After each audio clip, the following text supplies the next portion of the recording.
Station Exhibit 140.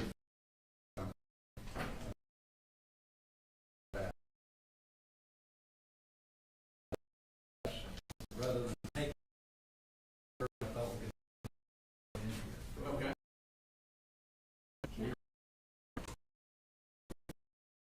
I just need to correct. The first voice exhibit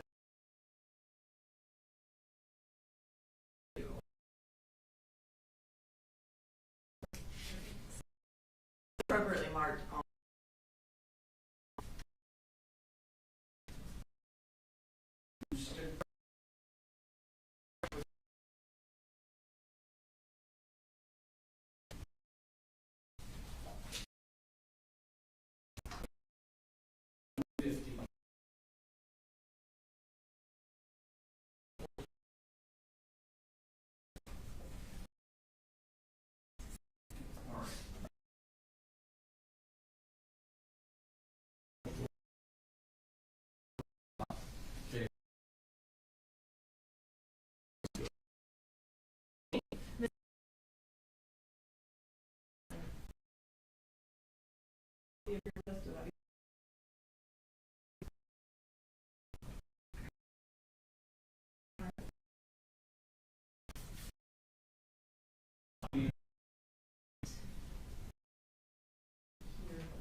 photograph that they state. I don't see it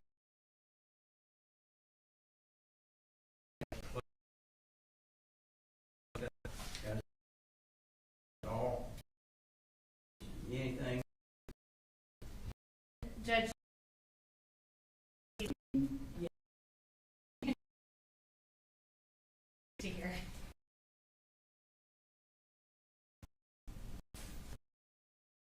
Thanks. Thanks.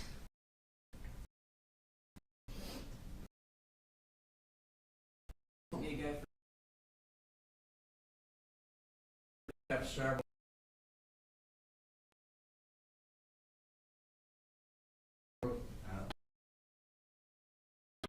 Show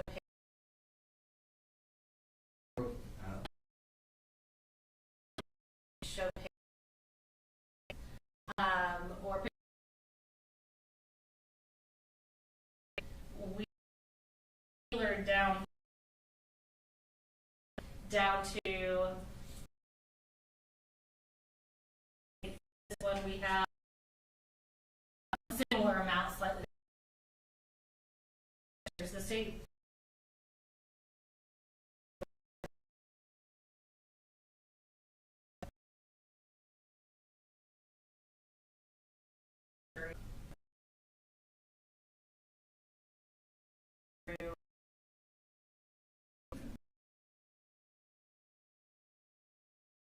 In Colin Gray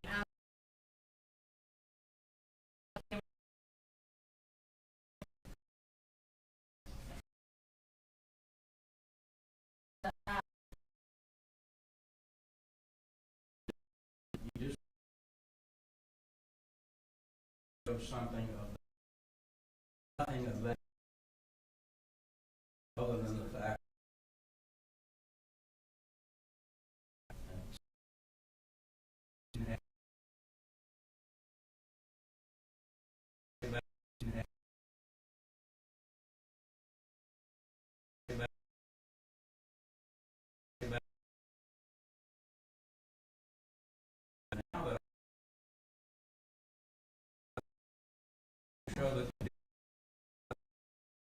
show that you didn't show it. Why? I get to tell us. I showing a bot. You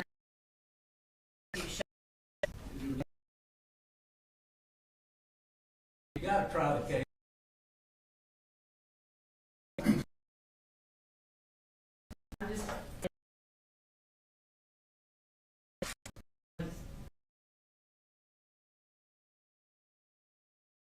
It says in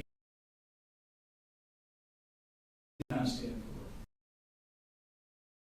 for. Not stand for.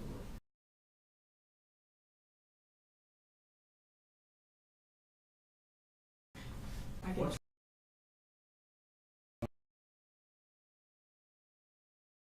Judge, I was is relevant. That I had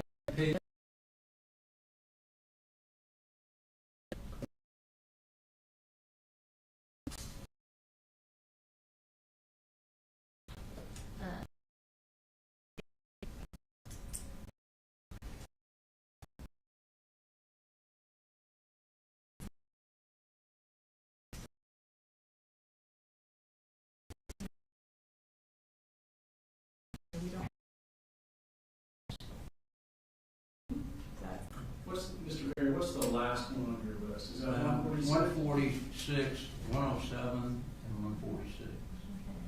And we only go through, was it 114? 116. Okay. So, is there a 146 exhibit period? I assume there is. There is, I think it's physical evidence, but I'll confirm that. Okay. That is physical evidence. I think 146 is the third photo of what was on the wall. And I assume this big poster board, I haven't seen it yet, but I assume that's the same thing. I think it's duplicitous to have multiple photographs of the same thing. And Judge, Well, it's certainly the photograph shows where it is in the house to some degree. correct. And what the jury needs to be able to see as we zoom in. So I think that's what he's saying, it's duplicitous of, obviously in that picture, once you put that picture on the screen, it is hard to see what's in those lower photographs. So we've provided one additional photograph there to aid the jury to be able to see that. All right. And I'd like to take a look at the poster board before they put that up, just to be sure it's the same size. Don't know whether they've blown these pictures up to put it on that board or not. Your Honor, that was over 2 weeks ago. Defense counsel came in and looked at that board. I don't think I was here. I saw you were not here. You were trial. I was not here, Judge, but I haven't. Okay. Is the state saying this is the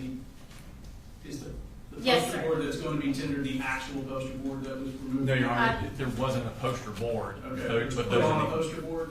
by us, but that is the actual pictures that were From taken the off wall the that are wall. on it. Okay. They're not copies. They're not reproductions. They are the actual pictures. And Judge, we also do need to be able to show that us reassembling that on the poster board is accurate in relation to the photos. Well, they don't have to show the, they've got 4 pictures of the same thing, plus they got a poster board. That, to me, is about as duplicitous as you can get. So in general, just kind of taking these as a whole, some of the photographs are highly probative, some of the photographs are a fair bit less probative, but in order to keep them out, I've got to find that the probative value is substantially outweighed by unfair prejudice, or being needlessly cumulative. I'm not able to find that it's substantially outweighed as to the exhibits that we just reviewed. And that's the standard for keeping it out. So the objection's noted for the record, but overruled. Thank you.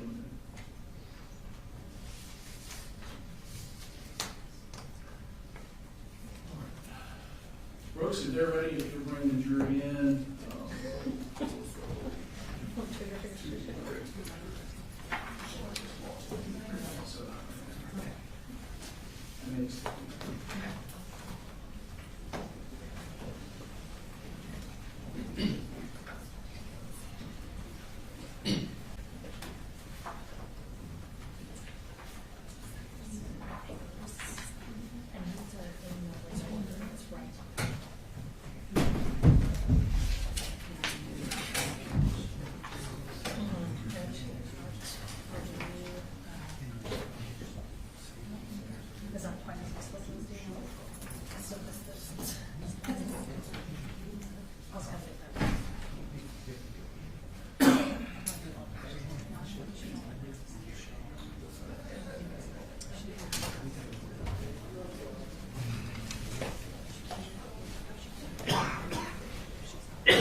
Thank you.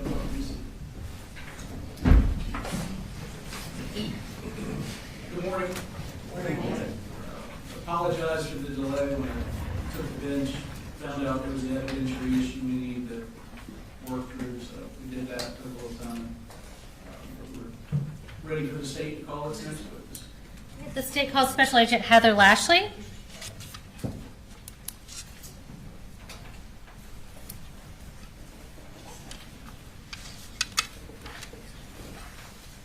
Okay, you want to go ahead and raise your right hand. Do you swear or affirm any testimony you're about to give in the matter now pending before the court is the truth, the whole truth, and nothing but the truth, so help you God? I do. All right, you can have a seat. And if you want to go ahead and just introduce yourself to the jury and tell us where you're employed. Yes, ma'am. My name is Heather Lashley, and I'm a special agent with the Georgia Bureau of Investigation out of the Atlanta Regional Office. Okay. And how long have you been with the GBI? Just over 3 years. And what's your role in the Atlanta division of the GBI? I'm a special agent and crime scene specialist. Tell me a little bit more about what you do in your capacity as a crime scene specialist. So a crime scene specialist is essentially a special agent who is solely assigned to process crime scenes. So when we respond to various incidents, I'm not generally the one out doing interviews or things of that nature. My sole purpose is to process the crime scene. Okay. And so we met Daniela Stewart a couple days ago. Does your role kind of mirror what she does in other regions? Yes, ma'am. Okay. So in your capacity as a crime scene specialist and as a GBI agent, did you respond to Apalachee High School on September 4th of 2024? Yes, I did. And tell me about how you ended up becoming involved. So initially, I responded to Apalachee High School to provide crime scene assistance due to the nature of the scene. I knew it was going to be fairly complex. Once I arrived at the school, I was then reassigned to a different location for additional crime scene related. And tell me about where that location was that you got reassigned to. I was reassigned to 896 Harrison Mill Road in Bethlehem, Barrow County, Georgia. Okay. And whose residence was that? That was the Gray residence, so that was occupied by Colt Gray, Colin Gray, and 2 additional siblings. And what was your role going to be at that location? My role was to process the residence as a crime scene, so taking photographs, locating any items of evidence, collecting any evidence that I found there. And around when did you arrive at 896 Harrison Mill Road in Bethlehem? Approximately 2 p.m. on the same day, September 4th. All right. And give us kind of a general description of this residence at this property. So I would describe it as just a simple single-story home. There was a gravel driveway that led from the roadway to a carport on the north side of the house. It was a tan and color home with dark brown and color shutters, a front porch on the front of the house, an open front yard, pretty large backyard that was partially fenced in. Okay. And did you photograph the outside of the residence as well as the interior of the residence and anything relevant within the home? Yes, I did. Did you also do a sketch of the residence? Yes, ma'am. And how did you create that sketch? So I created the sketch using a software called Zone, and that's the program that I routinely use to create my crime scene sketches. Okay, so is it an exactly to scale sketch of the home? No, it is not to scale. Okay, so as far as like, if we're looking at an architectural diagram, it's not 1/10 of an inch equals 1 foot or anything like that? Correct. It just shows the general layout of the residence. Okay, and is it a fair and accurate depiction of the layout of the residence that you photographed? Yes, it is. And so we're going to introduce that sketch at that time. Let me give you the physical copy. And this is states 144. Is this the sketch that you did that day? Yes, it is. Okay. That's a fair and accurate copy of the sketch. Yes, ma'am. So Judge, we would tender States Exhibit 144. Suppose that's for demonstrative purposes only. All right, you agree it's demonstrative? I mean, video, but Not. I think that's something we can discuss later, Judge. it's admitted, it will be shown.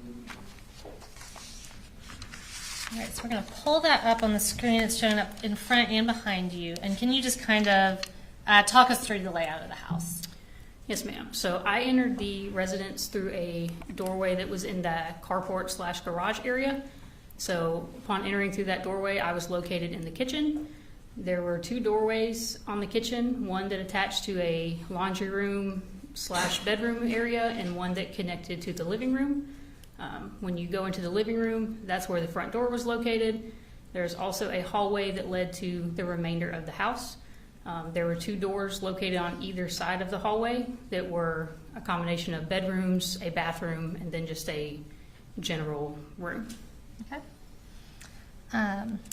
And you referenced that you took photographs of the residence, both outside and inside. I'm going to show you a stack of photos that defense counsel has already gone through. You don't have to go through everyone if you don't feel like you need to. Have you previously reviewed those photos of the crime scene or of the scene? Yes, I have. Okay. And are they fair and accurate depictions of your photographs at that residence? Yes, ma'am. Judge, we would tender States Exhibits 145.1 through 145.114. All right, any objections, Mr. Chairman? Previous objections, or just ask for a standing objection. Yes, sir. Prior objections noted, overruled, 141.1 through 145.1 through 145 point, did you say 114? Yes, sir. Or admitted? All right, so we're going to kind of go through these one at a time, and I'll just have you sort of talk me through what we're looking at. We will start with 145.1, and tell me what we see here. So this is just an overall photograph of the house. In this photo, I'm standing farther down the driveway, closer to the road, so you can see the address as well as the actual house in the background. Okay, and let me go ahead and ask you, we see, are those law enforcement vehicles and law enforcement officers, a few that we see in that picture? Yes, ma'am. Okay, so before you arrived, you said you got there about 2 p.m. Was this residence secured and maintained in the same condition as before law enforcement arrived? Yes, ma'am. Okay. So we'll go to 145.2. What do we see here? This is just another overall of the house. I've just moved a little farther up the driveway. Okay, and point 3. This is the north side of the house, showing the carport, part of the driveway, and part of the front and backyards. And point 4. This is the back of the house. Okay, and point 5. The front of the house. Okay, and would the driveway be to the left when we're looking at it that way? If you're facing the house, yes, the driveway is to the left. Okay. We'll go to the next slide. So the next few pictures we'll talk about are going into that carport and garage. Can you tell us what door appeared to be the door that people used coming and going from the house? So there was a doorway in the carport. As I said, that was the one I entered to go into the residence. That was the door that appeared to be routinely used to go in and out. Okay. So we'll go to the next slide, which is 145.6. This is an overall of that carport and garage area. Okay. Point 7. A closer up photo. At this point, I'm partially in the garage, and you can see the doorway there in the corner. Point 8. This is a close-up of the stairs and the doorway. And going in, was that the kitchen that we were looking into in that open door? Yes, ma'am. All right, so let's look at pictures of the kitchen. This is one of my overall photos of the kitchen. At this point, I'm standing in that open doorway. Okay, And that was point 9, so we'll go to point 10. This is another overall of the kitchen. At this point, I've moved to a different corner of the room, and I'm making my way around the room taking photos. Okay. And point 11. Again, another overall. This is from that same corner, and I'm moving to my left, taking photos. All right, and with that door to the garage, oh, there we go. So point 12. You can go ahead. Yes, ma'am. That's the door that leads to the garage. Sorry, I got ahead of you. Point 13. This is another overall of the kitchen. You can see the doorway that leads to the carport and also the doorway that connects to the living room. All right, so that's the living room we see there to the left of the carport. Yes, ma'am. You Okay. should pause for just a second. Counsel, you want to look?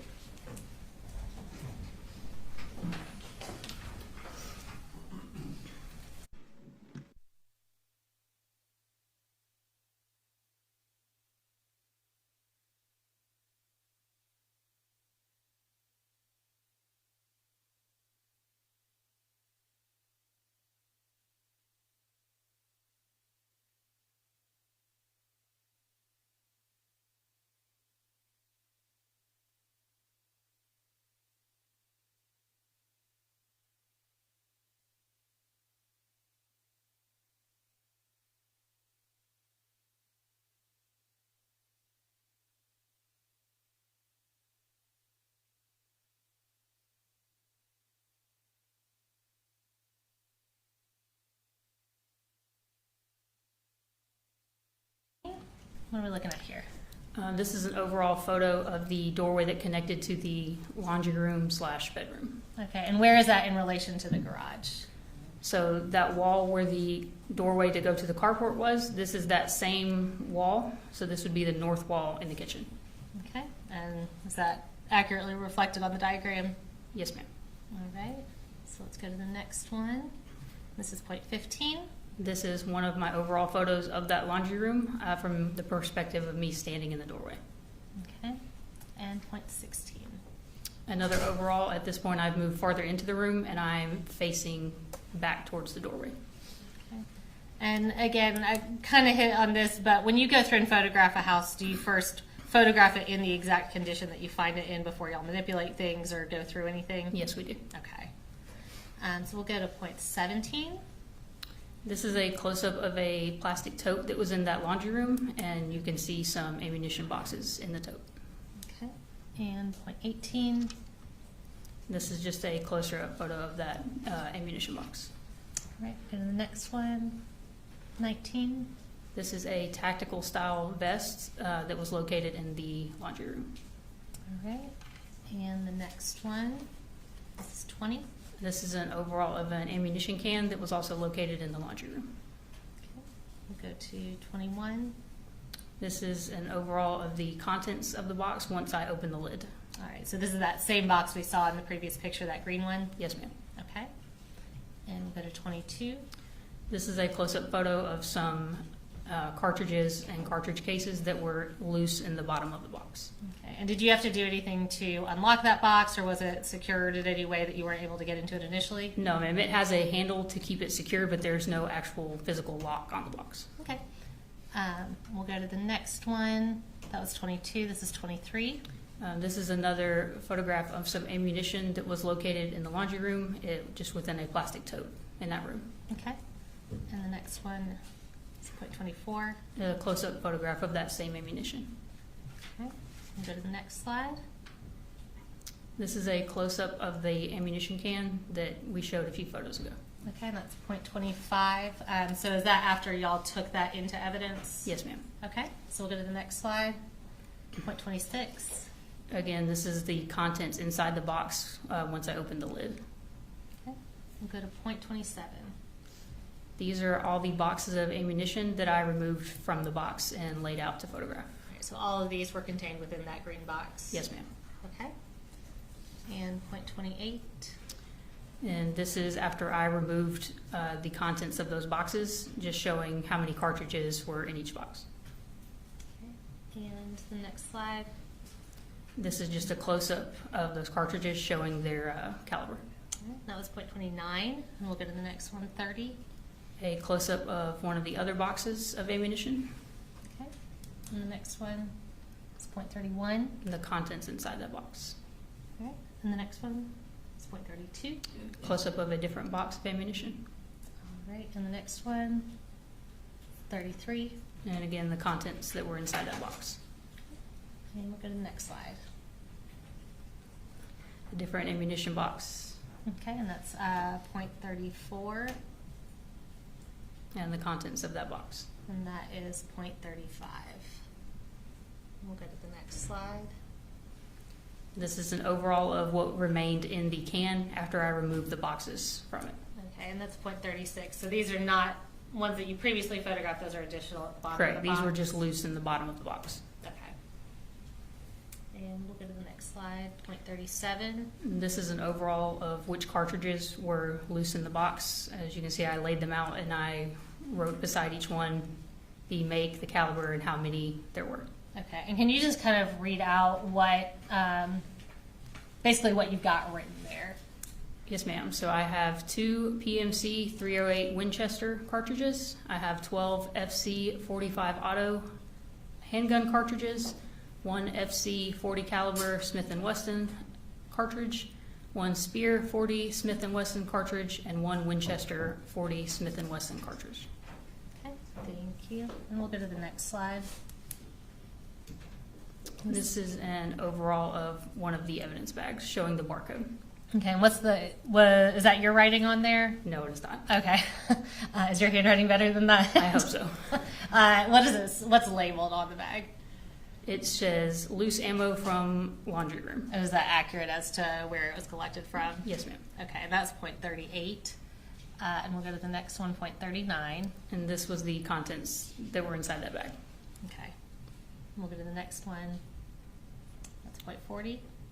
This is a head stamp of either a cartridge or a cartridge case. It's hard to tell in that photo. Okay.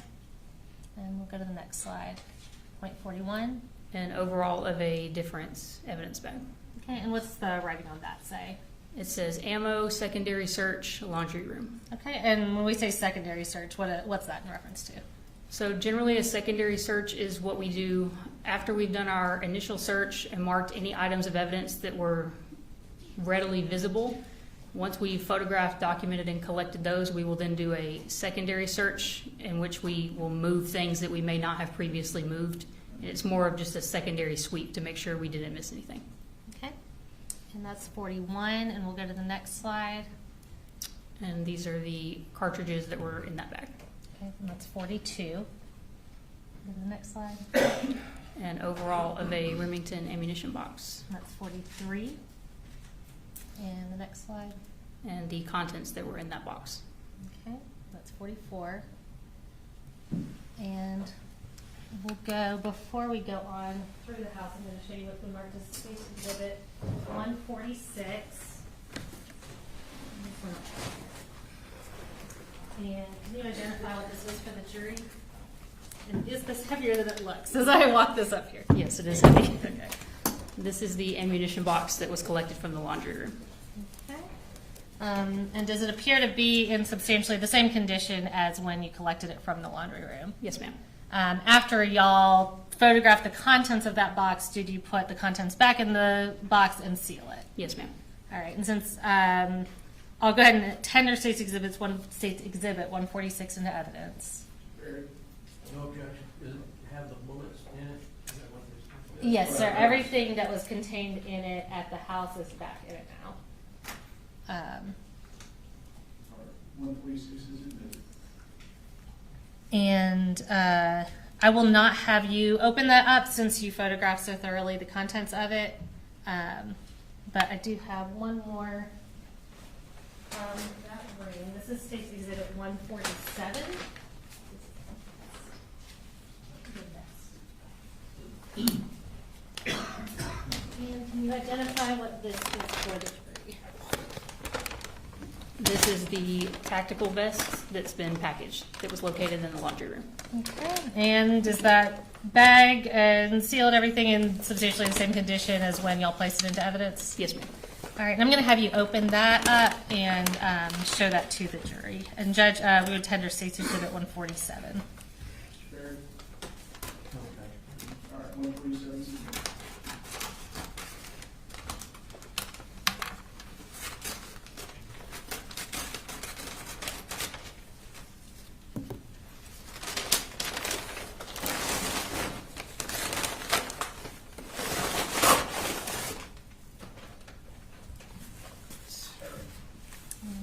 Yeah, if you want to stand up and hold that up, I don't think you need to step down, but,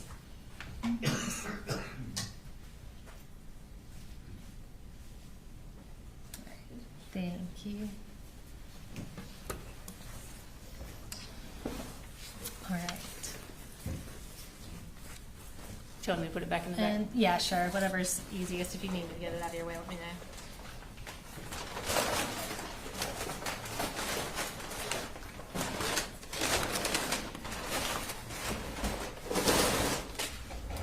All right, and we'll go back to a few pictures before I bring you something else. Okay. This is going to be State's Exhibit 145.45. Can you tell us what we're looking at here? Just an overall photograph showing the doorway to the carport and the doorway to the living room. Okay. And so we're now going to go into that living room. And on the next slide, should be 46. Tell us about this.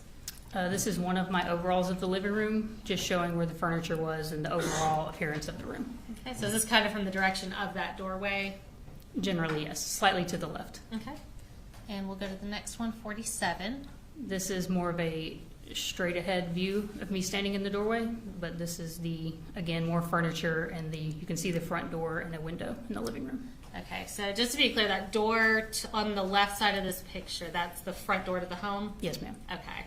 And when you said that it appeared the garage door was the one people used to enter and exit, is kind of the stuff in front of that door the reason why you concluded that? Yes, ma'am. It would, based on where the furniture is, the items hanging from the door and the items in front of the door, it seemed that it was not feasible that someone was regularly going in and out of that door.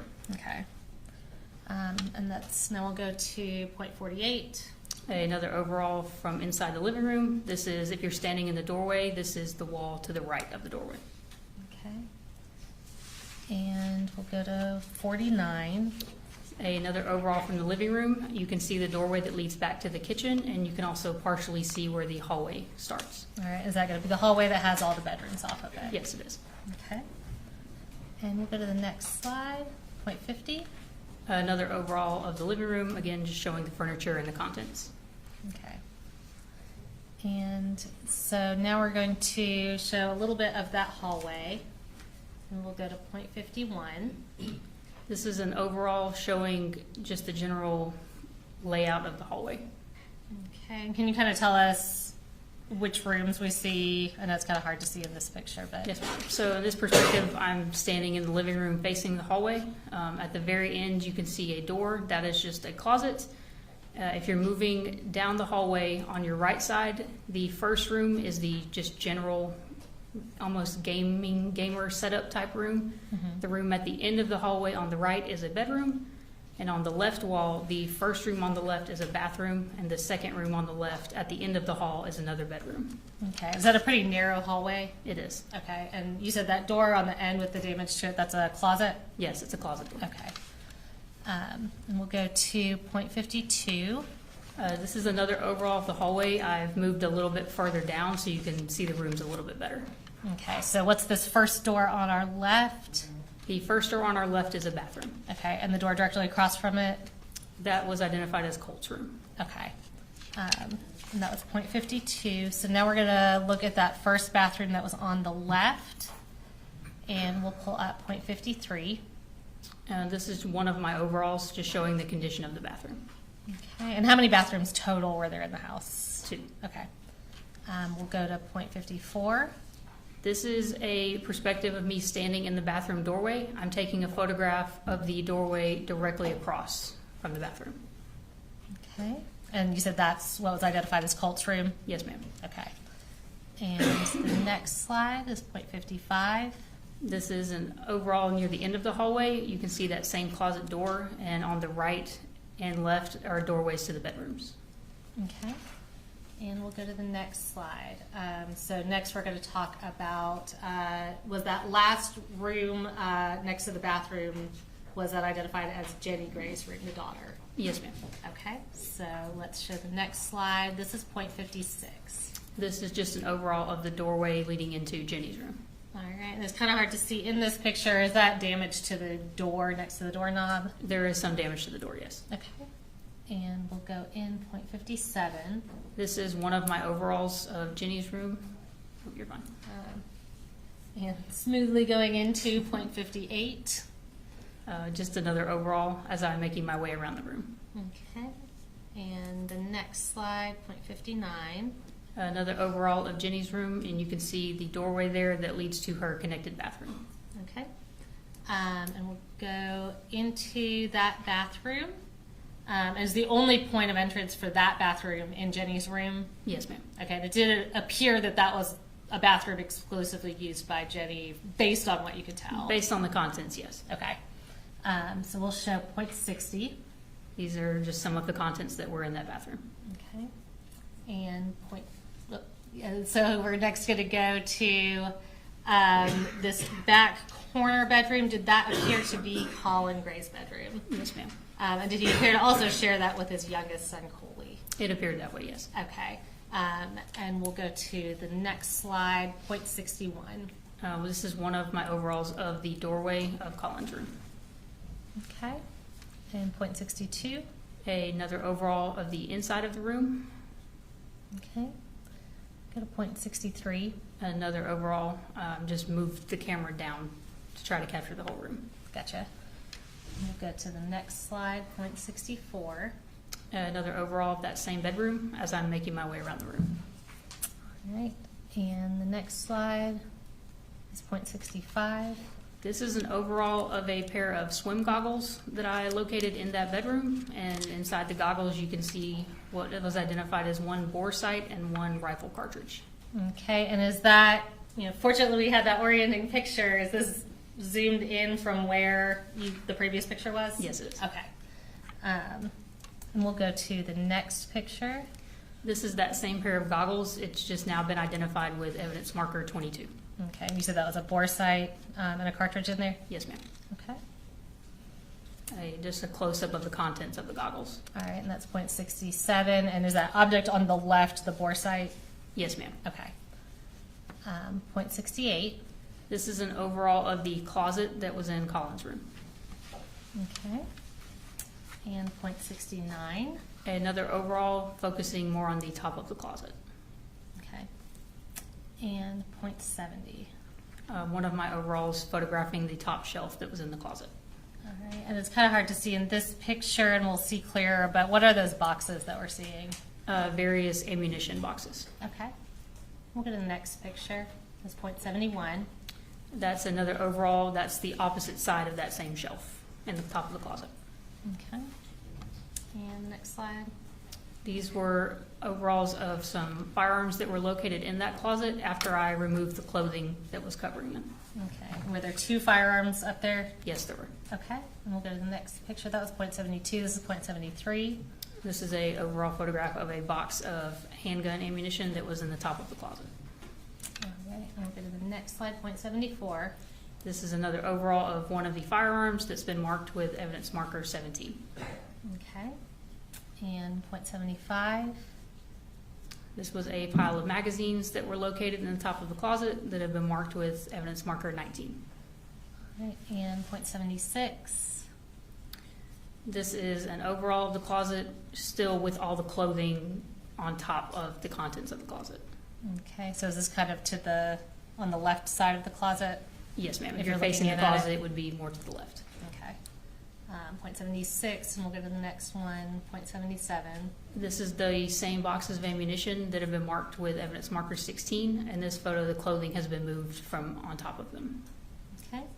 And next, point 78. This is a close-up photo of all the boxes of ammunition that I retrieved from the top of the closet. Okay. And I'll go ahead and ask, was that closet locked or secured in any way that y'all weren't able to get into it? No, ma'am, the closet door was open when I got there. Okay. So that's point 78. We'll go to point 79. What do we see here? A close-up photo of the .40 caliber Smith & Wesson ammunition box. Okay. And point 80. This was the contents inside that box. Okay. And point 81. An overall of another ammunition box and the contents that were inside that box. Okay. And point 82. An overall of a different ammunition box. Okay, and we'll go to the next one, .83. These were the contents inside that box. Okay, and are all these that we're looking at recovered from that top closet shelf next to those firearms? Yes, ma'am. Okay. We'll go to the next one, .84. And overall of a 12 gauge shotgun ammunition box. Okay. We'll go to .85. The contents recovered from that box. All right, and is that your writing next to it identifying what it is? Yes, ma'am. All right, and can you just read that for us if you could see it? I know it's not super clear. Apologies if I pronounced the name wrong, but 16 cellular and billet 12 gauge shotgun shells. Okay. And this is .86. This is an overall of a different ammunition box and the contents of that box. All right, and that's .87. And how many is that? 19 12 gauge shotgun shells. Okay. And we'll go to .88. And overall of a different ammunition box. And .89. The contents that were in that box. Okay. Go to .90. So we're back in the room. Can you tell us kind of where we are in the room at this point? Yes, ma'am. So you can partially see it in that photo. The doorway to go in and out of the room is in the left corner of that photo. This would be the east wall in that room, and it's just a cubby-style dresser against the wall. Okay. And that was .90. So let's go to .91. And what are we looking at here? This is a mid-range photo of the middle cubby on the top row of that dresser. Okay, that's .91. And this is a Glock box or case that was recovered from that cubby. That's .92. We'll go to .93. This is an overall of the contents that were inside that case. All right. And can you tell us just generally, at least what we can see about what these contents are? So you can see there are 2 handgun magazines. There's a black and color, what's called a speed loader to help you load your magazines. And there's also a gun lock in a Ziploc bag. Okay. And was the Ziploc bag, did that appear to be the original packaging for the gun lock from what you could tell? From what I could tell, yes. Okay. And that's .93. So we'll go to the next one now. And before we go to the next one, I'll introduce a couple physical things. I do want to ask you, those firearms at the top of the closet, what were those 2 firearms? One of them was a shotgun and the other was a rifle. Okay. Was it like an AR style rifle? Yes, ma'am. I believe it was a AM-15 was the official brand of it. Okay. And I'm going to show you what's been marked as State Exhibit 148.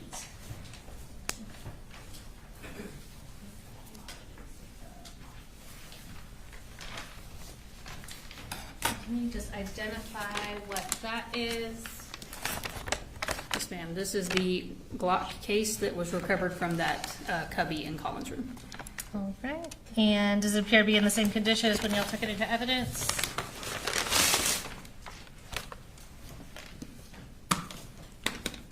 Yes, ma'am. All right. And Judge, at this time, we would tender State's Exhibit 148. Okay, yes, all right, 148.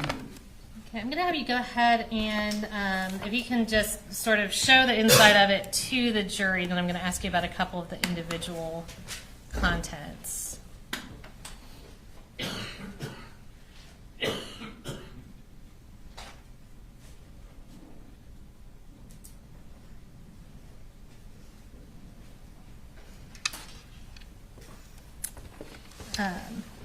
So if you could pull out the gun lock in there and hold that up, is that a pretty basic gun lock? Yes, ma'am. Okay. And what's that paper that's inside with it? Have you reviewed that? I have, yes, ma'am. So this paper is provided by Glock. It's essentially just a safety form. It provides instructions on how to properly secure the gun lock. It also provides warnings on how to do so safely. And there are also photos depicting what the gun lock should look like when it's properly installed on various types of weapons. Okay. And does it include like safety tips and that kind of thing as well to sort of explain that to the owner? Yes, ma'am. Okay. And what's the envelope that is also inside that Glock case?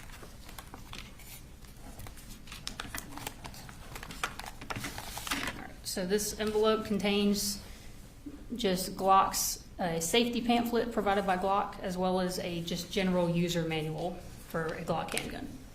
Has that envelope been opened? No, ma'am, it doesn't appear so. Okay. I'll give you a second to consolidate that.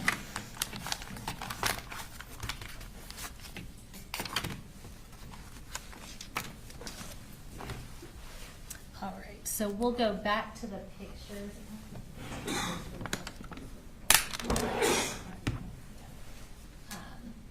So we're talking about what you previously identified as Colt's room now. So this is that room that's directly across from the bathroom? Correct. Okay, and this is states 145.94. Tell us what we're looking at here and from where. This is one of my overalls of Colt's room. In this perspective, I'm standing in the doorway and I'm facing generally the west wall. Okay.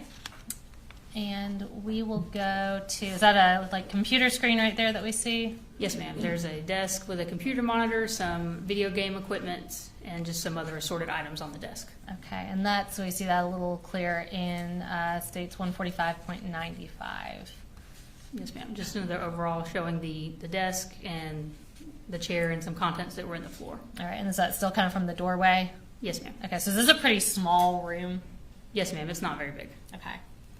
So this is 145.96. Tell us what we see here. This is an overall photograph of the west wall. You can partially see the desk, and you can also see some things affixed to the wall.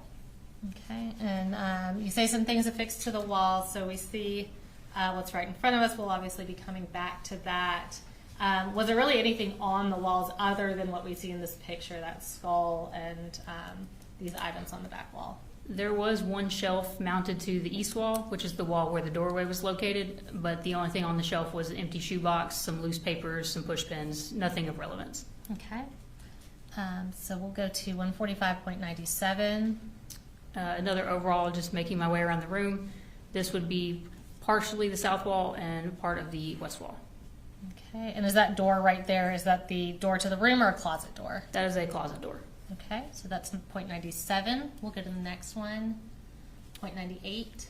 Another overall, just a little bit lower photograph. You can see some more video game equipment and some assorted items in the chair and on the floor. Okay, and we'll go to 0.99. An overall facing downward, and you can see the broken computer and some tools on the floor. Okay. And again, was this all the same condition as when law enforcement came into the house? Yes, ma'am. Okay, so this is 145.100. This is a photograph of a wire shelf that was in the room for some notebooks on the top shelf.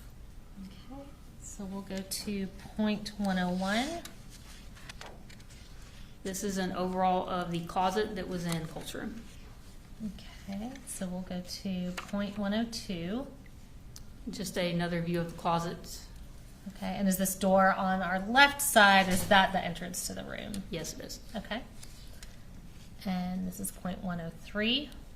This is an overall of a black and color rifle sling and a tan soft rifle case that were located in that closet. They were both folded over the bar that's used to hang clothing from. Okay, and I'm going to go ahead and provide to you state 149.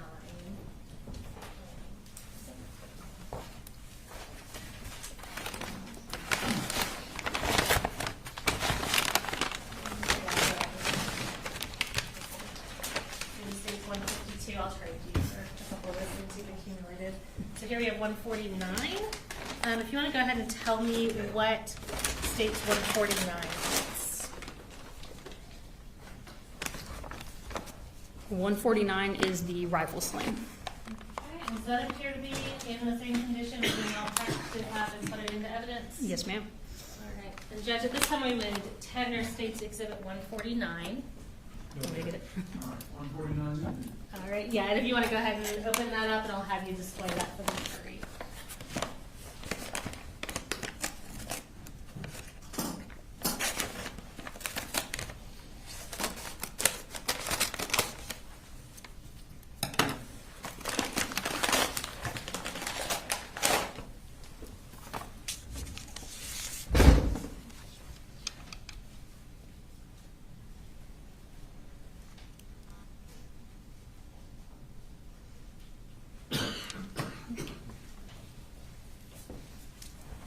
So that is the rifle sling. Can you identify for us what State's Exhibit 150 is? A 150 is the soft rifle case that you can see in that photo. Okay, so is that this brown object that we see here? Yes, it is. All right, and is it in substantially the same condition as when y'all packaged it up and put it into evidence? Yes, ma'am. Judge, we would tender State's Exhibit 150. All right, 150. All right, I'm going to have you do your best to get that open and pull it out and display it for the jury.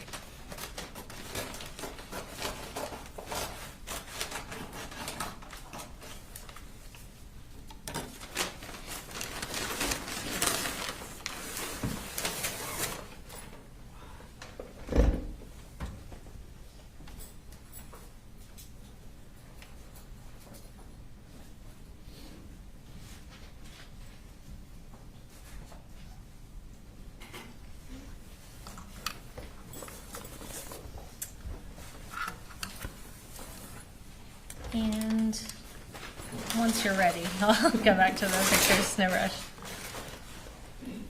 All right, so we'll now go to, so the picture we have up now is 103. We'll go to 145.104. This is a close-up of the rifle sling. It has been marked as evidence marker 7. And that's the rifle sling you just displayed for the jury? Yes, ma'am. Okay, and we'll go to the next picture, 105. This is a photograph of the rifle case after I opened it, just to show that there was nothing inside of it. And that's the inside of that rifle case that you just displayed? Yes, it is. All right. And we'll go to 106. This is an overall of the top shelf inside that same closet, just showing the contents. Okay. And we'll go to 107.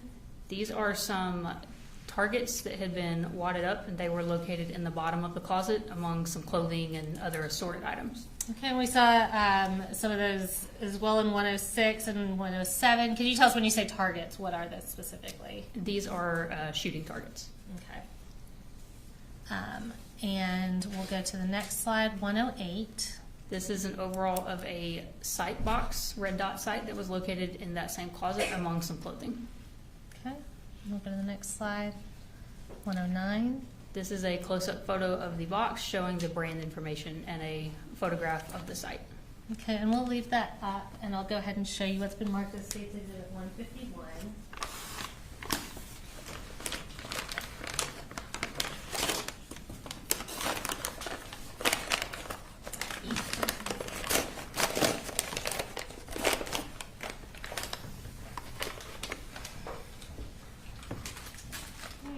And this, I'm actually going to hold off on that for 1 second because we have 2 exhibits in that bag.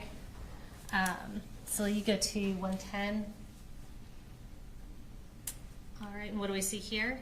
Some additional shooting targets that were located in that closet, and you can see some are unused, but some are used. Okay, and the next one, 111. This is a close-up of a target that had already been used. Okay, and we'll go to the next one, 112. These were 2 additional targets that were used that were located in that closet. Okay, and we'll go next, 113. This is a photograph of a shotgun shell as well as another gun lock that were located in the bottom of that closet. Okay, and 114. This is a close-up photo of just the gun lock. Okay, and so I'll go ahead and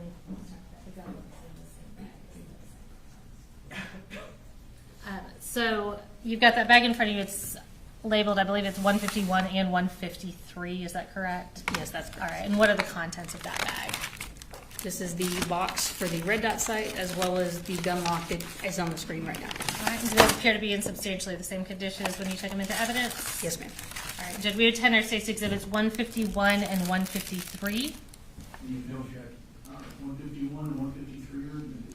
All right, and if you can just hold up the site mark box for the jury. I won't have you open the box or anything. All right, and then moving on to 153. If you can hold up that gun lock. All right, and the other gun lock that was recovered from the house was in kind of a Ziploc bag. Is this one in a bag that has not been completely opened? Yes, ma'am. Okay, so do you feel comfortable saying, does it appear that is an unused condition? Yes, ma'am. There's a rip in the bag, but it's not nearly large enough that the gun lock could be removed without tearing the rest of the plastic. Okay.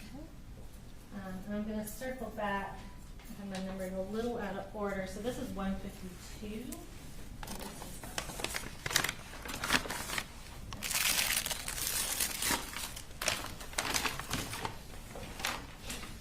And I think this has kind of a combination of things in that bag. Can you identify what that bag is? This bag contains one shotgun shell found in the subject's closet, evidence marker 15, and evidence marker 22. Okay. And those appear to be in substantially the same condition as when you took them into evidence. Yes, they do. All right, and Judge, we would tender State's Exhibit 152. No. All right, and I think you have I'm sorry, you have a couple individual bags within there. Can you just tell us what each of those are? Yes, ma'am. So each of the items that I just read off are packaged individually within their own coin envelope, and each coin envelope is then in this bag. Okay. So will you just identify each one really quick? Yes, ma'am. So each of these envelopes contain a shotgun shell. One was recovered from evidence marker 15, and one was recovered from Colt's closet. Each of these items are the two items that were previously observed in the swim goggles. One is the cartridge, and one is the bore sight. Okay. So, and just order-wise, because I bounced around a little bit. So the bore sight, a couple of the shells were from Colin's room, and then another shell was from Colt's room. Yes, ma'am. Okay.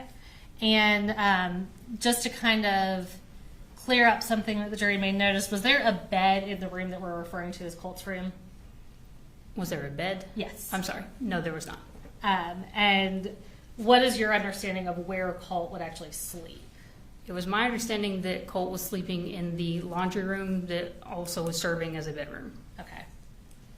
And at this point, we can go on to the next slide.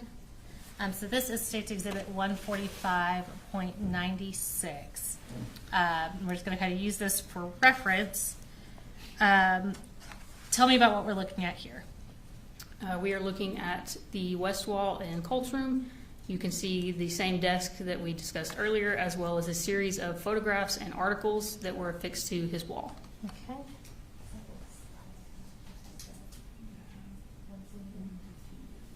and we're going to pull up the next picture, 145.115. I'm sorry. And what is that showing right there? This is an overall of just the photographs and articles on the wall. I marked it as evidence marker 2. Okay, and 116. I think there's 116. Okay.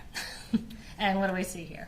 This is a close-up of some of the photographs that were lower down on the wall and difficult to see from farther away. Okay. Okay.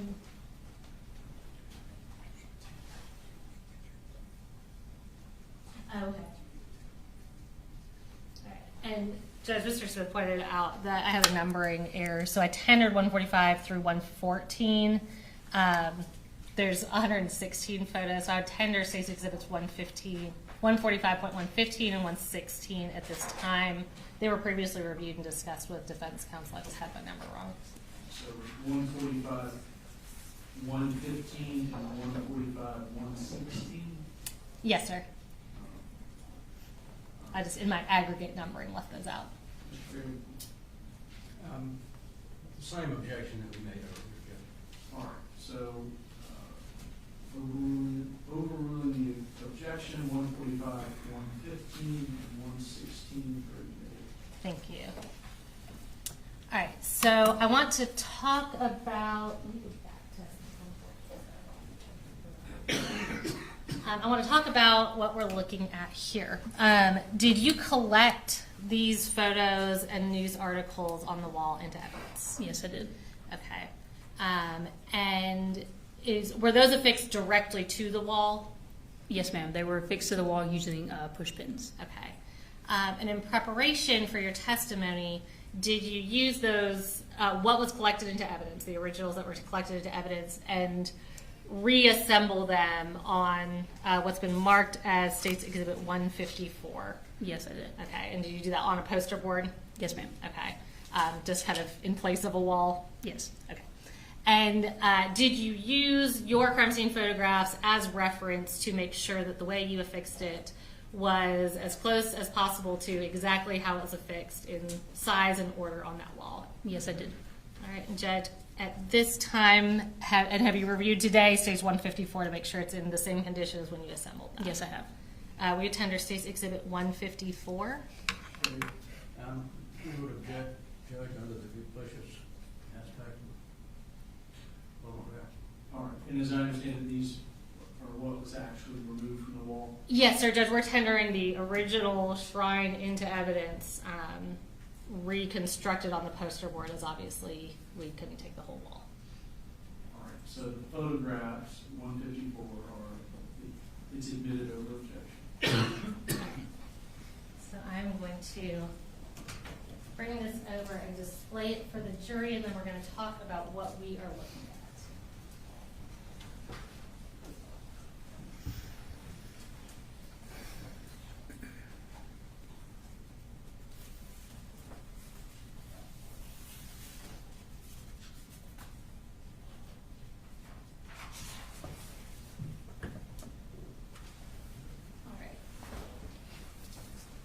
So, Special Agent Lashley, can you start by telling me the approximate size of this shrine? The approximate height of it was approximately 4 feet 4 inches. Okay. And let's talk about what we're looking at. Are you familiar with, are all the photos in this all of the same person? They appear to be, yes. And are all the news articles here related to that same person? Yes, ma'am.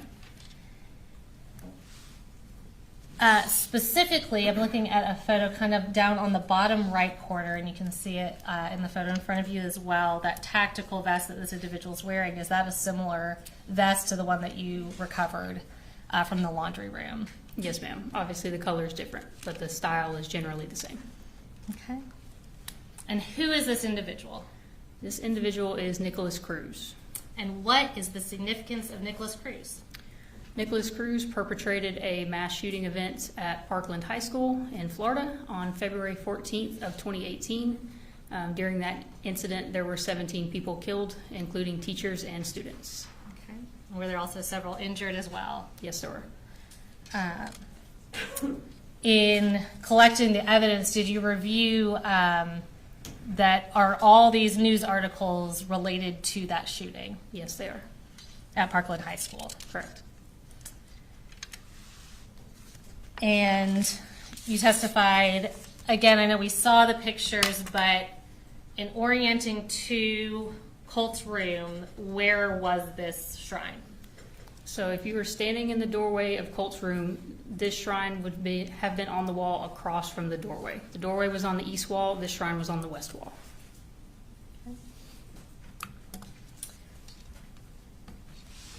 And I'll ask you, before I sit down, just as you recovered all the evidence, did any of the firearms that you recovered have a gun lock or any other safety mechanism on them? No, they didn't.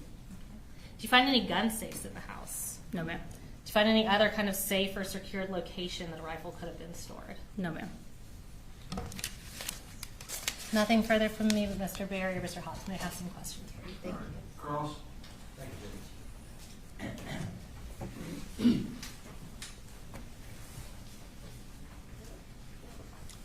Good morning, Agent. Good morning, sir. Were you given any information before you went to the home to do your search? Can you be more specific? What type well, of information? Who did you talk with before you went to the home? You had to get information where the home was.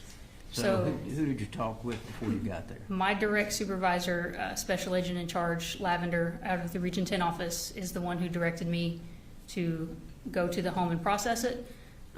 He provided me the address, and I responded from the school to the home. All right.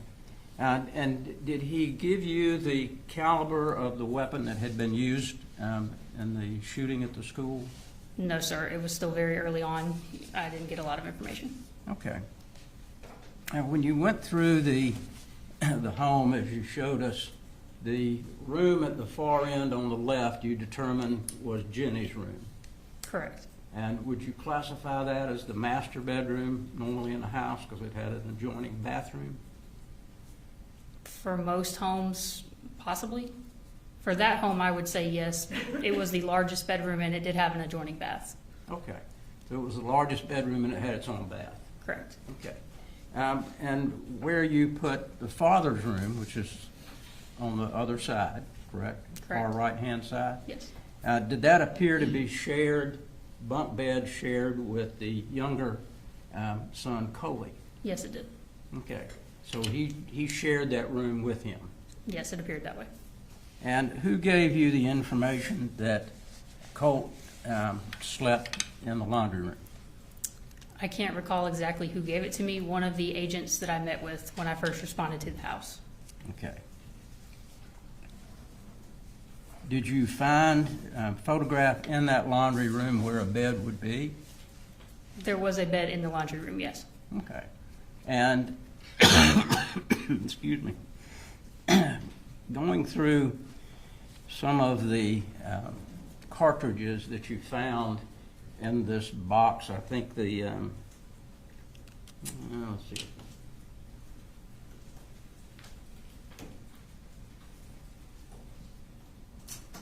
This appears to be a military type box, at least it was when I was in the military. Is that what you would call it? Yes, sir. It's used by law enforcement and military commonly. Okay. Just for the record, what exhibit number is that? And this is 146. And you went through that box and told us all the ammunition. Did you find any weapons in the house that matched the cartridges that you found? I found a shotgun in the house as well as multiple boxes of shotgun shells, so yes, those would match. And I also found multiple different calibers of rifle ammunition. The rifle on the top of the closet, I'm not positive which caliber it would be, so I can't confirm or deny that. Okay. Well, you told us that you found 2 308s, correct? Boxes or just cartridges? In the box that I just showed you. Yes, I I think found you- several 308s. Okay. 12.45 caliber. Yes.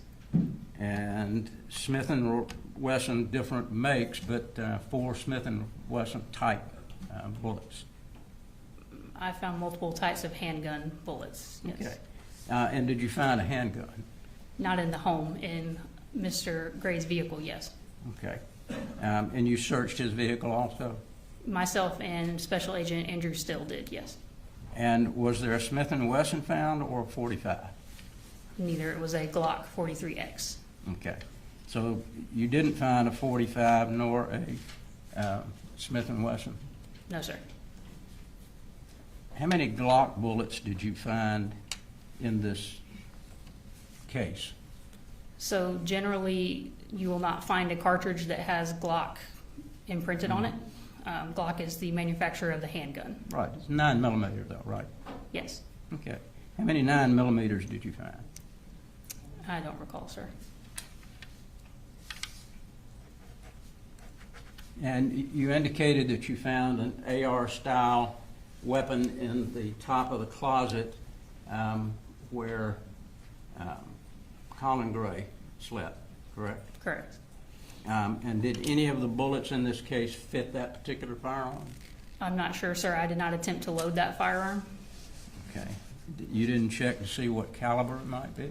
I examined the exterior of the rifle, and it was identified as a multi-cal, which means it's capable of firing more than one type of caliber. There was not one specific caliber listed or imprinted on the rifle. Okay.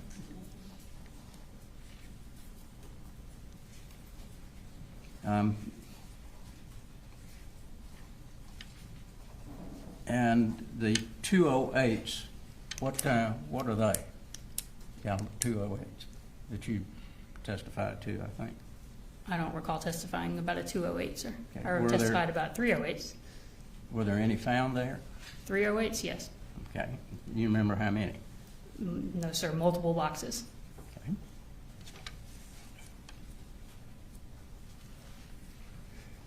Now, the photographs that we see here, these are not cut out of a newspaper, correct? I'm not sure where they originated from, sir. Okay, don't they look like they were printed on a printer? Potentially, yes. Is that correct? They could appear that way. Again, I'm not sure where they originated from. Okay. But they don't look like a newspaper where you cut it out of a newspaper, do they? The physical photos, no, they do not. Okay. Do you know when those were printed? No, sir. Do you know when those were put on the wall? No, sir.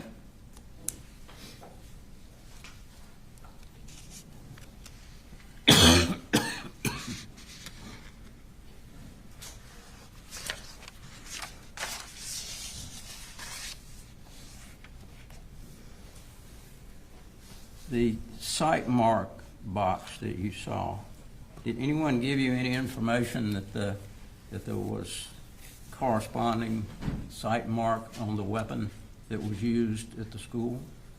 No, sir. I never saw any of the evidence that was collected from the school. Okay.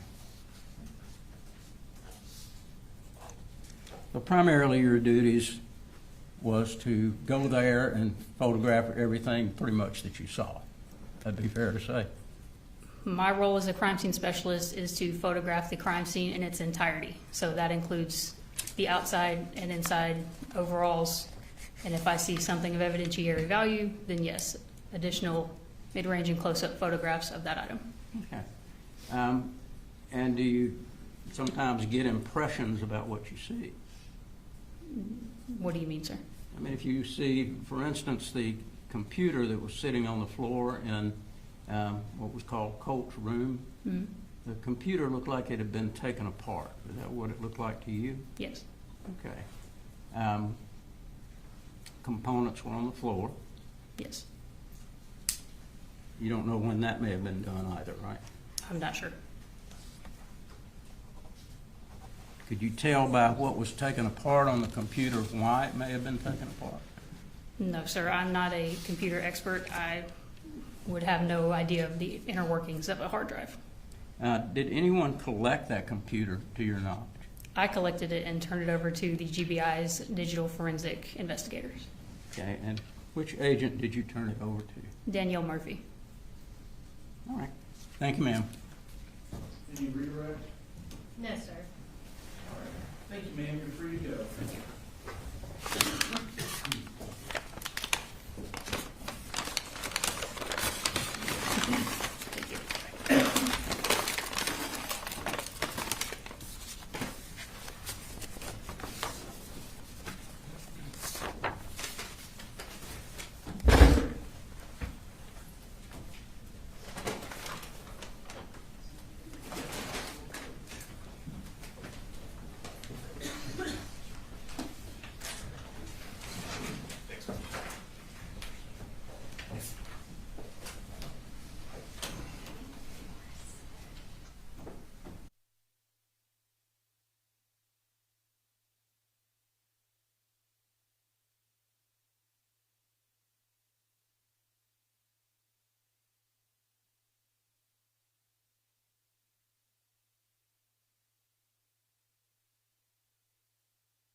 So, ladies and gentlemen, we are going to take a recess now. It may be longer than our normal morning recess. Trigger 122. You raise your hand. Okay. If you'll hang back, and then just you can stay in the box, but we'll go ahead and be in recess.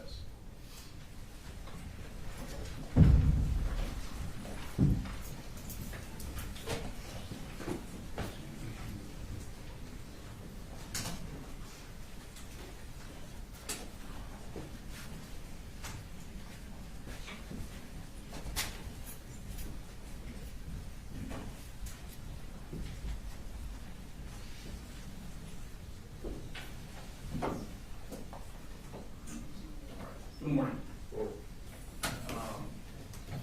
My bailiff has informed me that you mentioned to a bailiff that you knew someone at Mike's gun room. is that right? That's correct. And I believe yesterday some certified business records were tendered from Mike's gun room. I don't think we've gone through them, but they were admitted into evidence yesterday. Correct. So can you tell me, just tell me when it came to your attention that maybe you know somebody involved? Yesterday. When that was tendered? Yes, sir. Okay.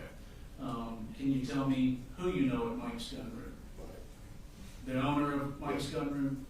And what is the nature of your relationship with him? I've shot there quite a bit and just, chatted with him and stuff. Okay. It also has a gun range? Did you say you shot there? I said shot. Shot, sorry. Yes, sir. Okay. Ballpark, how many times you been in there? In the past couple of years, probably about 5, but before that, we used to have an office where I worked in Winder, and I probably went in there 15 or 20. Okay. Have you ever been to dinner with him? No, Ever been to lunch with him? no, sir. Has he ever been to your house? No, sir. You ever been to his house? No, sir. You ever done anything social with him other than encountering him in his shop? Just chatting with him in the shop, that's it. Okay. I'll let state, do you have any questions? I have no question. All right, defense? Just one. Good morning. Yes, sir. Just the fact that you have shot there before, you don't believe that's gonna No, I don't. impact you really in any way in the case? No, I just brought it up because of having shot there. Right, we appreciate that. Thank you very much. Okay. So I'll address it further with the jurors, with the attorneys, and let you go take your recess. Just understand in general, don't talk to the jurors about knowing Mike at gun, and I don't know if he's testifying or not. But I But, don't believe that's why, that's why I yeah, brought it up. but just don't discuss the fact that you have been in there, shopped with him, anything like that with the other jurors, okay? Yes, sir. All right. Take your recess, sir.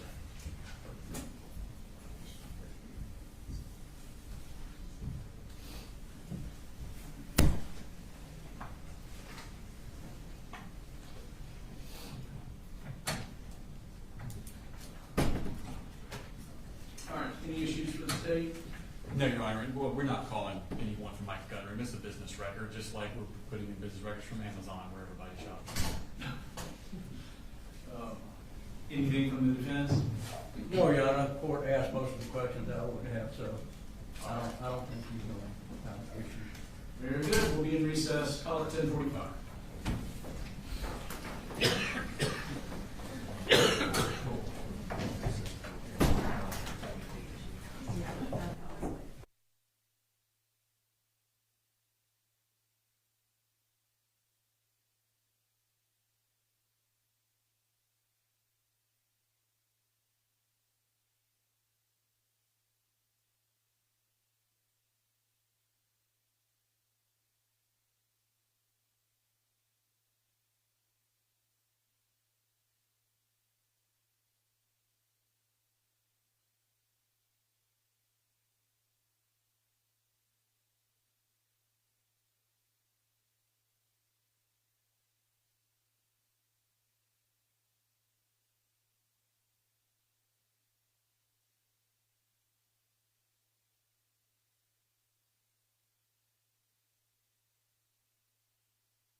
client is in lockup. Yes, sir. We're wondering what he did, but I'm not sure what he did today. Today.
and you got unruly.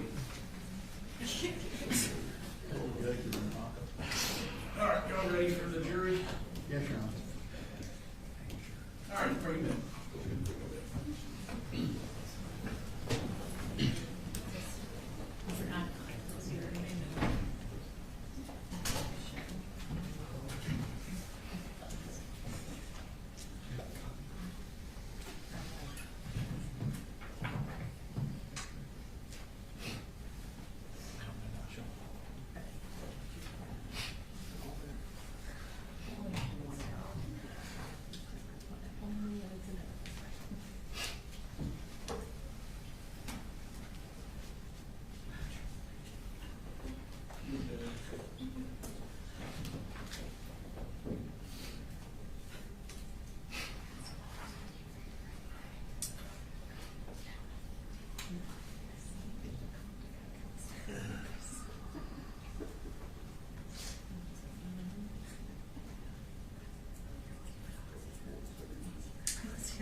Been sitting all morning, all right? You know, as soon as we sit down, they're gonna come out.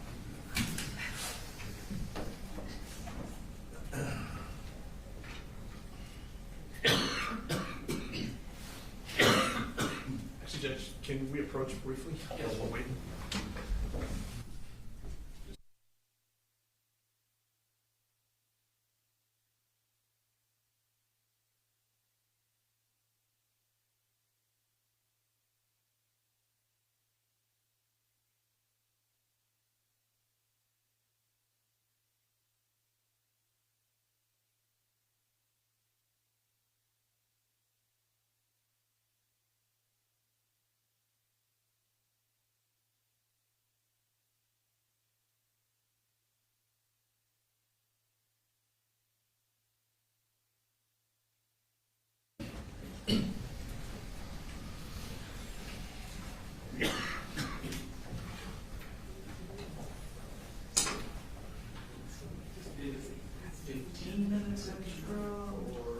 Can I say 20?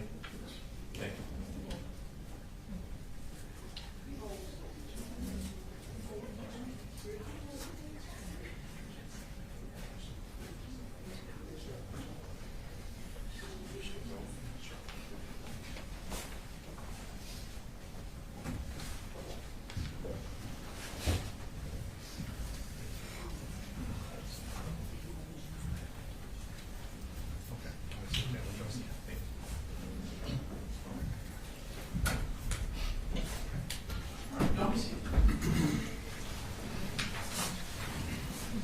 So, ladies and gentlemen, we sort of have this standard format where we take a good morning break, lunch break, and then a mid-afternoon break. Is that format? Or if it's not working for you and you need more breaks, right? All right, thank you. State calls next week. You're on a state called Deborah Polhamus.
If you'll actually pull that so you can speak into it, that'd be great. Okay. Thank you. If you could introduce yourself to the jury, please. My name is Debbie Polhamus. And could you spell your name for the court reporter? Debbie Polhamus, Polhamus. Okay. If you could raise your right hand, please. Swear the testimony you give in the matter now pending before this court will be the truth, the whole truth, and nothing but the truth, so help you God. I do. Okay. Tell us about yourself. Who are you? I'm Colt's grandmother, Okay. Jenny's grandmother, Cody's grandmother. Okay. And your daughter is who? Marcy. And that is Colt's mother? Yes. Okay. And what do you do? I'm a retired educator. Okay. And how long were you an educator? 43 years. Okay. And where do you live? I live in Fitzgerald, Georgia. Okay. And how far away is that from here? About 4 hours. Okay. And so you said you were Colt's grandmother? Yes. What did he call you? Mamoo. Mamoo? Mhm. Okay. Is that spelled a certain way or just? Mamoo. Okay. So are you one of those grandparents that doesn't see your grandkids very often, or are you a grandparent that's fully immersed in their No, lives? I tried to be fully immersed Okay. with all of them. My other 3 are in Florida. Okay. I was about to say, do you have other children? Yes. Okay. And where do they live? Toby lives in Columbus, and Annie lives in Tavares, Florida. Okay. Do you have other grandchildren? Yes, Annie has 3. Okay. Toby has 2. Okay. So, in the hierarchy of your grandchildren by age, where does Colt fall? Colt is the 3rd grandchild. Okay. And in this family, where does he fall? In his family, Uh-huh. he's the oldest. Okay. When Colt was younger, did he have issues with impulsivity, having a short fuse? Impulsivity more than a short fuse. Okay. Do you remember talking to a GBI agent by the name of Agent Maddox back in, I believe that was September of 2024? I guess. I mean, I talked to a lot of them. Okay. I don't remember all their names. And this would have been shortly after the shooting that had happened? Yeah. Yeah, that was when most of the conversations took place. Okay. And do you remember telling her that about Colt, that he's always been very impulsive, short fuse, even as a younger child? Judge, I think he's leading, it's his witness. I don't know if he needs to refresh her memory, but at this point, he's leading witness. Your Honor, I asked her about an issue regarding Colt. She gave a different answer than she had in a previous statement, an inconsistent statement. I then talked to her about that inconsistent statement, got the reference for it, and then asked her if that was what she said in the statement. She confirmed that is what she said in the statement. It wasn't a leading question. I didn't say, didn't you say this? I said, did you say this? And she confirmed that she did. Mr. Chairman? I think that's an improper way to do it, but All right. For that specific question, we'll leave that. So where did Colt, where was he living when he was a young child? Where did he grow up? They grew up in Statham. Okay, is that here in Barrow County? Mhm. At some point, did they move from that house? They moved from Statham to Gainesville. Okay, and how long did they live in Gainesville? 2.5, 3 months. Okay, and where did they move from Gainesville? And then they moved to Cumming. Okay, and how long did they stay in Cumming? They were in Cumming a couple of months. And did something happen in Cumming that you thought that they needed to go somewhere else? Well, they had moved 3 times and they were getting evicted. Okay, And I told Marcy that I thought they should just think about moving to Fitzgerald, getting out of the hustle and bustle of the city, get a break. They could live in my mom's house. I was about to ask, was there an opportunity for living arrangements in Fitzgerald? Yeah, my mom had died recently, and her house was still fully furnished, dishes, everything. And I told her, I said, y'all talk about it, but it's there, and you're welcome to it. Okay, and at some point, did they actually move down to that Yeah. house? Mhm. Okay, and was that in March of 2020? Mm-hmm. Okay, how far is that from your house, that house? About a half mile. Okay, and did they start school there?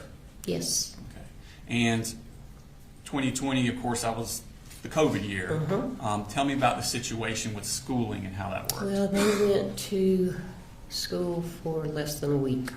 Okay. And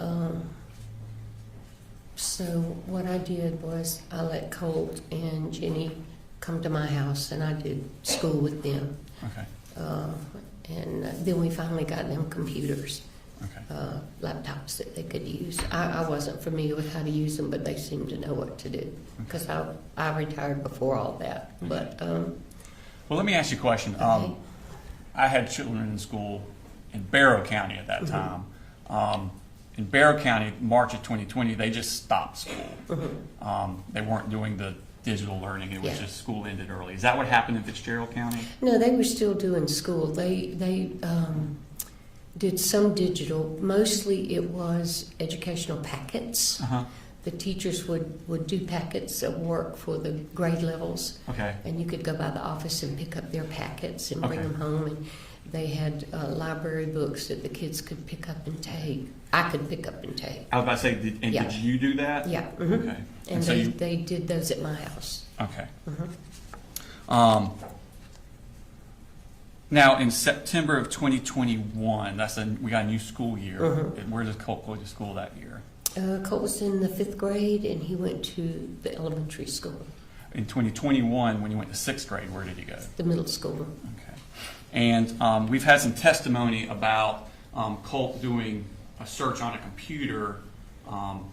Were you aware of that? I was not for a good while. Okay. Marcy didn't share a lot of those things with me, Okay. and Coley was working all the time. Okay. But At I some did- point, did you become aware? yeah, I did. I did not know about the search for abuse, but I did know about the search to how to kill your dad. Okay. And about how long after that happened did Marcy tell you about that? I think it was a couple of months. Okay. So probably still within 2021? Yeah. Okay. Now, at some point, did DFACS come into play with the family? Yes. And who was it that initiated that? Well, I went to the school to meet with the counselor, Sujette Sujette Giddens now. And I discussed with her my concerns about things that were happening with Colt and his mother at home. Mm-hmm. And that I wanted her to be aware that we were going to call DFACS. Okay. And she said that they were going to call. And I said, well, I'd rather you wait and let us call because I think it would make a bigger impression on her if we did it. But then I found out she'd already called them. And then she called them again after we called them. Okay, so you also called DFACS? Mm-hmm. Okay. I didn't. My other daughter did. Okay. I couldn't pick up the phone, and I couldn't do it. Okay. So she did. I asked her if she would call them, and she Okay. did. So she did it at your direction? Mm-hmm. Okay. Mm-hmm. At some point, did the family leave your mother's house and move away? They did. They left in. I'm not sure. I want to say it was January, but it might have been. No, let me think. I got some notes here. Let me look. Okay. Maybe I can remember. They went back to Jefferson. I've got November here. Okay. So would it have been the same? Judge, yes, she's brought notes, certainly we would have the opportunity to look at those. That's accurate. I'm sorry. Examine, so. Yes, sir. Do you need those to refresh your memory? I just have, like, the dates certain things happened Okay. that I And- thought you might ask. Okay. And but- did but- you make those notes yourself? Yeah. Mhm. Okay. And they're from your own memory? Mhm. Okay. No, well, they're from my notes that I've kept along Okay. since things started happening. I just kind of put them together. Okay. And when did you start making these notes? Back kind of when you were talking about with the DFACS stuff, or more recently? Well, when we called defects, I sort of went back and started making a sequential thing. When they left Statham, when they left Gainesville. I don't know why. I just thought there might be a point in time that defects asked me questions, and with all that was going on, I couldn't keep it all straight. Okay. So these aren't notes that you created after the shooting. These are No. notes you created well before that. No, mm-mm. Okay. Are they more contemporaneous in time as to when these events are Yeah, happening? mhm. Just mostly dates. Okay. So you're saying that now And you're welcome. Y'all are welcome to look at them. Okay. Thank you. And that was November of 2021. Mm-hmm. So would that have been shortly in time after the DFACS became involved? Mm-hmm. Okay. And where did the family move to? They moved to Jefferson. Okay. How much contact did you have with the family when they moved up to Jefferson? I still tried to go up about once every 6 weeks. Okay. They And were a little farther away, so I didn't go quite as much. okay. At some point, does Marcy, Jenny, and little Coley move back down to Fitzgerald? Mhm. Do you remember when that was, or was that in your notes? That was in November, a year later. A year later? Mhm. Okay. And where did Colt go? Colt wanted to stay with his dad. Okay. I told him he was welcome to come, but I think he wanted to stay with his dad because his mom and the other two would not be there. Okay. You know, it'd be a little calmer. Okay. So At least that's what he told me. okay. So in November of 22, Marcy and the other two kids come back down to you. They move back into your To my mother's mama's house. house. Okay. Mhm. And then Colt's up here. How much contact are you having with Colt that period of time? I was not having a lot because Marcy was really strong on the drugs, and I finally moved them to my house Okay. because I needed to be able to take care of the kids without running back and forth. So they moved to my house, and When you say they, did all three? Or all just three the of kid? them. Okay. Mhm. All right. And Marcy, for the next 6 weeks, pretty much stayed in the bed, Okay. getting clean, withdrawing. But it was easier for me to be able to take the kids to school, pick them up, all that. And so they stayed with me for maybe 6 or 8 weeks, and then they moved back to my mom's house. Okay. So because of this, you weren't able to. And I was going to say, to answer your question, I was not able to go up and down a lot with Colt. I bought Colt a phone, and I got him a card that he could use to call me. And I said, put it up, and if you need me, if you want to talk, call me. Okay. And he did call me some, but not a lot. So during that time, did you find out, or were you told about law enforcement coming to the house about an FBI tip? No. Okay. Colt didn't share a lot with me. I asked him after he went to the detention center why, and he said, I just didn't want to bother you. I didn't want to worry you. Okay. So I honestly didn't find out about that for quite a while. Okay. During the time that Colt is up here with Colin, are you also communicating with Colin? Yeah, we would text back and forth. And what types of things? He would text me, well, more of the texts that we had were later, but he texted me to let me know that he was getting enrolled in school, and he texted me to let me know that they were settled and he was doing good. We didn't have a lot of communication during that time. Okay. Most of ours was after they moved to Winder. Okay. Did he ever tell you about the law enforcement coming to the house? I honestly do not remember who told me about it. Okay. Did you find out about it before or after the shooting at Apalachee High School? Oh, before. Now, at some point, Colt, then Colin moved to Winder, Georgia. All right. And Colt actually leaves to come to Fitzgerald. He came to Fitzgerald during the summer and stayed for a while. Okay. About how long did he stay there? 5 or 6 weeks, I would guess. I was in Florida a lot during that time because my other daughter was in Michigan in training for her job, so I was down there keeping the kids. And Did Colt get in trouble down there with you guys? he did. Tell us about that. I was not there.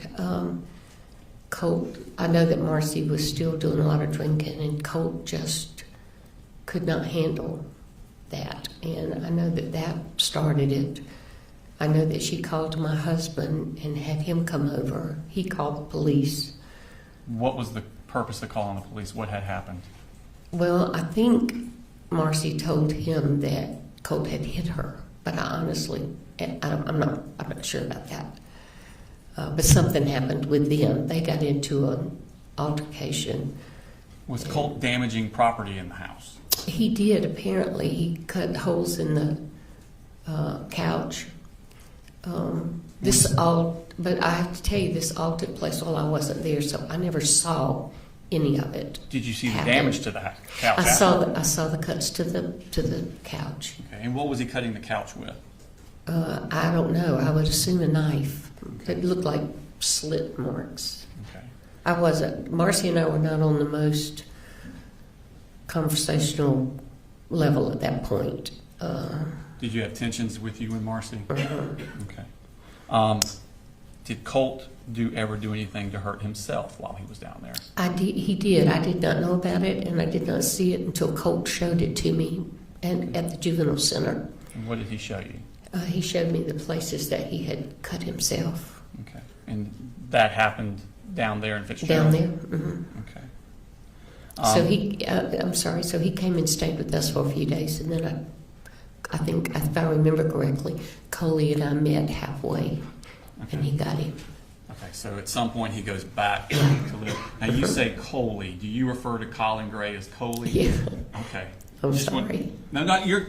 Yeah. Whatever you call him is fine. I just want everybody else to know who you're Yeah. referring to. Yeah. Okay. So you took Colt halfway up to Winder.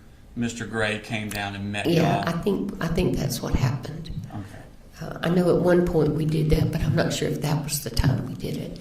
Okay. Moving your attention further to October 13th of 2023, what happened then? That was when DFACS tested Marcy Okay. for drugs. Where were you at that time? My husband and I were in Virginia. Okay. I called DFACS and told them that we were going to be out of town for a week. Mm-hmm. And it was the first time I'd left the kids for that length of time. And I asked them if they would please do a check just to make sure the kids were okay. Okay. And they did. And So. they tested her for drugs? Mm-hmm. Okay. Yeah. When you got back, how long was it before you got back after that day? That was the 13th. I can't think we came home like the 15th. Okay. Coley had just come and gotten the kids. I was about to say, the kids were already gone by the Yeah. time you got back? Okay. And as far as you understood, the kids had moved up to Winder with Mr. Okay. How did Marcy take that? Well, she was not happy about it. Okay. And did that come to a head in November? Yeah. Tell me about what happened there. Marcy got, I don't know what she was taking, but I had been at Annie's with the kids. That's your other daughter? Yeah. And I was coming home, and when I got home, she asked me to walk outside with her, and I did, and she said, get in the car. And I said, where are we going? And she said, just get in the car. I said, no, I'm not getting in the car. And I said, where do you want to go? And she said, I'm going to Winder. When she refers to the car, whose car is she talking She about? was talking about my car. Okay. Does she have a car? She did, but I found out later that hers didn't have any gas in it. Okay. So I told her no, that I was not going to get in the car and I was not going to Winder. And she said, I'm going up there and I'm going to kill him. I said, no, you're not. You're not going up there. You're not going to kill him. You're not going to traumatize your children. You're staying here. And I turned around and went back in the house. And she followed me back in the house. And she had a fire burning. And we found out later that she had burned, my younger daughter was a soccer player. Mm-hmm. She had burned all of her soccer jerseys, all of her pictures, all of her personal things in the fireplace. And then she went in our office and called me in there, and there was a chair sitting there with a blanket on it. She said, I want you to sit down. I said, for what? And she said, I know you're going to call the police as soon as I leave, and I'm not going to let you do that. So I sat down and she taped me.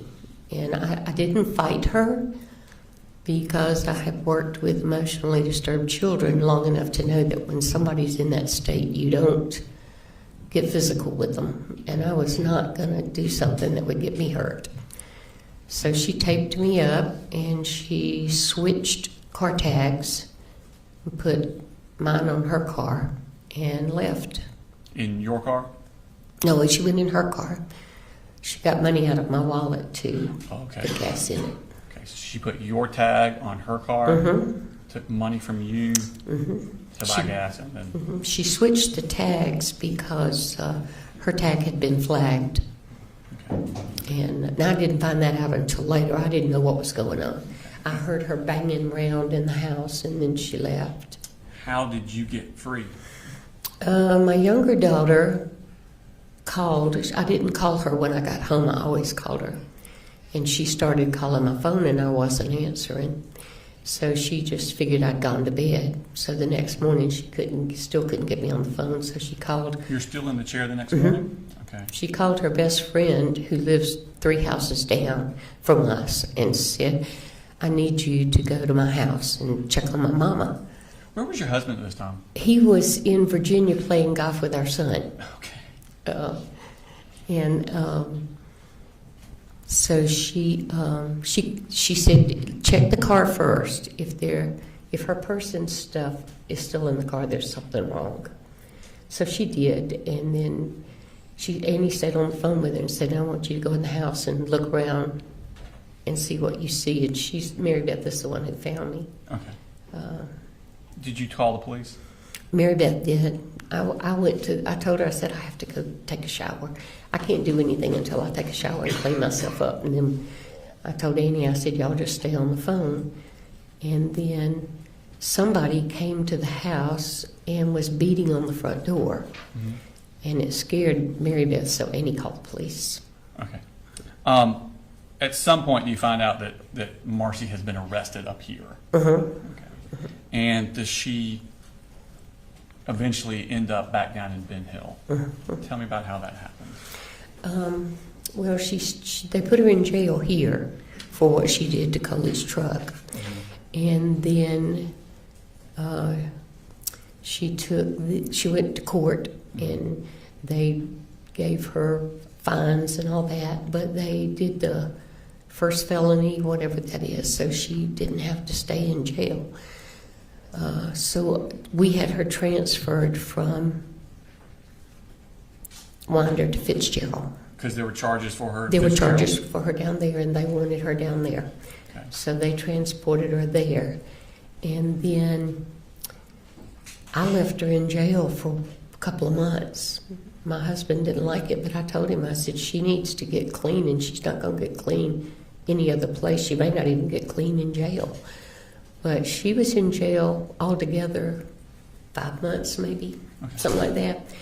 And then she asked me if I would consider helping her get into rehab. Mhm. I told her I would, so I found a rehab, and I talked to the sheriff, and he said they would transport her to rehab. They Okay. did not want her to come home. But my husband insisted that she come home, so she came home for 3 days, and then we took her to rehab. Where was the rehab located at? The rehab is located in a little bitty town called Glenville, which is about an hour and a half from west of Savannah. Okay. And when was it that she went into the rehab? Do you remember?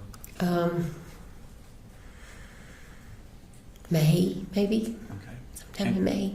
So from November of when she was arrested up here till May, she's been in jail somewhere. Maybe April, I can't remember Okay. which. And then from there, she goes into a rehab facility. Is this a rehab facility she can come and go as she pleases, or is she? No, they were required to stay there, and they had to work. Mhm. So we could go and visit her, Mhm. but she couldn't leave. Okay. Or she was not supposed to leave. Okay.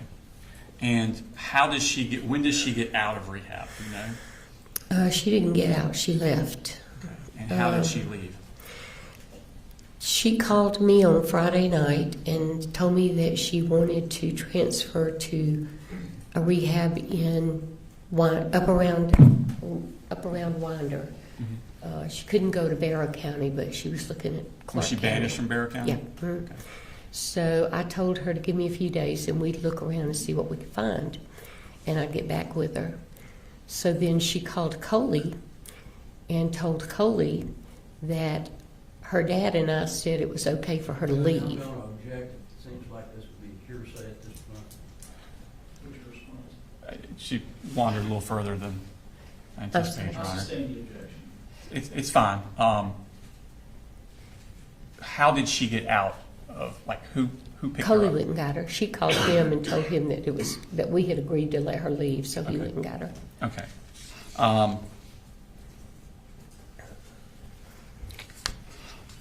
And where does she go at that point? She went back to Winder. Okay. So, is this the house that Colt and Mhm. Jenny and little Coley and Colin Gray that you referred to as Coley also? Yeah. Okay. I want to take you back in time now to Christmas of 2023. So this would have been after Marcy has duct taped you and stole your car, stole your money, and she's in jail. Mhm. Okay. Do you go visit the kids in Winder with Colin around Christmas I time? went the day after Christmas, I think. Okay. And I want to show you, does it have the diagram from Heather Lashley? I'm going to pull up the diagram that we used with a prior witness. I know this isn't to scale, but is this kind of accurate as to what the house looked like? Yes. Okay. Was that your first time visiting that house No. that Christmas? You'd been before that too? Yes. Okay. So we have things listed. You got the carport in the garage, the laundry room, kitchen, living room. Where it says subjects room, they're referring to Colt. Was that Colt's room as you remember it? Yes. Okay. And in the back left, it says siblings room. Is that where Jenny stayed? Okay. And then on the right back, it says father's room. Who stayed in father's room? He and little Coley. Okay, so Colin Gray and little Coley both stayed in that room. Okay, thank you. Did Colt talk to you about a Christmas present he had gotten? Sure. Okay, and what was that Christmas present? It was a gun. Okay, and was it a rifle? Yes. Okay. Who did you get the Christmas present from? From his dad. Okay. While you were up there, how long did you stay up there at Christmas time? I don't know, 3 or 4 days. I usually stay 4 or 5 days. Okay. Where was the gun kept at that time? I honestly don't know. He came out into the living area with it and went back down the hall, but I didn't follow him, so I don't know if it was in his room or in Coley's room Okay. at that time.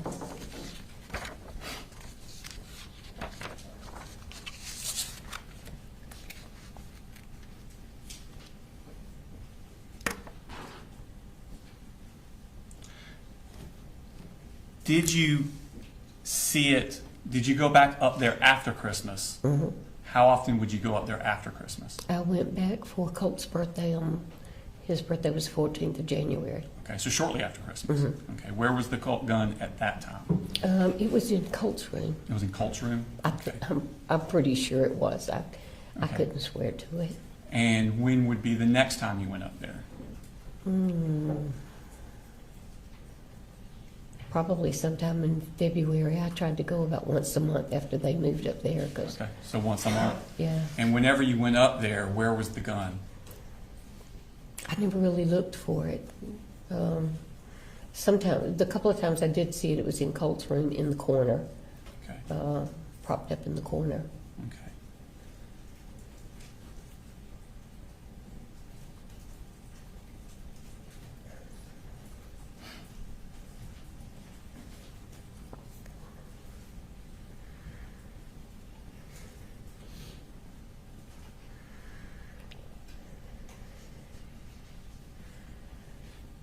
Do you remember giving a statement to an investigator with the Bexar County Sheriff's Office on September 9th of 2024?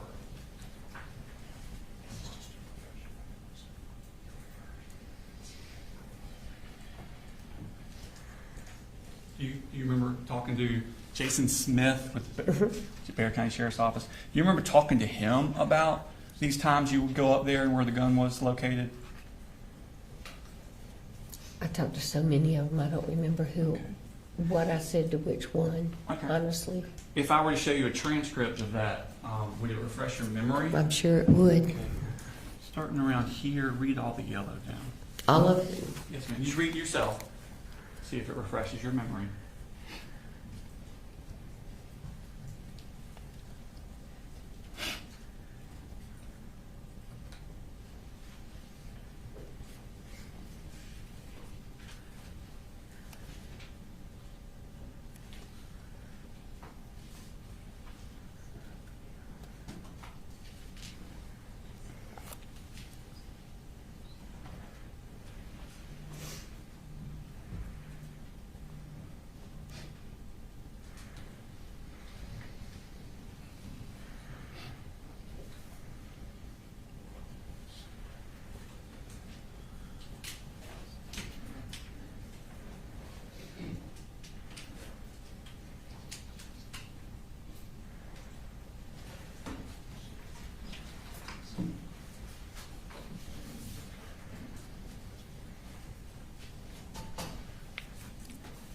Does it refresh your memory? Yeah, Okay. And so when you would go up there once every month or so, where was the gun kept? it was in his room. In Colt's room? Mhm. Was it in Colt's room every time you went up there?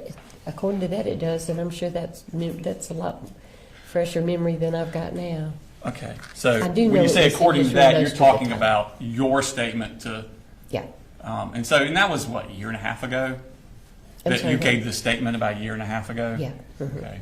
And so what you're talking about is 2 years ago? Yeah. Okay, or 3 years ago. So whatever's in here is more accurate? Mhm. Okay. Oh, absolutely. And so if it says, every time I went up there, I saw it in Colt's room, that would be what you believe to be accurate? Mhm. I'm sorry, I just Yes, need I'm to say yes. sorry. It's Yes. just because she's writing it down. That's I mean, okay. we all know I'm what sorry. that means, but it's for the I'm record, sorry. I'm sorry. Did you, that January for Colt's birthday, after he got the gun, what did he want from you for Christmas? I gave him Or for his money. birthday, I'm sorry, for his birthday. I gave him money. He wanted bullets. He wanted bullets? Okay. And did you check with anyone to see if that was appropriate? I told him he had to ask his dad, Okay, and if it was okay with his dad, I would buy them for him as long as they used them at the shooting range. okay, Coley thanked me for having him ask him, Okay. and said it was fine that they go to the shooting range. So we Okay. went to one of the sporting goods places and bought them. okay. So you bought ammunition for Colt, but it was because Colin said you could? Yeah. Okay. Now, we're going to skip forward again now. So, no, that's the same time period. So now, Colt has been removed from Marcy. All the kids have been removed from Marcy. Mhm. They're up here in Winder. Mhm. You have that Christmas. You have his birthday in January 14th. Is that correct? Mhm. So now we're in 2024. Colt's 14. Mhm. Okay. Is Colt going to school?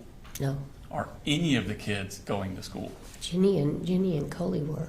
In January? Oh, I don't know. I think they got registered and started in February, if I remember correctly. And how did that process happen, them getting registered? Who did that? My daughter did a lot of it. Okay, And that would Coley be by your helped. daughter. You have two daughters. Annie, I'm sorry. Annie, the Yeah. Colt's aunt. Mm-hmm. Okay. Mhm. She, She's a computer whiz, and I just get bogged down, and Coley was working. Mhm. So I called her and asked her if she would help get it all done, and Okay. she did. All right. Thank you. Mhm. Now, so when Annie's registering, she's registering all three kids? Mhm. Okay. Does Colt ever actually attend school? No. Okay. Were you helping the family financially at this time? When Coley needed me to, I did. Okay, so if he needed, and by Coley you mean Colin Gray? I'm again. sorry. No, you're fine. You can do that. I'm just making Yeah. sure everybody understands who we're talking about. You just talk like you normally talk. I'm not trying to correct you. But you're talking about Colin. Mhm. If he needed something money-wise, food for the kids, light bill, rent, anything, could he ask you? Yeah. And did he routinely ask you? He asked me several times. Okay. Yeah. And did you always come through? Mhm. Okay. But I'm sorry. That's fine. Thank you. So now let's fast forward to, we've gone through the summer. Marcy is now up here. Mhm. She's left rehab. She's up here. Mhm. How did Colt get enrolled in school that time? He was already enrolled. You mean for the For ninth Apalachee. For Apalachee, Oh. that school year. grade? I don't know. I just assumed that the paperwork from the middle school would transfer over to the high school. So you're not aware of how that happened? Mm-mm. Okay. That's fine. Now, I want to take your attention to Thursday, August 15th. And just to set the stage, and Marcy's up here, right? Is that correct? Mm-hmm. Okay. Do you get a call from Colt about Marcy? Do you know what I'm talking about? I do. Okay. Tell me about that. Colt called me, I want to say it was during the night, and he said, Mamu, I don't know what's wrong with my mother, but you need to come and get her. We'll have to object unless they plan on bringing Colt in to testify. All right, so there's a hearsay objection. What's your response? Your Honor, it's not for the truth of the matter asserted. He's asking her to come get his mother, and so it's why did she do what she did next? Well, Judge, the truth of the matter asserted is, it doesn't cover everything. You can't get into everything just because they're not going to say it's not truth. There's got to be some limitations. Your Honor, there are lots of limitations, and I'm not going into those limitations. I can't assess without knowing what the statement is. Your Honor, the statement she said was that he asked her to come get his mother. And her next thing she's going to talk about is going up there to get the mother. So the reason for the statement is to explain why she's doing what she's doing next. A request is not a statement, so therefore it wouldn't be hearsay. What's your response, Mr. Gray? My response is, he can ask her, based on the conversation that you had with Colt, did you come up and get Marcy? Well, that's still me going into the contents of it, Your Honor. She's saying what Colt said. That makes the difference. Yes, except the value here are the words that are being spoken. It's what he said to her caused her to do something. It's not being offered to. He didn't give a reason. That you're not asking for a reason why. Is that right? Just that he called and said, "Come get her." I think she put something in there, but that's not like I said, it's not the purpose of it. So I'll permit, if the response is, Colt asked me to come get her, then I'll permit that and say that's not hearsay. If there's more to it than that, then I would need to hear that. Did you get a call from Colt? Yes. Did he ask you to come get his Yes. mother? Okay. Excuse me. When he asked you, did he say anything about having a physical altercation with Marcy involving a gun? I'm sorry, yes. He did. Yes. Okay. Wait, you said on the phone call, did he say Yes, ma'am. something about having an altercation? No, Thank you. Okay. no, I'm sorry. I'm sorry, Your Honor. I thought I was getting in trouble. I was I not trying to misconstrued elicit that. content. I was trying to elicit the absence of content. No, he just said, come get her. Okay. Thank you. So do you go get her? Mm-hmm. And when was that? The next day. Okay, so that would have been the 16th. Mm-hmm. Okay.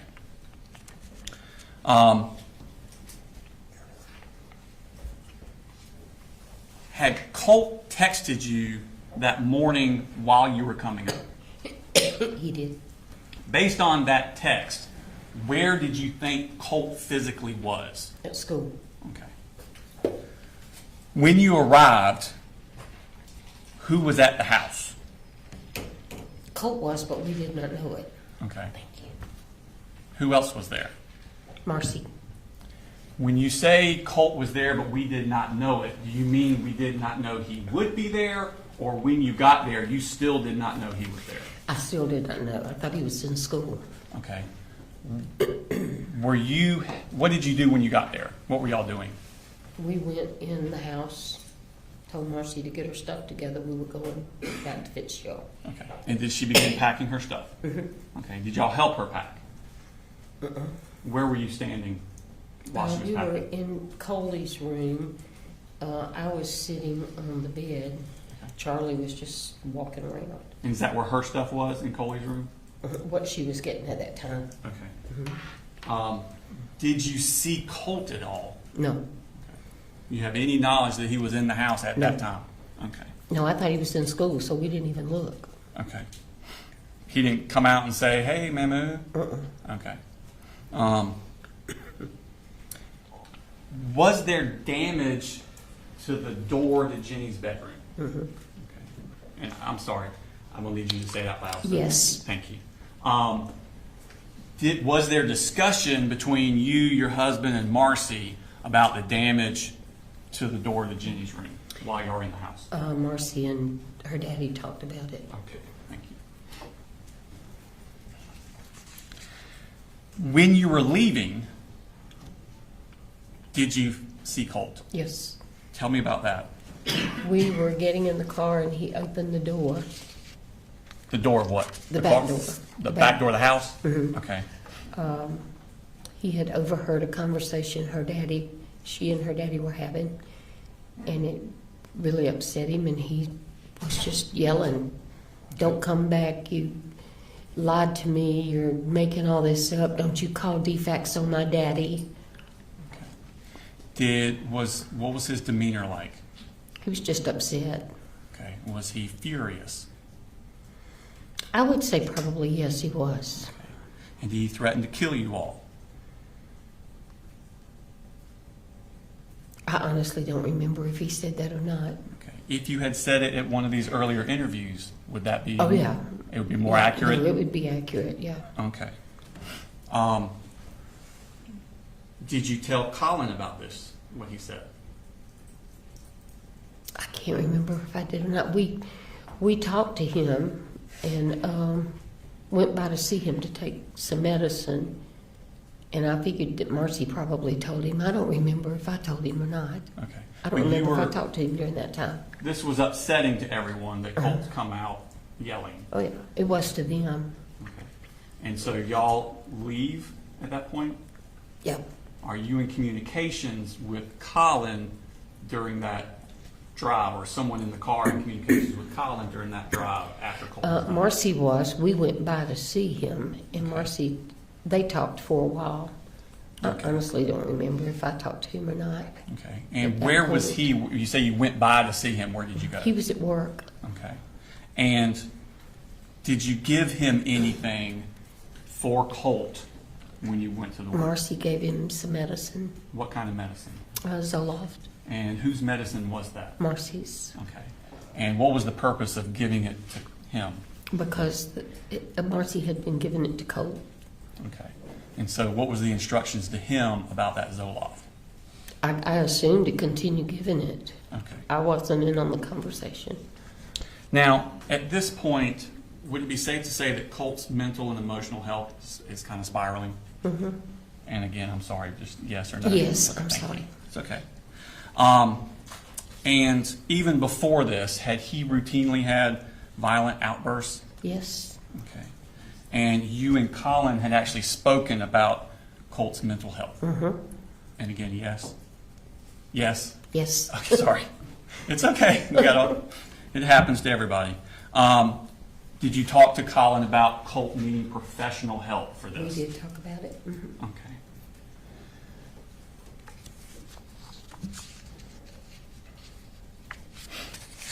Did you tell, when you stopped off to give the Zoloft to Colin, about what Colt had done when y'all were getting in the house? I didn't talk to him. You didn't talk to him? No, Okay. we stayed in the car. Marcy, he was working around in the back of the fire station. Okay. Marcy talked to him.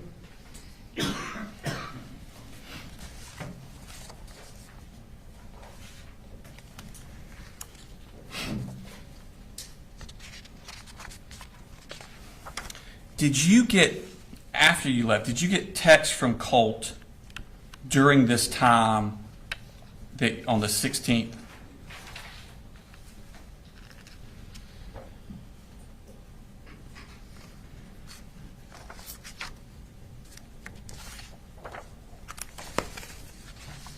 Hold on just a second. Wrong page. Sorry. Thank you.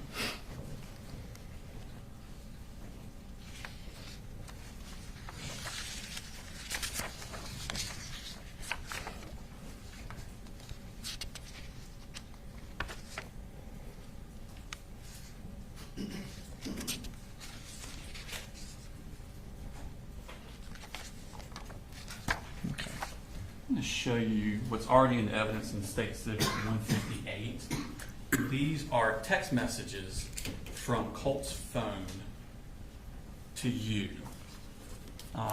Colt would be where it says owner in the green, and then your grandma in the blue. Before those are published, we're going to object to those. These are text messages.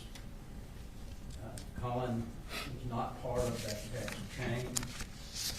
They are between Colt and his grandmother.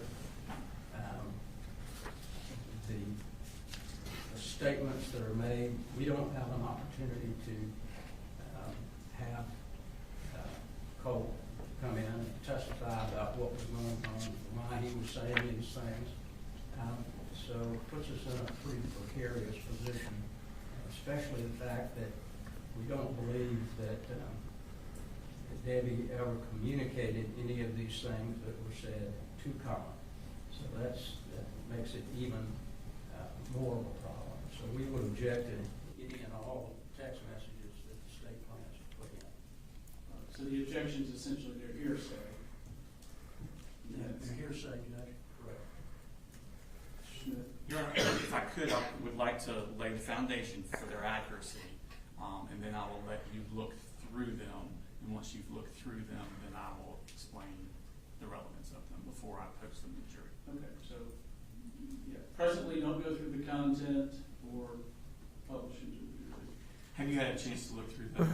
Do they accurately reflect the conversation you were having by text with Colt as you're on your way up and leaving the house? I'm sorry, yes? Yes. Okay, thank you. So at this time, Your Honor, you can flip through those, and then we'll go through the contents of them.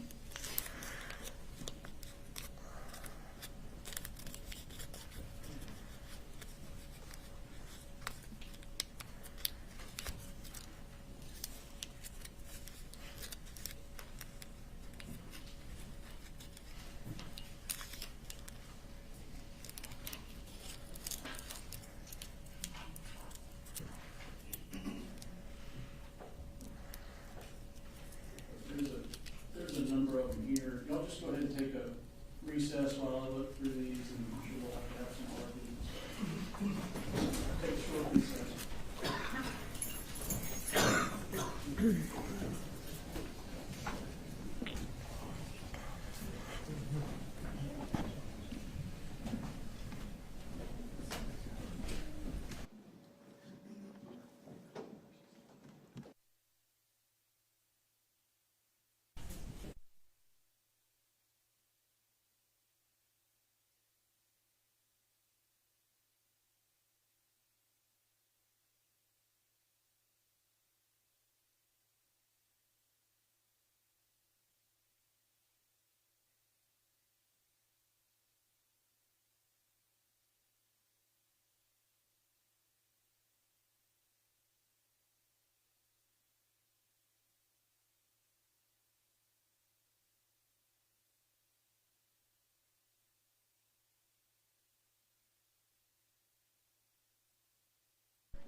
Your Honor, she did say that they talked about his professional help. Needing professional help, Right. which is not actually in any of They this. went to Colin's work, and by they, it's her husband, and her daughter, Marcy. Things were discussed with him. She does not remember if she said or if anyone said. However, my next line of questioning is later that day, he sends her a text of a screenshot of the enlightenment counseling that he had filled out that the earlier witness testified to, which would give an inference that he is affirming to her that I am getting Colt professional help the same day that this is happening. And so the purpose of this, Your Honor, the things that happened at the house and the Zoloft, she's already testified to that, so we're not getting it in for any probative value of that.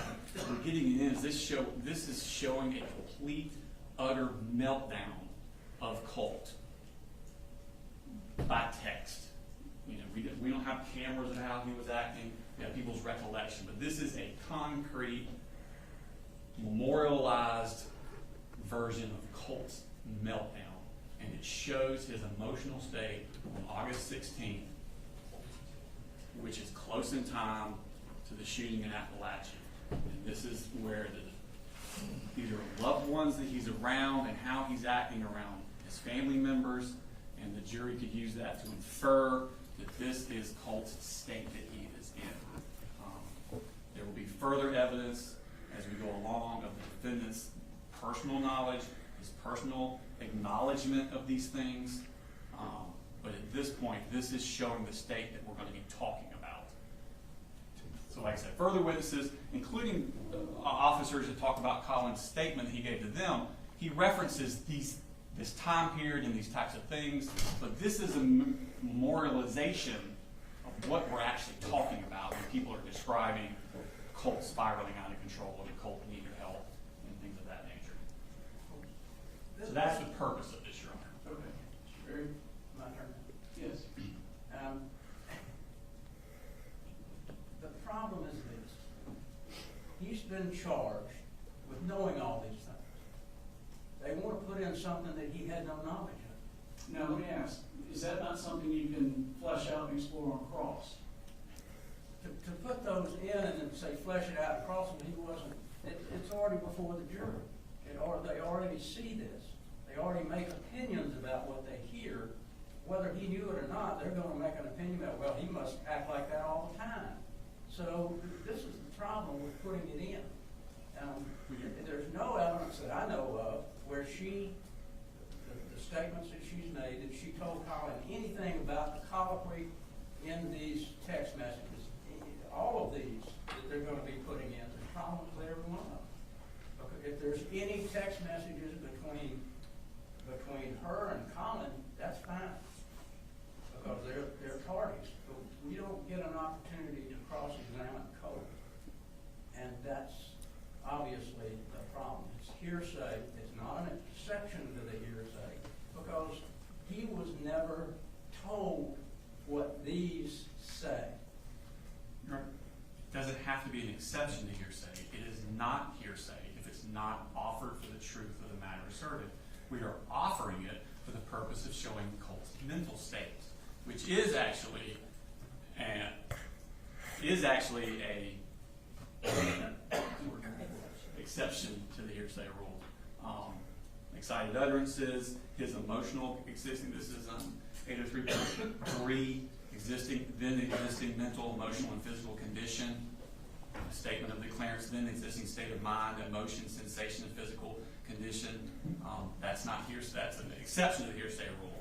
So while we would argue it's not only not hearsay, but even if it was, there's an exception to it, because the purpose is to show Colt's mental state on that day.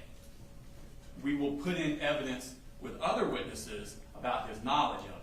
But I can't put all the evidence in for the entire trial in one instant. It has to be a series, Your Honor.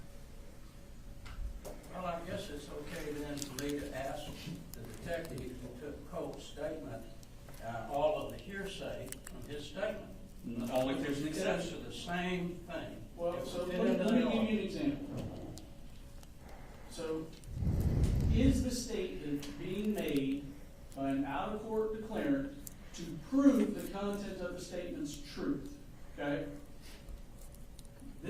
text says, with the shit you pull, you'll rot in the deepest pits of hell, according to your God.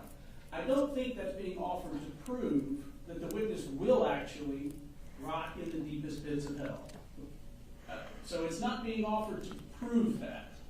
It's being offered to show that it was said.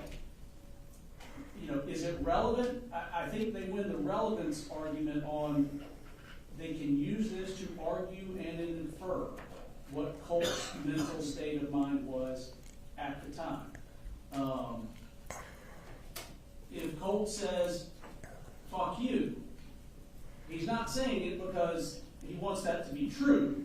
That's not something he's actually going to do. It's the mere fact that he said it, and that's the value in it. Now,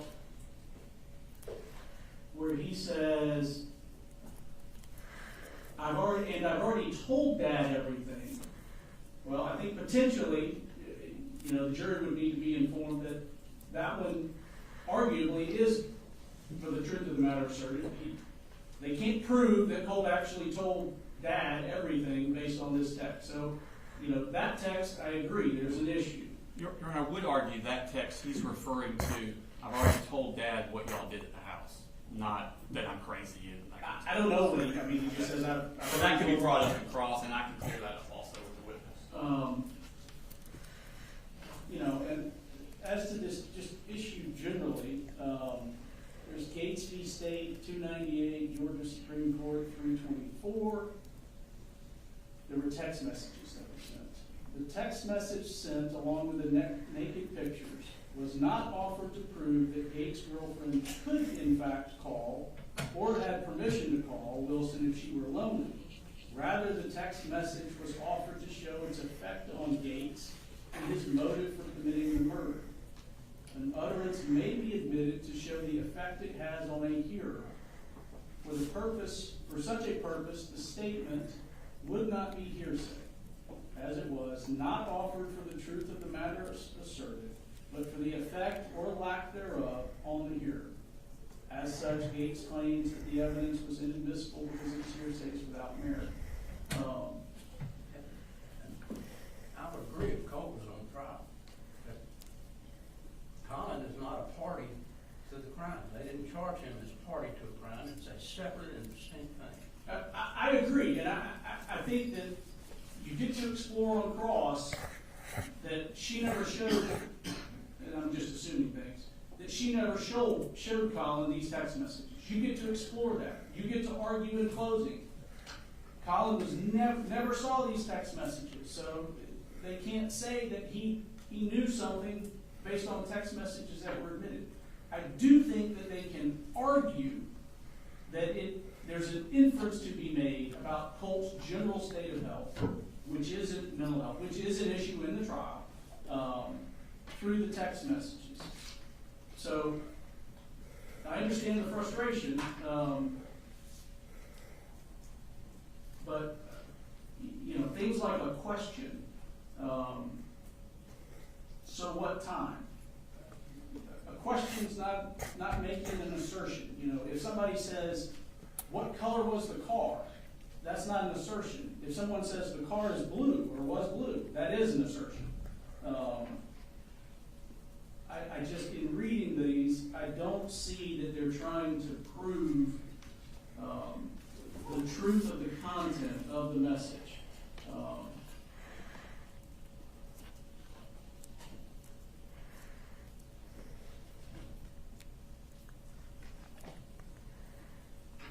Now, there's one that's got an image attached.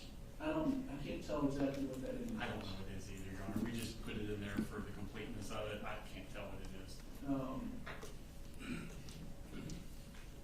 It's probably like a picture he took or something. I don't know.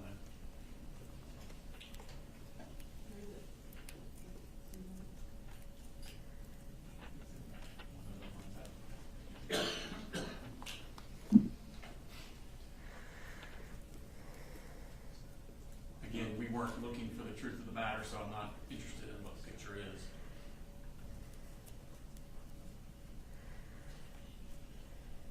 Now, Mr. Berry, I'm happy to instruct the jury that the messages are being offered not to prove the content the content of Colt's half of the messages are true, but that the state argues that they're to show his mental health. And then you can on cross elicit whether or not any of this was actually ever shown to Mr. Gray. If you want me to give that sort of instruction, I will. But I do think that the messages are admissible. They've got a ton more to do. They make the same objection to all of them. So. Yes, sir, I was going to, it's not a ton more, but I have 2 more instances. I was going to go ahead and give them to your honor. You can be looking at them. It would be the same, have the same objection. And the same. They're actually shorter than that one.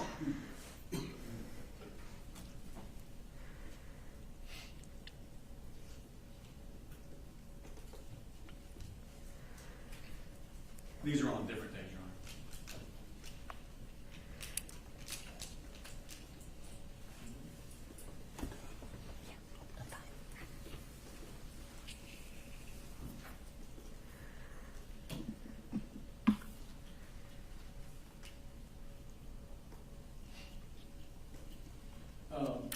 So let me ask, just starting into these. So Mr. Berry, this one, this is States 158. I think it states 158. This is from Colt to the witness. You're blatantly ignoring my calls, and so I'll just say this. Ask Mama why the fuck she was drunk that one to the point where she was literally passing out. After Dad told her he didn't want to drink any of that Jack Daniels he got from a coworker for his birthday, and then he lied to me saying that she was just tired. Do you want that one out? I think, to me, arguably, that the content of that is more for the truth of the matter asserted than, I don't know if you think that one is good or bad for you, though. Well, I don't think any of them should go, but certainly if they. I'm trying to use a scouting play these, then play that one too. Here's one where Colt says, I have been going to school and I go to the library to do work. That's why I don't eat. I threw up last night, asked Daddy. He literally had me clean up. So, to me, that makes it look like he's going to school and went to the library to do work. So potentially the content there is something, to me, that's more about a state of mind than the content, or it's more about the content than the state of mind. Sorry. Do you want that one excluded, or do you want? If the court's going to allow the others, I think we ought to allow those as well. Okay.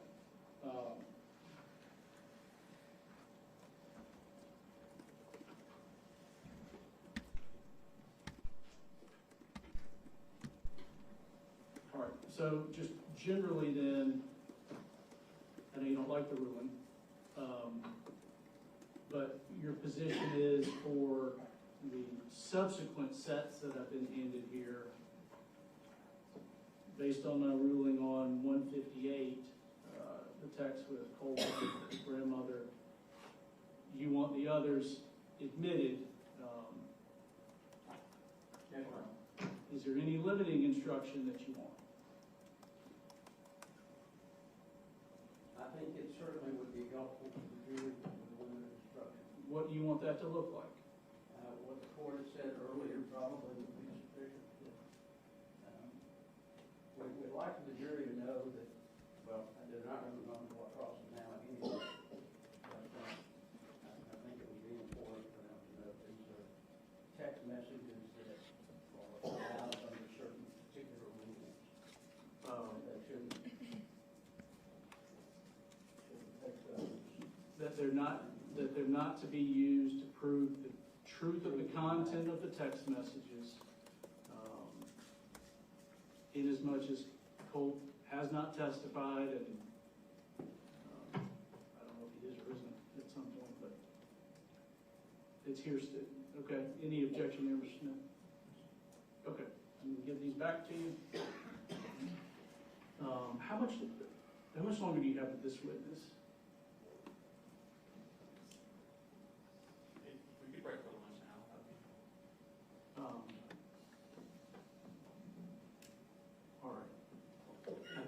And y'all, I know you said you need probably an extra 20 to, I'm gonna say 30 now, because I think I'd like to speak to Ms. Brooks about the next witness, so we don't have to have this, okay, to see if we can shorten this process, all right. if that makes sense, Ms. Brooks. Yeah. Brooks, if you want to bring him in, Yes, sir. we'll go ahead and break.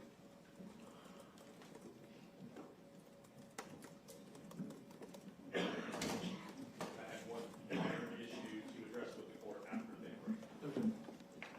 at the bench.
Don't get comfortable.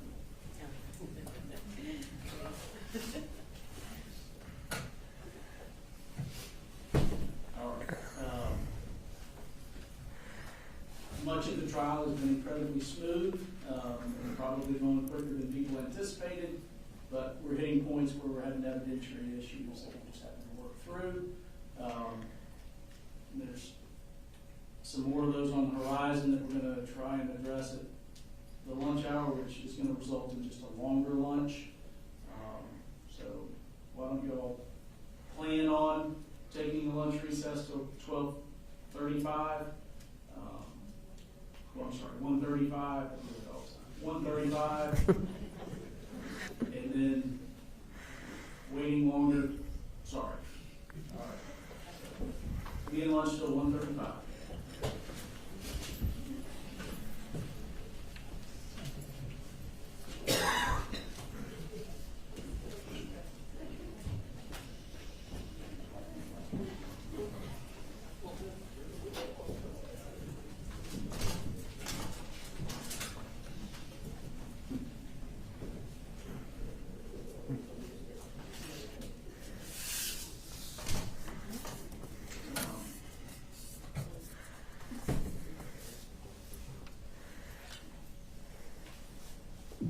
Arguably, I mean, looking at hearsay exceptions, you've got then existing mental, emotional, physical condition, a statement of the declarants, then existing state of mind, emotion, sensation, or physical condition, including mental pain or mental feeling, and bodily health, or it's an exception to hearsay. Y'all can look and decide if you think Yes, sir.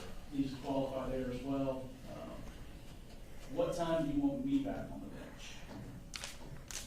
We're ready to go with this next one, then. I'm sorry, I don't have the next witness.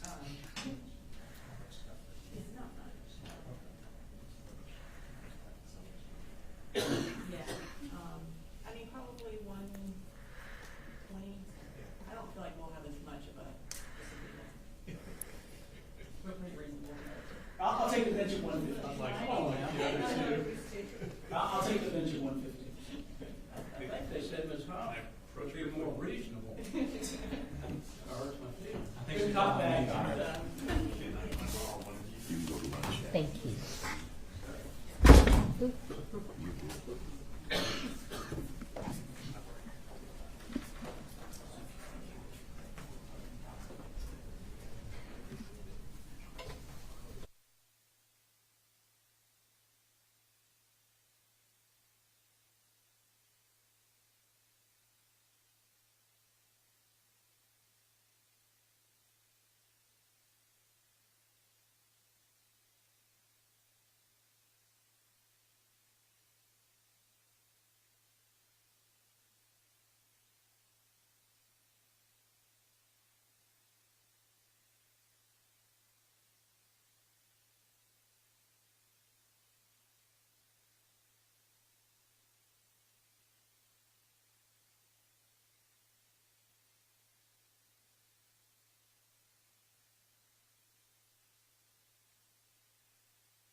It's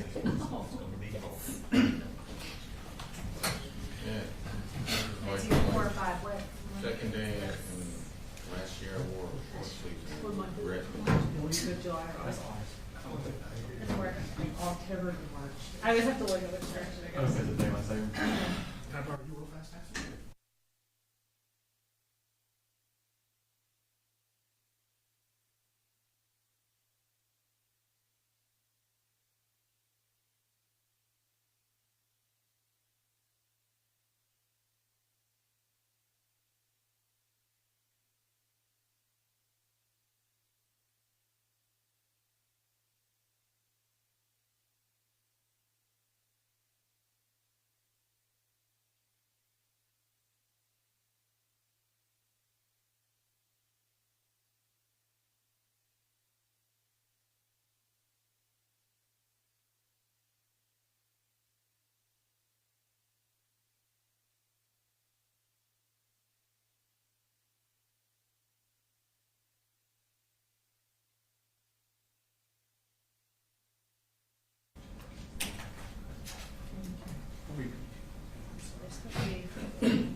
I've been told that some on the first row are using their cell phones to record.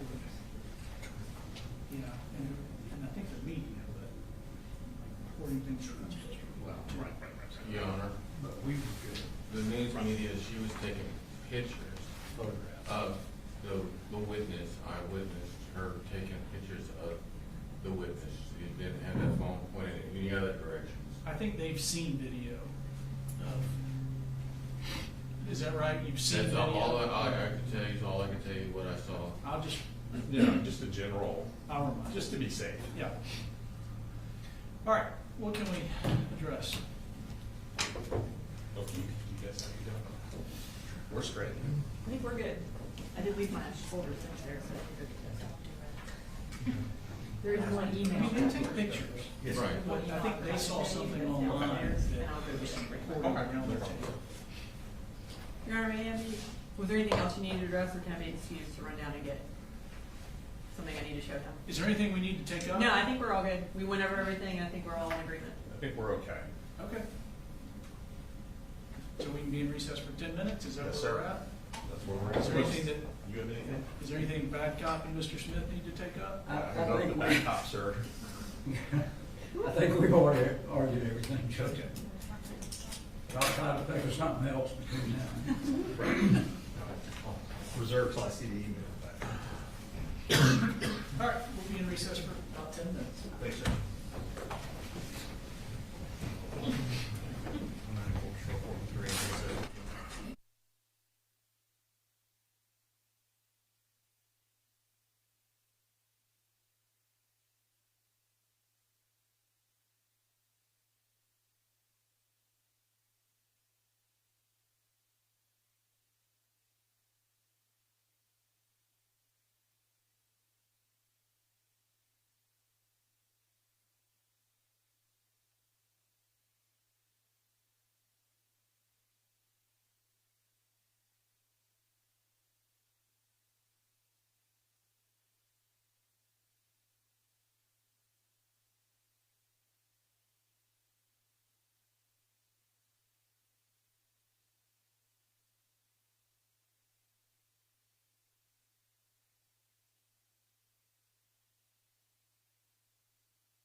We have one in the restroom.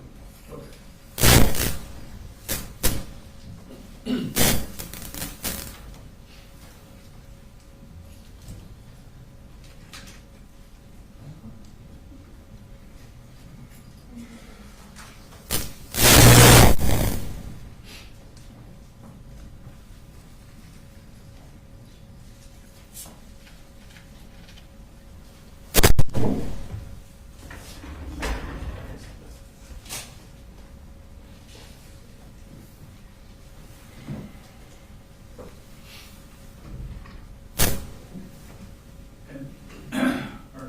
Remind me where we landed, Mr. Gray, you do want limiting instruction or not? I think we had agreed that we were. Okay. So my intention then would be to tell the jury that they're about to receive into evidence a series of text messages that are being offered either to simply to show the words that were being said, or to the extent it may, the mental state of Colt Gray, and not for the purpose of proving the truth of the content of the messages. Okay. And then if there's a specific message that comes up that you want to address, just let me know, and we'll address it. Thank you, Judge. And then let me just remind, I know we don't have full media here, but let me remind, so for recording video, we've got the pool camera that WSB that shares with anybody that wants it.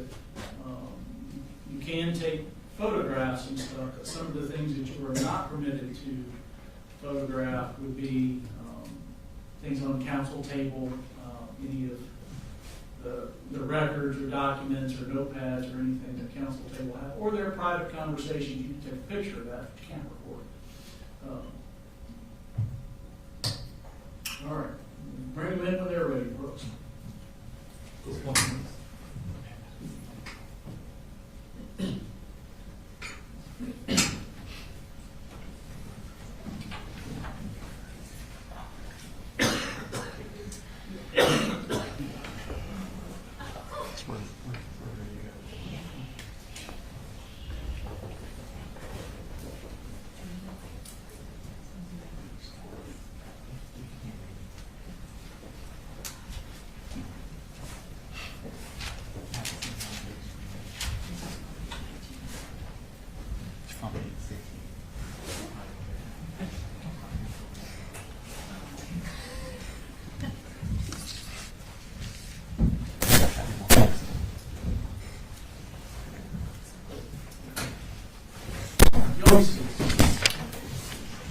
So, ladies and gentlemen, either presently or very shortly, you're going to receive into evidence a series of text messages. Understand that the text messages are being offered simply for the words that are spoken in the messages, or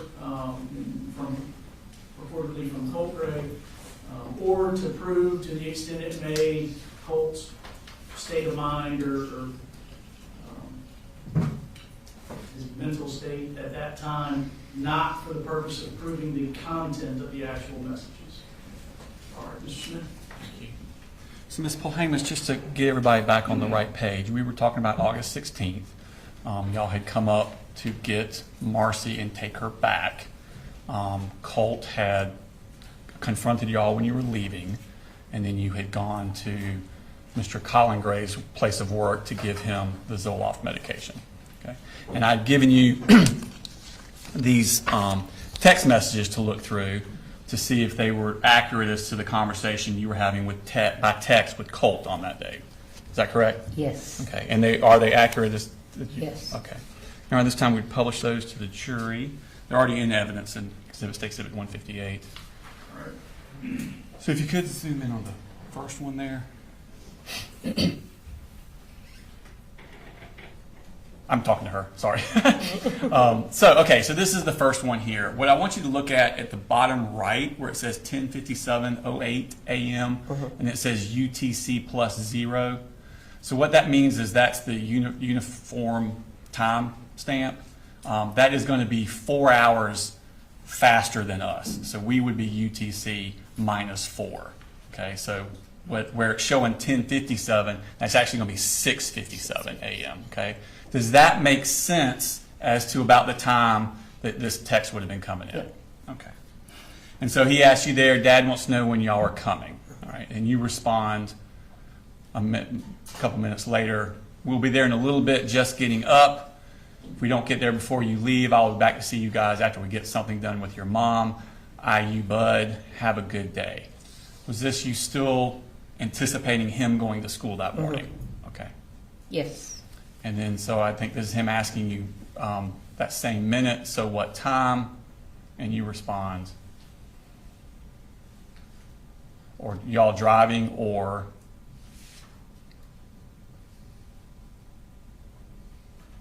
and this is you telling him not to miss the bus, you need to go to school.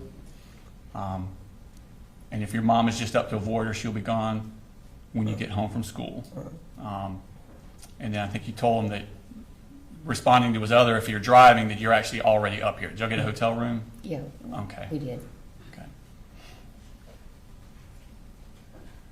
And this is Colt asking you, I assume it'll be as simple as getting her in the car and going. And then you respond to him, not sure, but it will go smoother if no one is there. Correct? Yes. All right. And then he responds, all good. I'm heading out around 7:45, so y'all should be good. So again, you think he's referring to school? Yes. Okay. And then you say, that's what I'm hoping. Just know that she'll be gone when you get home. And he writes back, love you. Is that pretty Yes. standard how he would address you? Okay. All right, so now we skip ahead. This is you telling him that y'all were all out, and he asks, and I'm sorry, this is him. All right, we're all out. So this is going to be 8:24. Where are y'all? At 8:25. And you're like, headed to the house, please relax, try to enjoy your day. And he responds, I will, correct? Yes. Okay.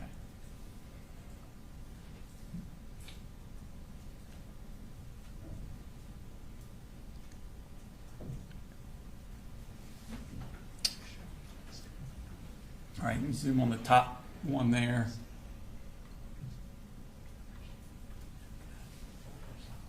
And that's him sending you a picture, and that's a picture of the hallway at the school. Okay. Yeah. And he's telling you he's leaving this here for your sake. He knows it. Does he know that it's important for you for him to go to school? Yeah. Okay. You stress that to him? Yes. Okay. And that's just saying a status that you read what he'd given you. So now we're up to, this is going to be, trying to do my math, 9 o'clock, the 1:02. Make sure mom leaves my Zoloft.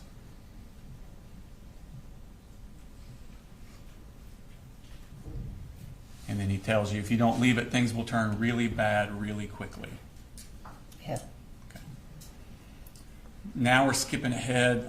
It's going to be 9/11, and he says, I heard everything. What is he referring to there? Everything that they were talking about Okay, and while that we would were in the house. that would have been you and Marcy and your husband. Marcy and her daddy. Marcy and her daddy. Okay, so he's heard that and he's telling you this. Mhm. Okay. And then he's asking, where's my Zoloft? And then he responds back, where the fuck is my Zoloft? Yes. And then he says, I will literally die without it. Yes. Okay. Is that what you want? Yes. And then he's quickly, this is a series of texts all right in a row. You just ruined my life. Hope you're happy.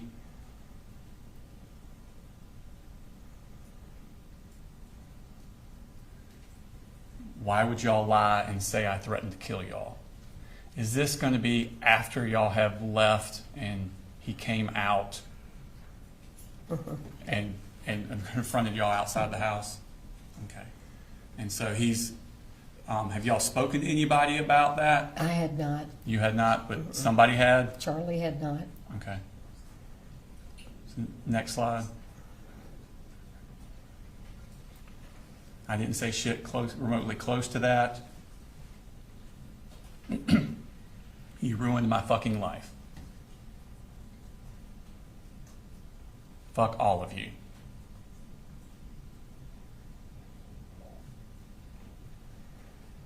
Fuck you. Fuck you and your God. With the shit you pull, you'll rot in the deepest pits of hell, according to your God. You are fake.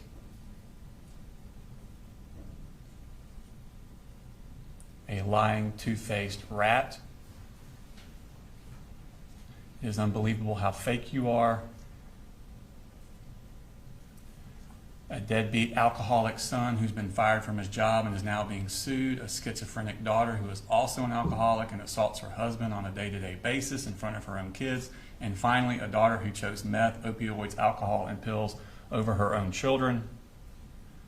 Yes. Is he doing this to hurt your feelings? Yeah. Mm-hmm. And to get out, to vent the anger. To vent the anger. Mm-hmm. This is the way he would do it. You're truly a fucking waste.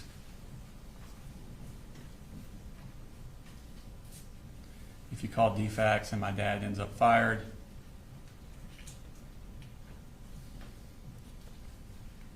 that's the end. We're back at it. I heard everything.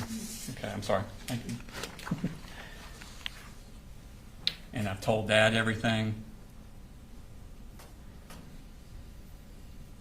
You are fucked. So these were all a string that came in all once together. One right after the And other. then, so you're reading those all kind of at once. You respond to them then. This is you. We gave your medicine to your dad. He will bring it to you. Your mom was the one who said the only way she would leave is if we called DFAX. I want you to have a chance to prove yourself on the Zoloft. Maybe you can with your mom gone. I know you're upset, and I'm sorry.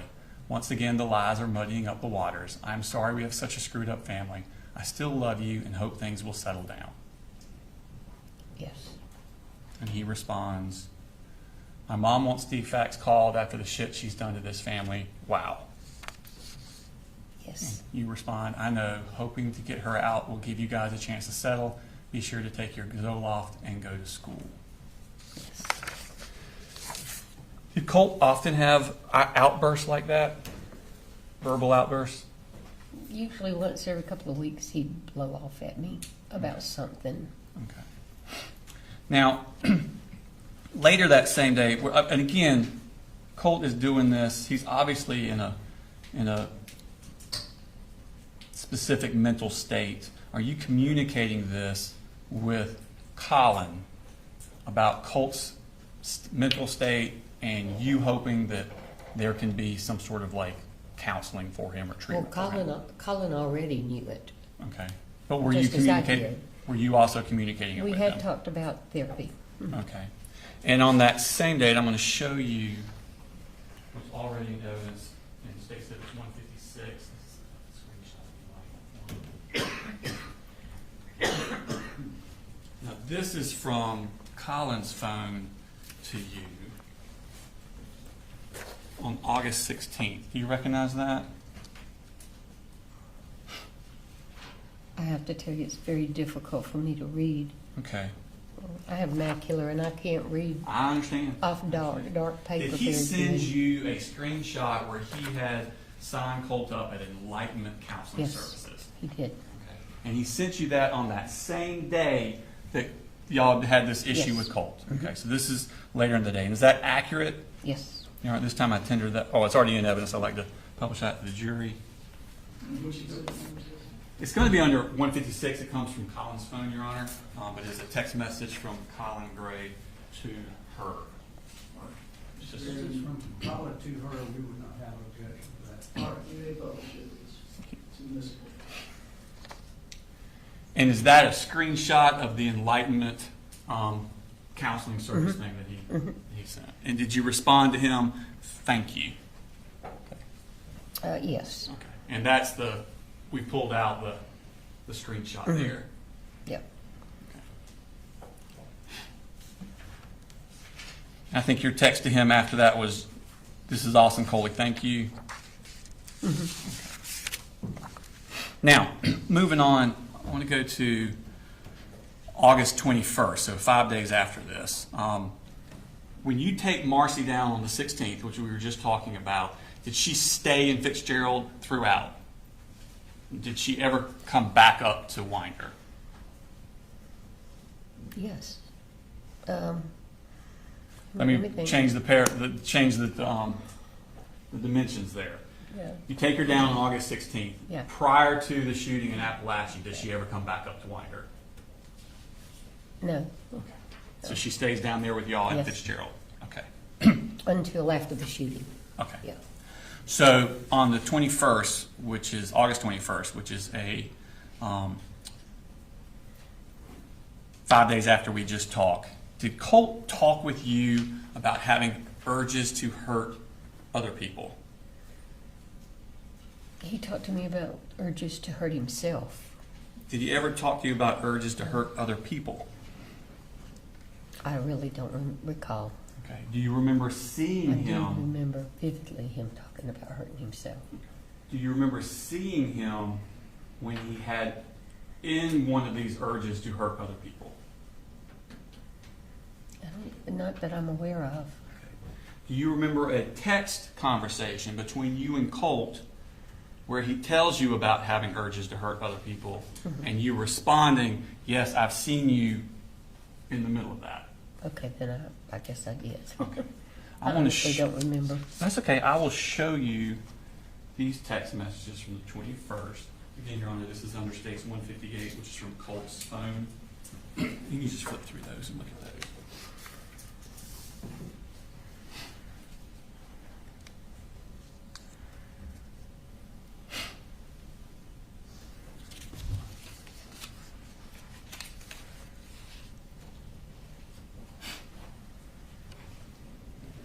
Yeah.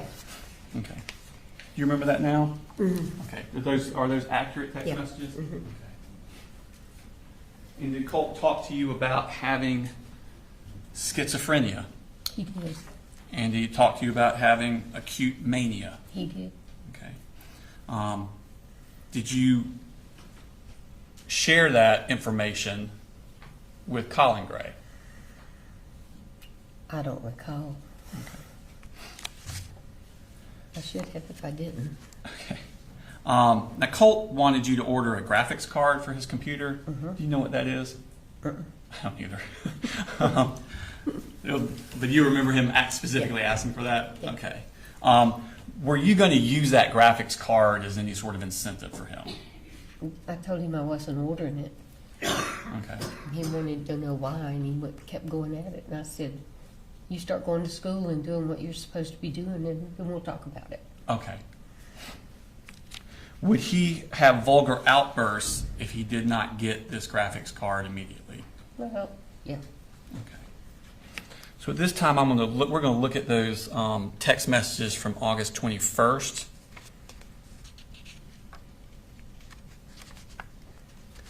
And again, at the bottom, it's the UTC plus 0. We're actually UTC minus 4, so this is going to be 4 hours earlier than what the time is showing. But he asked you, did you order the graphics card yet? Yeah. And immediately says, you're blatantly ignoring my call, so I'll just say this.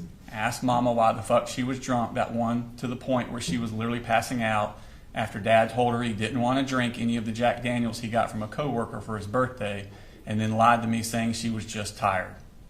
Yeah. Fuck you. Is this all in relation to him really wanting that graphics card? Yes. Okay. And then you respond, Colt, I love you. I'll do anything to help. You just need to let me know how I can help. I told you I would probably not get to the graphics card until next month. Are you going to school? According to your lunch account, you are not eating. If you are in school, you need to be eating. I set up a lunch account for you. If you're not going to school, you should be aware that your attendance record will be turned over to the truancy officer after 10 absences. Your dad will have to go to truancy court. If you continue not to go to school, he could go to jail. Then he could lose his job and truck, all because you're not going to school. I truly thought if you could get back into school, you could get some normalcy back into your life. I hope you are going. LU. Does that stand for love you? Okay. Yes. He responds, I have been going to school and I go to the library to do work. That's why I don't eat. I threw up last night, asked Daddy. He literally had to clean me up. Yes. And he says, quit assuming shit you have absolutely no clue about. Yes. Apologies. I felt a sudden induced feeling of mania. It's kind of like a surprise package that comes with schizophrenia. Yes. Do some research on it. It can help you a ton with understanding why it is I say these things at certain times. Yes. It's more leaning towards acute mania. Yes. And then you respond, I'm so glad you're going. I will keep money in your lunch account. You need to eat. Please know that I'm not assuming anything. I just don't know. Your mom and dad both blow V8 to fit their needs, so I don't know who to believe, except that I believe you when you talk to me. Have you talked to the crisis counselor your dad told me he was taking you to? If you were experiencing acute mania, you might need more than Zoloft. Yes. He responds, I know. I really do need something for it. I haven't gotten to a point where I've felt an instantaneous urge to hurt anyone, but I do have periods where it's heightened. These can last days to weeks for me. Yes. I know it's hard for y'all, really anyone to believe. I would be struggling with something like this, but it is very real. Yes. And then he sends you an image with some stuff circled. And then he says, I started brushing my teeth daily. Yes. And then you write, no, I absolutely believe you. I see you in the middle of your urges. That's why I was so glad your dad was getting you to a crisis counselor. He promised me he would. Yeah. What are you seeing when you see these middle of these urges to hurt people? Well, one of the things that I see is him balling up his fist and just getting really tense. Mostly when he would get angry with his dad or with Jimmy, Okay. or his mom. Okay. I didn't see him do that with anybody else because I never saw him around anybody else. Right. And you're not seeing him on a daily basis, No. are you? Mm-mm. Okay. You're seeing him, what, once a month, maybe? Sometimes more, Okay. sometimes a couple of times a month. Sometimes a couple of times a month, but not on a daily Depending. basis. No. Okay. And then he writes, apparently she's not a crisis counselor.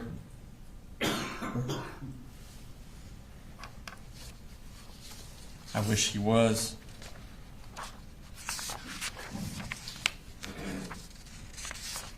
And that's the end of that. Okay.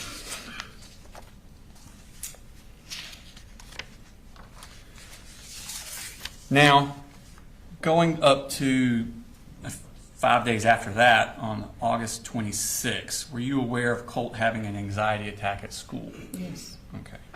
Did you talk to Colt on the phone that night? I talked to him at the school. Okay. He called me from the school while he was having his anxiety attack. So he told you about it at that point. Did he also talk to you that night? Yeah. Okay. At some point during that conversation, does he ask you a question that disturbs you? Yes. And what was that question? If I do something terrible, would you still love me? I think that's the way it was worded. Okay. And do you, at that point, did you know who Nick Cruz was? No, Okay. Did Colt talk to you about Nick Cruz? not that night. Not that night? I went back up there, and in a conversation we had a day or two later, Okay. we were going to McDonald's to get food, and I can't even remember how the conversation started, but he asked me if I knew Nick Cruz, and I looked at him and I said, I've never heard of him. I didn't know who he was. And he looked at me and he said, are you serious? And I said, yeah. He said, well, have you heard of the Parkland school shooting? I said, absolutely. I read all about it, but I don't remember who did it. And he said, Nicholas Cruz did. Mm-hmm. I said, well, how would you know about all that? And he said, I've been reading about it. And you're sure that wasn't the same day that you had the conversation? And that wasn't the same conversation? It could have been. I can't promise you, but I just vividly remember it being on the way to McDonald's. Okay. But I may be wrong. Okay. I don't know. If you had given a different statement on September 4th, 2024 to the GBI agent that was in the same conversation, would that be correct? Probably, yeah. Okay. Either way, when he asked you that question about if I did something terrible, would you still love me? And you said it bothered you. What did you do in response to that? I asked him why he would say that, later. And I said, why would you think that I wouldn't love you? And I said, and he said, I don't know. And I said, well, why would you think about doing something terrible? And he said, I don't know, I was just asking. Okay. And of course, my first thought was suicide. Yeah, I can see that. So I got in the car and went up there. That's what I say. So when I was asking, what you went up there. Yeah. So when you get this phone call, you're down at Fitzgerald. Mm-hmm. Okay, and you immediately come up here. Mm-hmm. The next day. Okay. And did you make any phone calls to anyone in relation to that? I did. I called the Advantage Crisis Center in Athens Okay. and talked to them and told them that I was really, really concerned that he was showing signs of manic behavior and talking about hurting, and I didn't want him to hurt himself. And she said, well, you can bring him in. I'm going to get into that in a second, Your Honor. I am going to ask her that, and I will argue it at that time, but I want to do something else. She's getting a little further along than my question, so I have something else I want to go to before we get to that. For the moment, then I'll sustain it. Okay. Thank you, Your Honor. I'm showing you what's already been tendered into evidence as State Exhibit number 161. I'm sorry, did I show you that?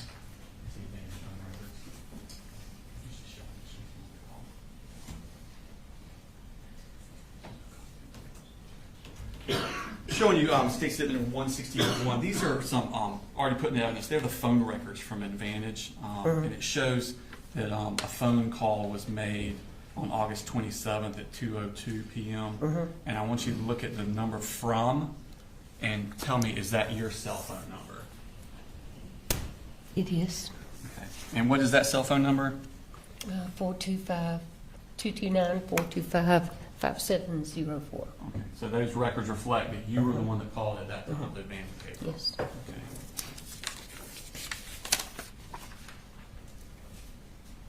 Now, when you were talking to Advantage Behavioral, did you tell them kind of what your needs were and what you were looking for? Yes. Okay. And were they receptive to that? Yes. Okay. Did they talk to you about scheduling of when it would be the most advantageous time and when would be a good time to schedule bringing Colt? Well, she said... Without going into what they said, Yeah. did they Yes. talk about it? Did you talk about scheduling? Can I get you to, I know you're leaning forward, can I get you to pull the mic in? Yeah, we Sure. kind of bumped it. I'm sorry. Yes, So they talked about that? yes. Your Honor, this time I would tender what they said about scheduling, not the truth of the matter asserted, but to show what she did next, because it's talking about appointment times and things like that.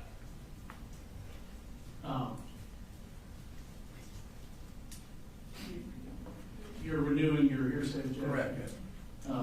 I don't know that we need to know what they told her. You can ask her if she made an appointment or. No, Your Honor, they told her something specific that then she went and told the defendant. And so it's what she did with that information that she got. It's not for the truth of the matter. It's what she understood the process would be to get Colt there, and then what she did with the information of how to get Colt there. Whether or not that how to get Colt there is that information is true or wrong or correct or factual doesn't matter. The instructions were given to her, and then she did acted on those instructions. So the truth of the instructions aren't as important as the fact that she received them. Well, I mean, that's going to be the evidence of the case. You want me to keep going in front of the jury, or? Well, I thought you were indicating you said she told Mr. Gray. Yes. Did you say that? Yes, sir. Yes, sir. She then went to Mr. Gray to. Yeah. Okay, maybe we should approach Judge Evans and argue.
State's about to ask, and the witnesses, from what I understand, her response to be, does not prove that what she was told by Advantage is true. It's just her testimony about what she says she was told. It doesn't mean that whatever this content is, that it's actually true. Okay. Go ahead. So you talked to somebody at Advantage. Did they Yes. tell you who could bring a child in? Parent. And they told you it was a parent. Okay. Did they tell you when would be the best time to bring She a child said in? Saturday morning, Okay. Did she give a reason? because there's very few people in the clinic. Okay. And Coley could go on a Saturday when he couldn't go during the week. Okay. Thank you.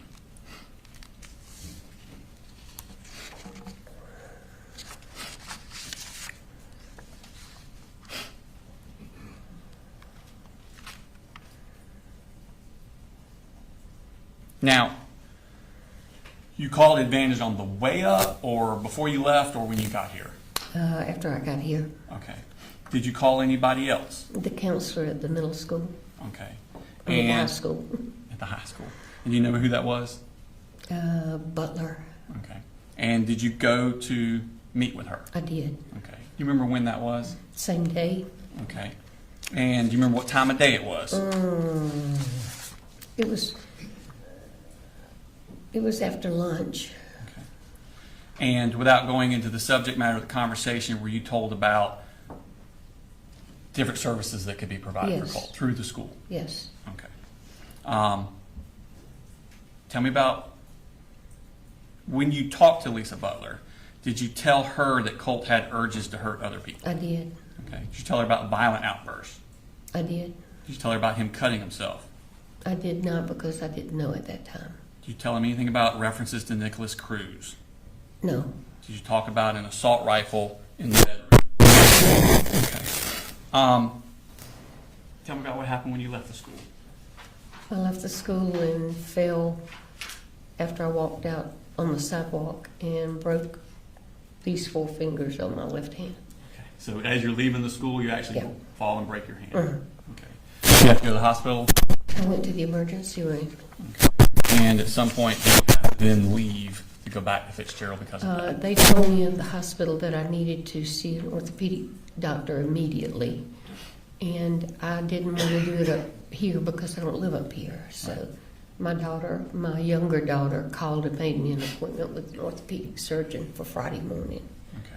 So I left Thursday afternoon. Thursday. Mhm. Did you give any instructions or say anything to Colin about Colt? I did. The counselor had told us about a therapist who was going to be coming to the school. And I told Coley that they were going to send him something to fill out, which they had already sent him and he'd already filled out. Okay. And the counselor told me, I told her about Advantage, and she told me that Tell me what she told you. What did you tell Colin? I told him that she told me to tell Colin to wait and see the therapist first. She thought he should wait and see the therapist at the school first. So I told him that, and I also told him that I'd really like to see him go in and take him Saturday. Okay. But that was a decision he would make. Okay. But he did fill out the thing and send it back. I saw that before I left. Okay. And it actually, I think, gotten a response back from the therapist before I left. Just a second.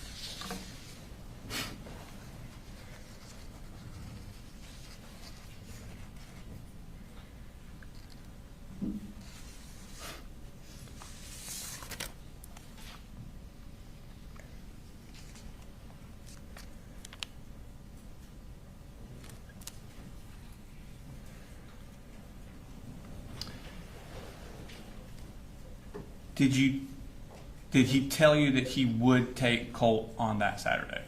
Yes. Okay. No, he said, when I told him about the therapist, he said, well, maybe I'll wait and do that. And I said, well, that's up to you. I honestly I don't remember him saying that he was definitely going to take him.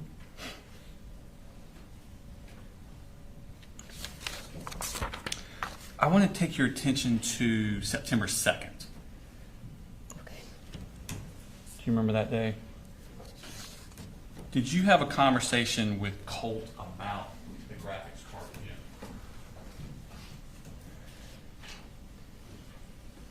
Did you?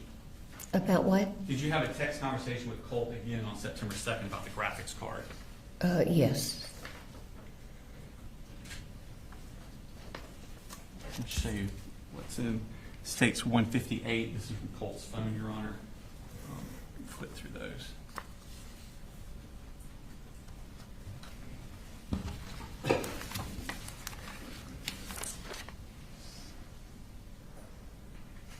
Yes. Yes. Okay. And are those accurate as to the text message you're seeing? Mhm. Yeah. Time we'll publish those. Any objection? Sounds good, yeah. All right. They're admitted to be published. Specifically, I don't know if I've seen these. As I understand it, they're not, Mr. Smith, are they being offered to prove the truth of the text? This is Content? state line, Your Honor. These are shorter than the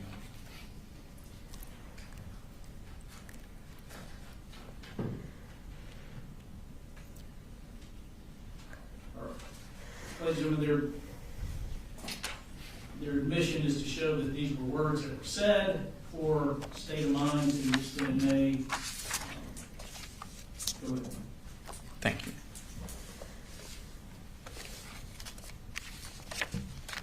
So this is him again. Now it says UTC -4. So that is that time is accurate now because that is us, UTC -4. So at 12:49, he sends you the request graphics card, Yes. and you say, I know I told you I would get it after the first of the month. I was assuming you would be steady going to school and getting therapy, but you were not. I honestly cannot justify the purchase when you are staying home, not trying to help yourself. I know you're going to be angry, and I'm truly sorry, but you desperately need to be in school so you don't wind up in trouble. School for 1 month, and then you can have the card. I love you the most. Yes. Okay. And he responds, fuck you. Yes. You ruined me. Yes. All of you. Yes. And drop dead. Yes. Okay. Did you communicate any of this to Colin? No. Okay. Did you have any more communications with Colt before September 4th? I don't think so. I don't have any memory of it. Okay. Just saying.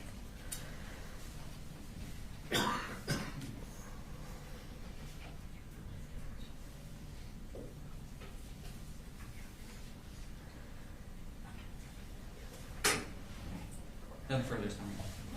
Cross. Thank you, Judge. Good afternoon. Good afternoon. Kind of a long trip from Fitzgerald. Yeah. I want to talk to you a little bit about your grandson. All right. I know you told the detectives early on that he was your heart. He was the first grandchild, correct? Actually, he was the third, but he was the first biological grandchild. Right. And that you couldn't help it, that you pretty much loved him the most. Okay. Yeah. How many statements did you give to the police, if you remember? I know you gave one in September, another one in November, another one in January. Did you give any other statements other than those? Not that I know of. I'm sorry? Not that I know of. Okay. You got a soft voice. Sometimes I'm it's hard sorry. for me to hear. No, that's fine.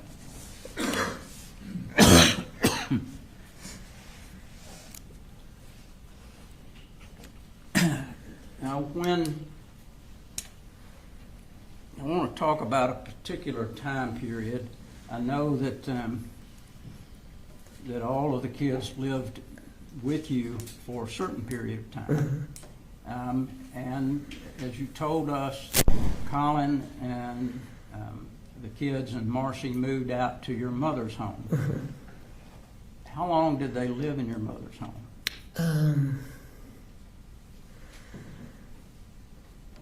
I think almost a year.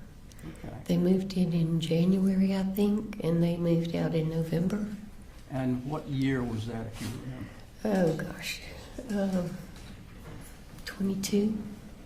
Okay. They moved down in, I don't know, it's either 20 and 21 or 21 and 22. Okay. I've got that on that note, but I left it in my purse outside the courtroom. And your daughter lived in the house once Colin and Colt left. She stayed there.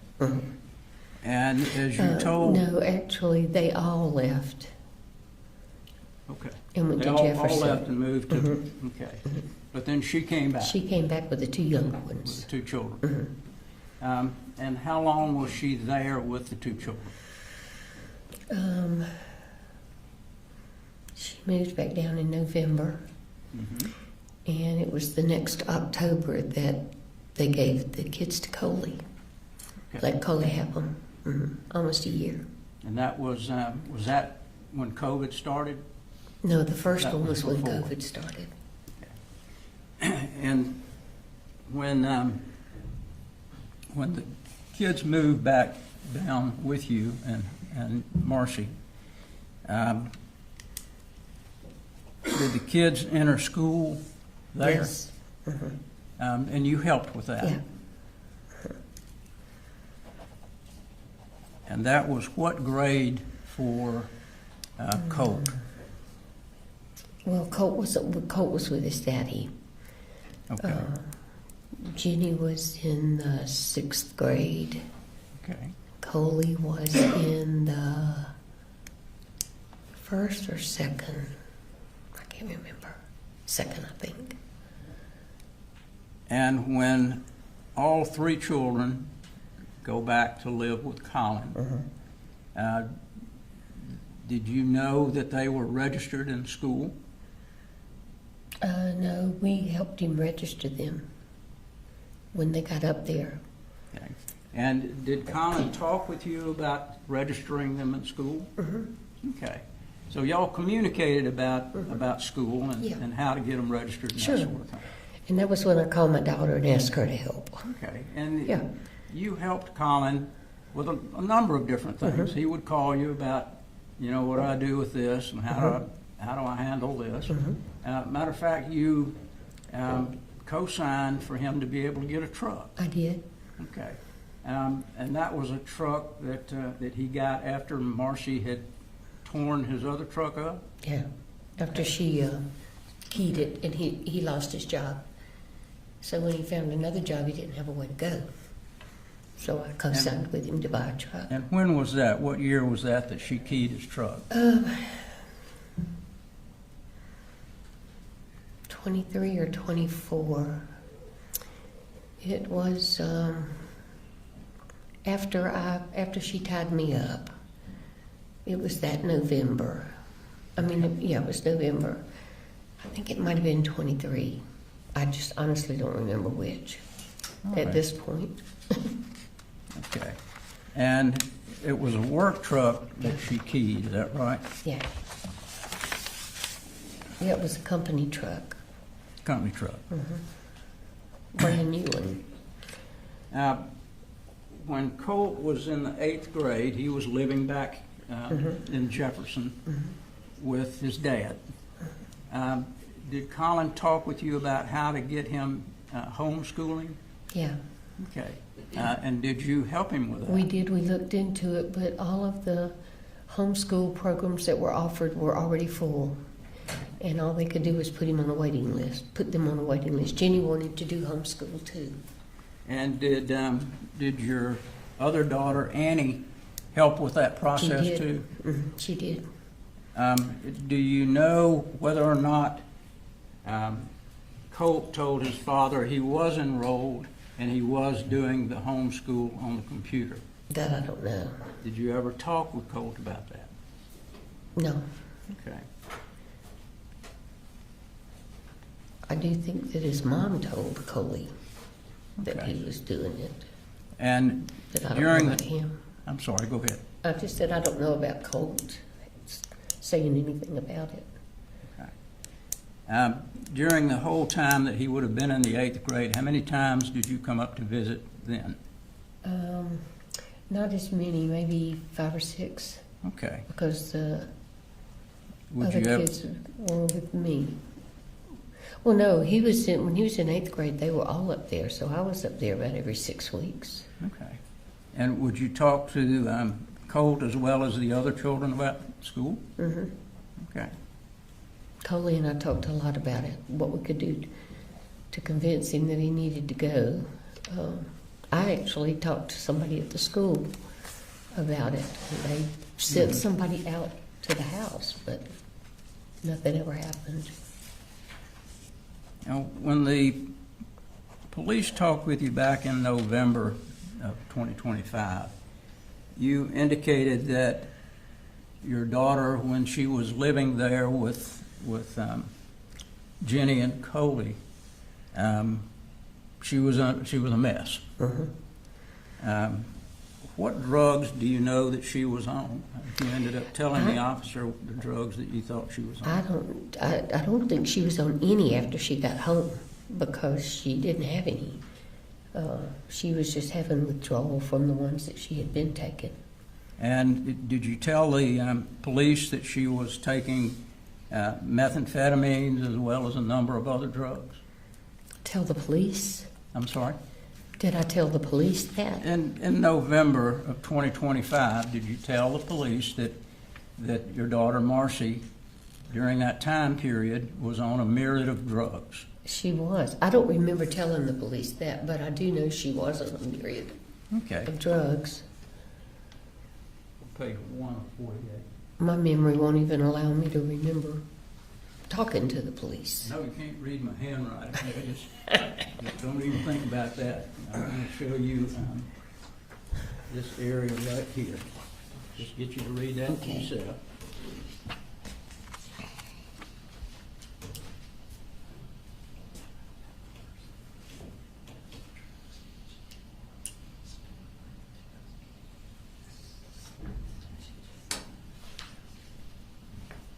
God, I said that, I just don't remember I don't remember talking to the police about it. Okay. But maybe I did, I just, Okay. It's been since September 25. yeah.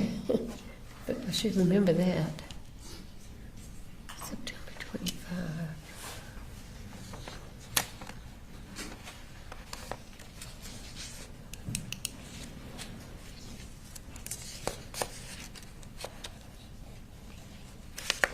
Was that related to when she tied me up?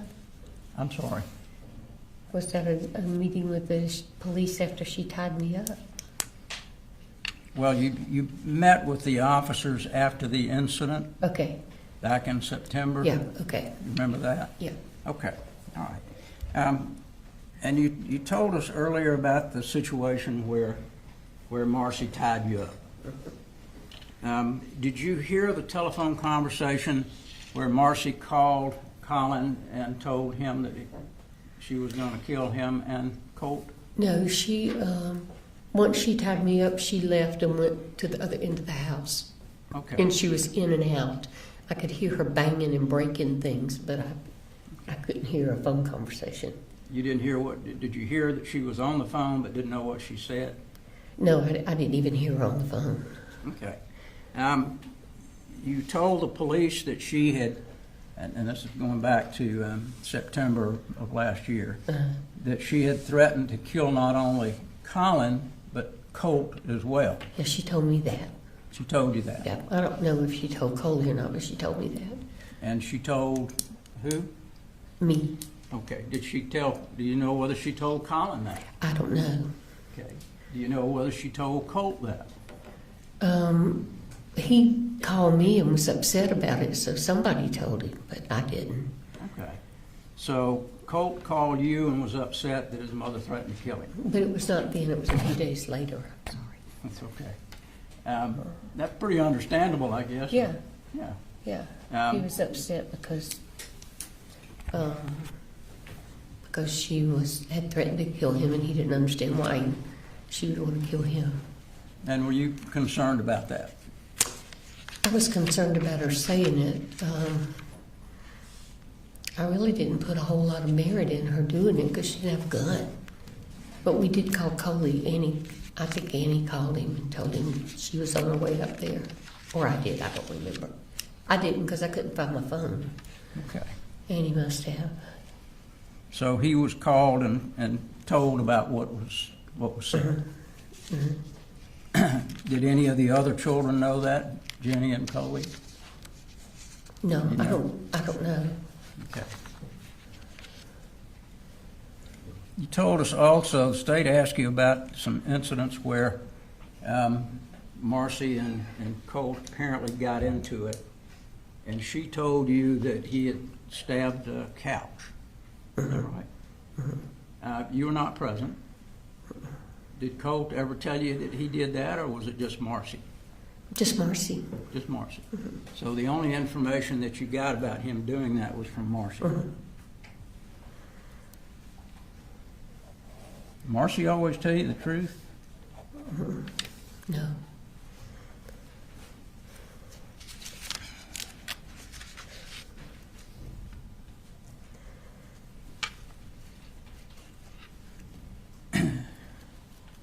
You told us also that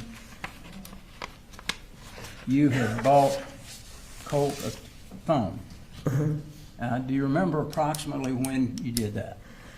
It was after he went up to live with his dad when he was in the 7th. I mean, when I brought Marcy and the other kids down. Okay. A couple of weeks after that, I bought him one. Would that have been in 23? Yeah. 2023? Yeah. Okay. Yes. And you, as you indicated, you and he would converse on the telephone. You would text and also call and talk. How often would you talk with him on the phone? Not very often, maybe once a week. Okay. And how about texting? About the same. Actually, he called more than he texted. Okay. You told the police that that Colt was a bright kid. Yeah. Yes, Very sir. smart. Knew a lot about computers. Very manipulative. Because he knew how to get things out of you. And if he pitched Yes. a fit, then you were going to get it for him usually. Yes. Okay. So he would use that to manipulate. If he wanted something you weren't getting it, he'd act really angry. Yeah. Be fair to say? Yeah. Okay. Were you with him when he'd do that, or would he do that primarily over the phone? Mostly over the phone. Okay. Was there ever a time that he got angry when you were there about not buying him something? Not that I can recall, Okay. but that doesn't mean it didn't happen.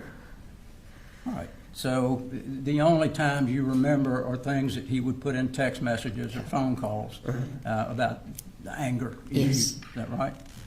Now, when you would come up here, would you go to church with Colin and the kids? I went sometimes? once or twice, but most of the time after they moved up here and started, I would come during the week rather than the weekend. Okay. But They you went. knew that they were attending church. Yeah. I had been with them several times. It was a great church. All right. And you knew that Colin was working full-time. Yes. You knew that he didn't drink anymore. Yes. Did you know anything about the job that he had here? What his work schedule was? How often he'd be away from home? He'd be away from home every day. They wanted him to work on Saturdays, and he would usually leave the house 6:30 after he got little Coley on the bus. Get home at 6 o'clock Okay. at night. And did you know that he took Coley to school, and then the older kids would have to catch the bus later? Catch the bus. So he would not be there when Colt would be supposed to be going to Right. school. And from your experience, you found out firsthand that Colt didn't always tell the truth about going to school. Absolutely. Okay, because one of these text messages, he was saying that he was at school, and actually he was in the house. And would he do that often? Would he say he was going to school? He told me every time I asked him he was. Okay. Did he ever say anything about liking the new school, Apalachee High School? Did he say anything to you about that?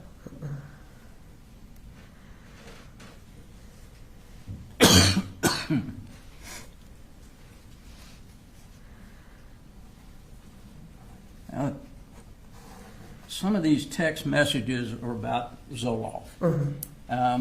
Zoloft is for anxiety. And did you believe that he suffered from depression and anxiety? Absolutely. Okay. And so therefore, was it your idea or Marcy's idea to give him Zoloft? Well, Marcy brought it up, and I didn't necessarily support it, but I didn't fight her on it. I didn't try to talk her out of it. That was not something that Colin suggested. No. And how long had Marcy been giving him Zoloft? She started giving it to him after she went up, when she left rehab. August? No, she left sometime in July. Okay. I don't know July. how long after that she started giving it to him, but Okay. July or August of it was July 24? because it was around the 10th, I think, of July. All right.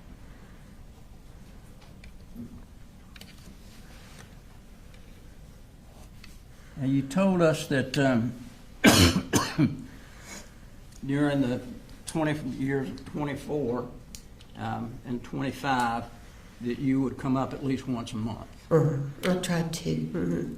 And would you talk to Colt more during that period of time than you did earlier? Yeah. So you and he would have numbers of conversations. you told us about Christmas. Was it Christmas of 24 or Christmas of 23? I think it came out Christmas of 23, but it was actually Christmas of 24 that he got the gun, right? Yeah. Okay. And after he got the gun, did he talk with you about getting things for him for the gun? No, he just talked about bullets. I mean, getting bullets for it. Yeah. Did you end up buying him a strap for the gun? Buying what? A strap? You remember getting him anything other than bullets? I don't. But that, he could have ordered it on Amazon, and I just, Okay. But I don't think I did. But I honestly, I'd have to go back and check my Amazon orders. I'm sorry? I said I'll have to go back and check my Amazon orders. Okay. So would he order sometimes things on Amazon without you knowing it? No, not usually. Okay. I usually did the ordering. I didn't let him get on it. But that doesn't mean he didn't do it Right. at some point in time. Do you know how many bullets you got him? No, I got him, I think 2 of those things that you put in the gun, magazines, is that what they call them? Okay. I think I got him Magazines? 2 of those or 3, whatever you could get for $100 or less. Okay. Because I So- had given him $100 for his birthday. So it may have been magazines that you put the bullets in? No, they were bullets. Okay. They were, I don't know, they were just in a box. All right. But you don't recall, at this point, anything else that you may have purchased for No. him? Mm. How about for his computer? You buy him things for the computer? I did. He liked to take them apart and add new things to them and make them stronger and bigger. And so I actually bought his computer. Marcy asked me if I would get it. Well, actually, she said we would get it together. He wanted one really bad, so I got it. Was he good with putting the computers together, building things with it, or do you know? Was he good at what? Good with matching components up with Oh, yeah. the computer? He'd take them apart and put them back together. Okay. Did he ever talk with you, or did you ever get any information about him being on what we call the dark web? No. Okay. Did you even know what the dark web No, is? no. No. Until I heard about the Discord when the FBI. Well, the whole web That's to me so- is dark, so Yeah. I understand. But That's- he never talked to you about it? No. Mm-mm. The police also asked you about, I think you told the police that you came down a couple of months before this incident, or maybe a little before that, and cleaned his room, And what? Colt's room. Cleaned his room? Mhm. And I think you told him when you cleaned the room, you remember seeing the gun was in the corner. And they asked you about what was on the wall. You remember telling them that there was a kind of a flag and a picture of a girl? Looked like a clown All right. girl with rainbow hair. And was there anything else on the wall? There that you were remember? others on the wall, yeah. But what- I didn't look at them. They were all real dark. I have macular, and I don't see well. And he kept his room real dim. But I saw the one of the girl because it was right by the light, Okay. and she had on like a pink outfit and rainbow hair. Okay. And But he of did all- have others on there. I'm sorry. He did have other posters on his wall. Okay. And you didn't know what those were? I really didn't even look at them. The times that you were there and you indicated that you saw the gun a few times when you were there, did you see anything different on the wall each time you saw the gun? Okay. I just didn't pay attention. Like I said, he's had posters on his wall all these years, and it was usually dark when I'd go in. He wouldn't have anything on but his monitor. And I'd flip the light switch on, but it was a real dim wattage, and I just, it was just all dark to me. And did you see anything that you thought might be disturbing on the wall? Okay. Nothing but the gun. I'm really. sorry? Nothing but the gun? You knew that that Colin had purchased this gun. Do you know when he bought it? He bought it, I think maybe in November, Okay. before Christmas. Bought it before Christmas? Yeah. Okay. And were you there when he gave it to Colt? No, he gave it to him at Christmas. Okay. You were not there at Christmas? No, I didn't come up until a couple of days after Christmas. So you don't have any idea what Colin may have told Colt about the gun? No. The state went over a number of text messages with you. Did you ever share any of those text messages with Colin? No.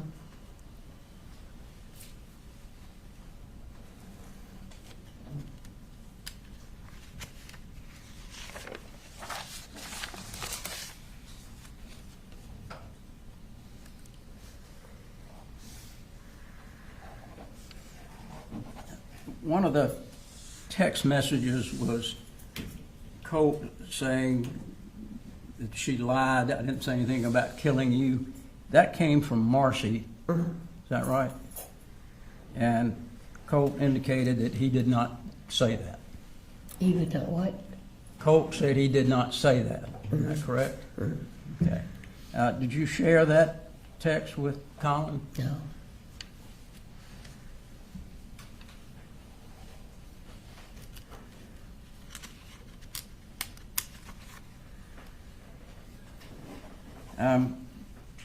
I know we heard about the graphics card also. He got upset with you again because you weren't buying him what he wanted? Okay. And every time he would go through this scenario, would you have another conversation and he'd tell you that he loved you? Okay. So it was just kind of his modus operandi to try to get you to buy something. That's right.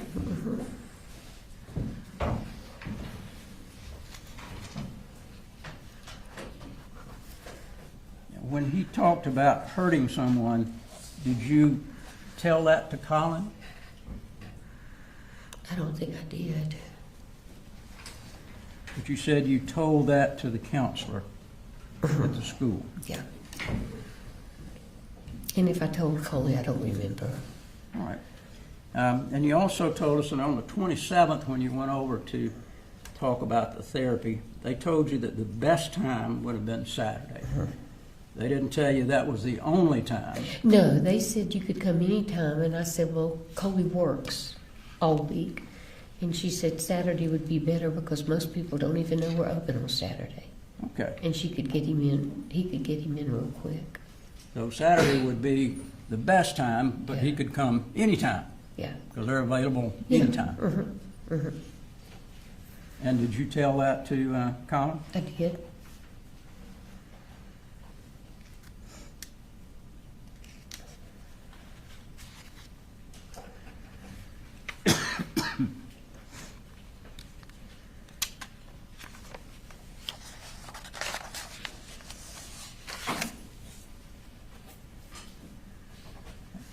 You never had another conversation with Colt after September the 2nd. Is that correct? I don't know. I don't think so.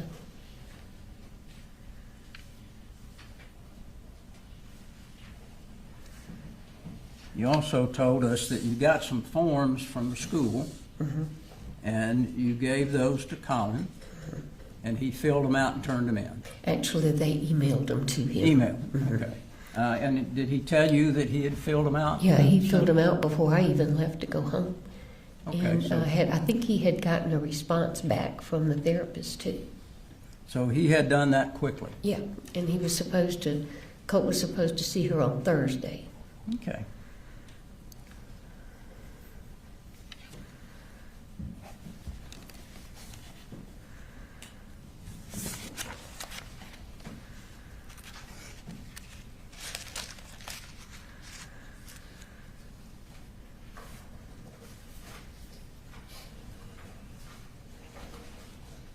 I just wanted to clear up, who called you to ask you to come and pick Marcy up?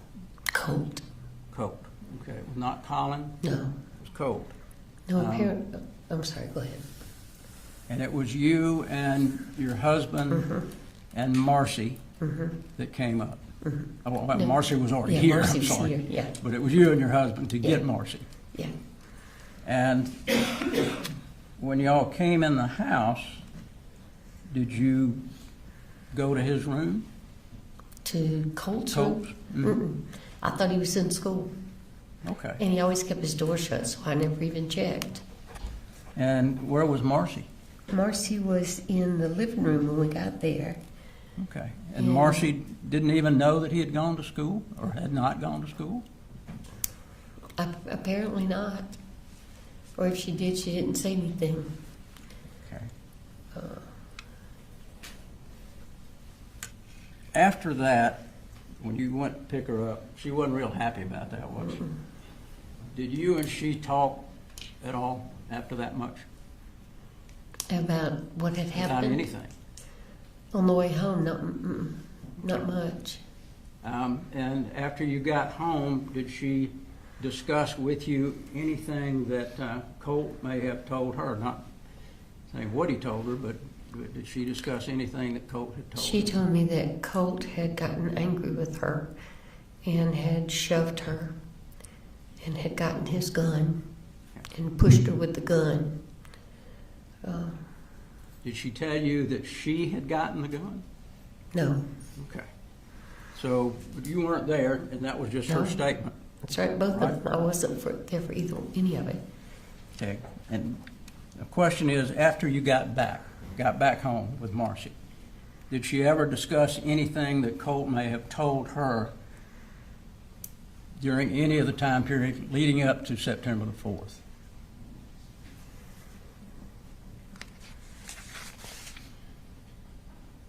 No, Okay. Thank you very much. you're welcome. Yes, Your Honor. So when you bought those bullets for Colt, wasn't that with the defendant's permission? Yeah. Okay. And now, you said earlier that you, on the way up, after Colt had told you that, asked you, would you still love me if I did something terrible, you called Advantage Crisis in Athens. Where did you get that information about that place existing? From Marcy. Okay. And had she been searching for places like that? She had found that one. Okay. And she said she thought it was probably the best one for him. Okay. And why is that? What was special about this place?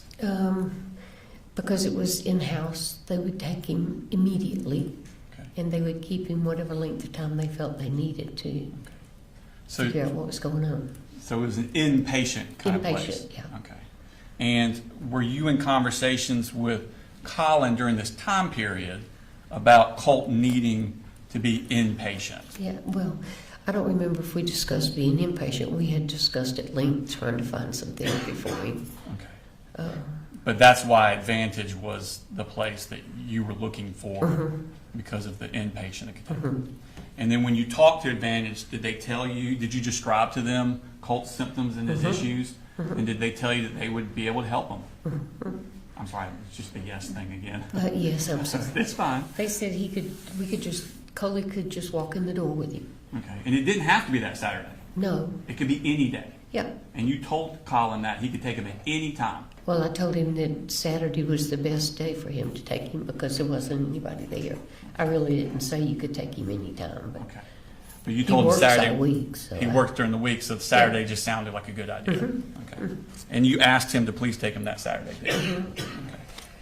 I told him I didn't ask him to please. I told him I thought it would be a good idea if he did, but if he didn't, to make sure that he went to school Thursday so he could see the therapist. Right, because the therapist at the school doesn't work if Colt's not at school. Yeah.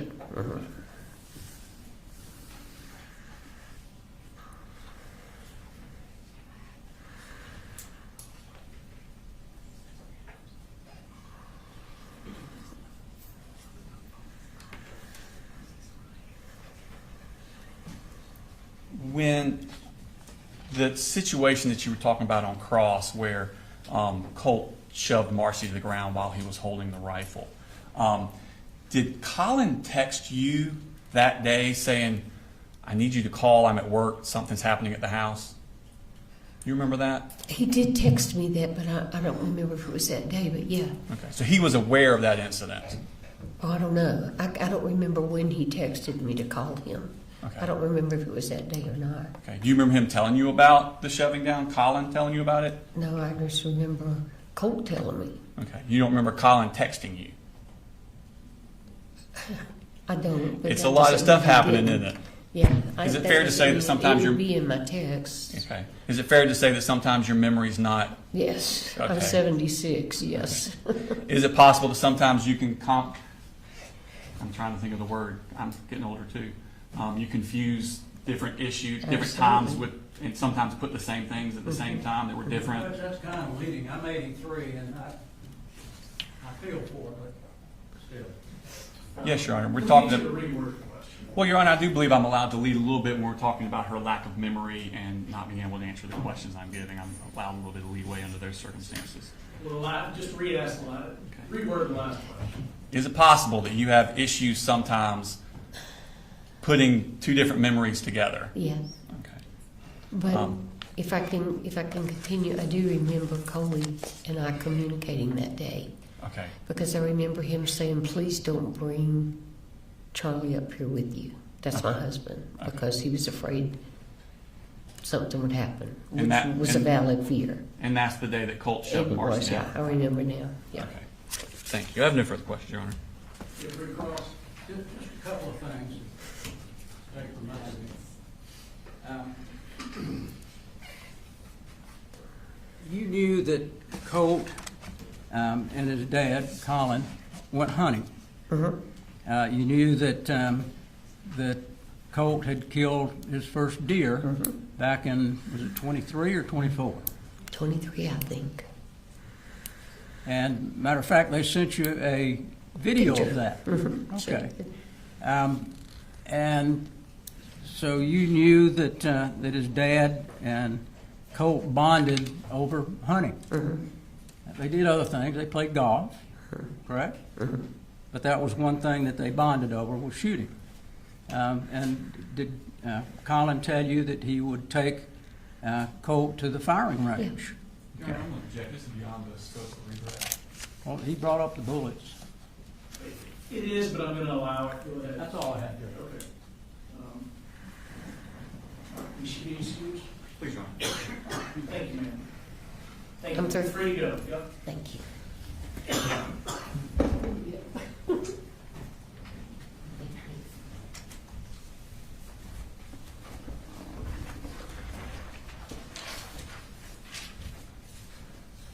Who is the state's next witness? Vicky Lee, Your Honor. Did you need to take a break before? Jury, you need a restroom break, or raise your hand if you do. Yes, say no. State calls Vicky Lee to the stand, Your Honor. Just put back the evidence.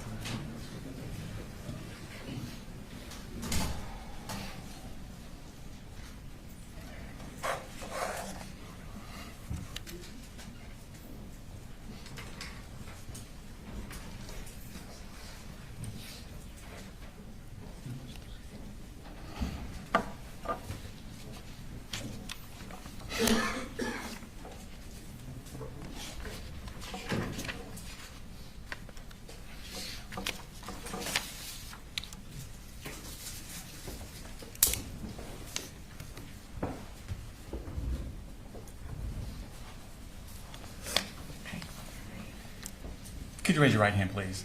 Swear the testimony you give in the now pending before this court will be the truth, the whole truth, and nothing but the truth, so help you God. Yes. Okay. If you could introduce yourself for the jury, please. My name is Vicky Lee. And where do you work, ma'am? I currently used to work for Advantage Behavioral Health Okay. And where is that located at? in Athens, Georgia. And what does Advantage Behavioral Health do? It is a mental health facility, and we do behavioral health assessments on ages from 4 up until whatever adult age, but we do mental health evaluations there and also substance abuse evaluations. Okay. And what did you do when you worked there? I was the business manager. I was the manager of the clinic Okay. And where was that located at? in Athens, Georgia. Okay. Do you have a phone system at Advantage Behavioral? We do. Okay. And does this record calls when they come in, not the contents of them, but record like the numbers of who called and what time they called? We do, Okay.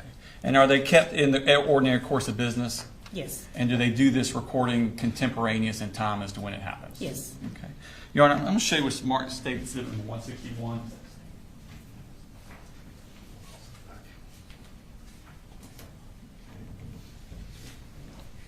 Yes, if you identify that.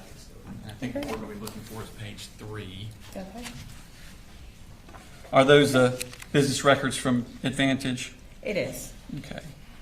And were those given out as a result of a subpoena from Yeah. our office? Okay. yes, they were. And was there a phone call made on August 27th? Excuse me. No objection, 161? No objection. It's already in evidence, Your Honor. Sorry. Yes, there was a phone call, that was me. Okay. And what was the phone number that it came from? I can see on here, but I don't remember specifically, but there's a number here. Mhm. If you wanted me to read that one, but Please. I don't know specifically. Yes. The number that it came from was 229-425-5704. Okay. That Thank helps. And I know you don't know the contents of that, but let's talk a little bit about Advantage Behaviorals. Are y'all open on Saturdays? Yes, we are. Okay. If someone was to bring in a child of 14, what would be the procedure for that?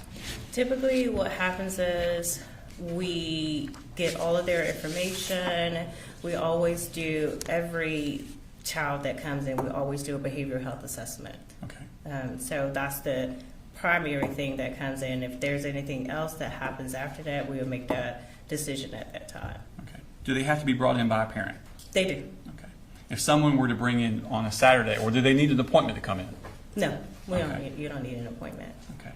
For this behavioral assessment, what would happen if someone, if a child around the age of 14 came in and presented with symptoms that they were cutting themselves with a knife?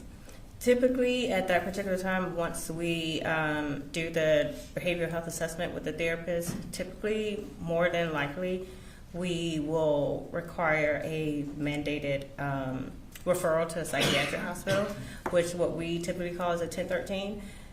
They are not allowed to leave our facility unless they have to take them to that psychiatric hospital. They are not allowed to leave our facility until that has been done. Okay. What if they presented with physical violence to parents, such as pushing or hitting?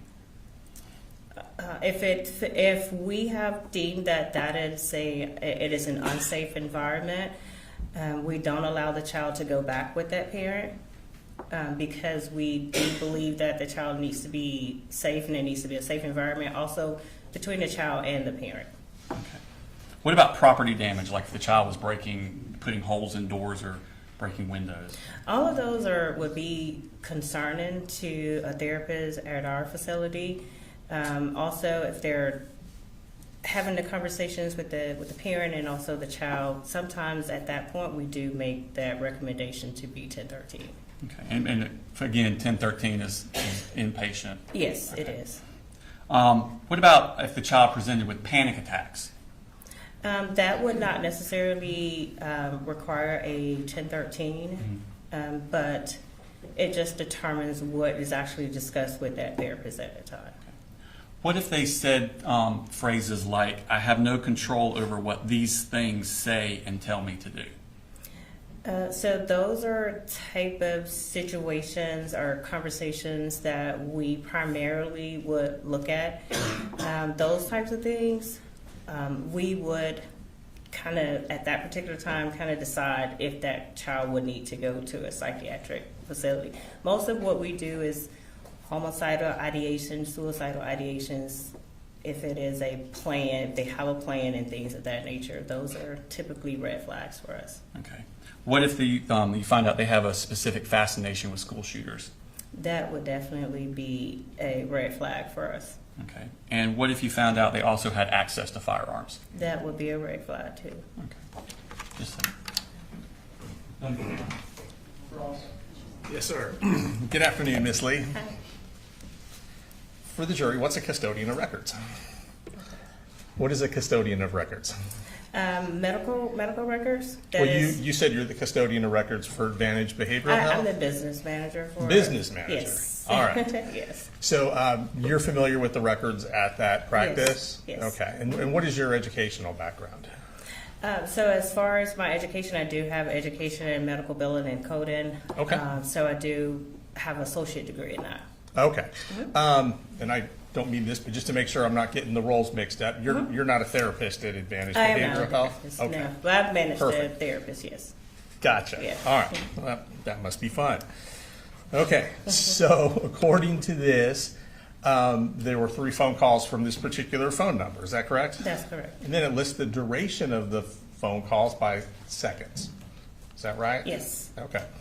But as you testified earlier, you're not sure what the contents of those were. Once we were able to talk to the staff, it was determined that what happened was we got a phone call from someone inquiring about I don't know if I'm supposed to say the names or not, but they called about him.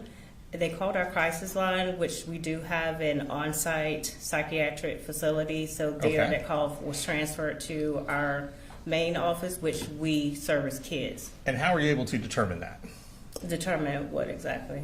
Well, you just said that someone called about this particular person and it was forwarded to this particular, where are you getting that information from? So we got it from the phone records. From the phone records, but how do you know what the contents of the phone call was? Because we can actually hear the recording. Oh, you have a recording of it.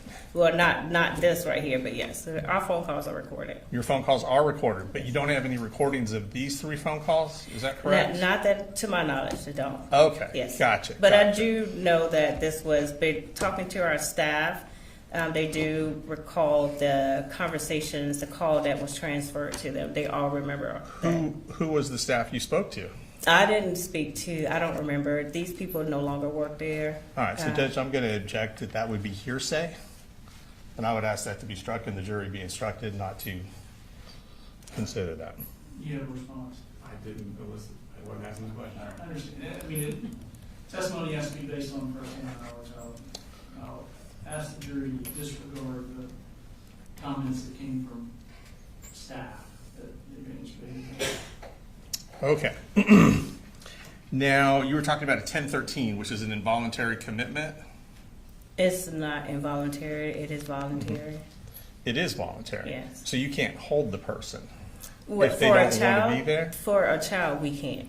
Okay. Because we are not allowed to let that child leave our facility once we have 1013 now. Okay. And you said that could be based on an unsafe environment. It can be. It just Okay. determines what the therapist decides at that particular time. If they feel like it's an unsafe, if the child is going to do harm to himself or others at Right. that particular time, yes. Okay. And that would obviously be based on conversations with the child and with whoever else was there. Is that Right. correct? Okay. And when you were referencing an unsafe environment in regards to who you had been given some examples by the state, if one parent was abusing the child, that would be considered an unsafe environment. It would be. Okay. Now, is it still considered an unsafe environment once that parent has been removed, for example, from that home by, say, defects? It would not be if that particular parent was still, if that parent is still in the home, of course it would be an Of course. unsafe environment. Yes. Okay. All right.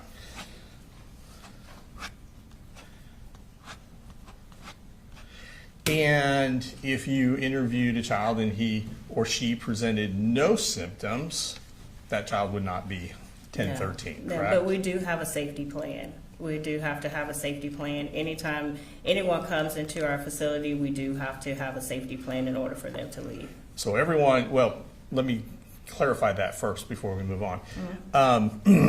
So anyone that comes in for some information gets a safety plan, or does there have to be a screening first? Once you're being seen.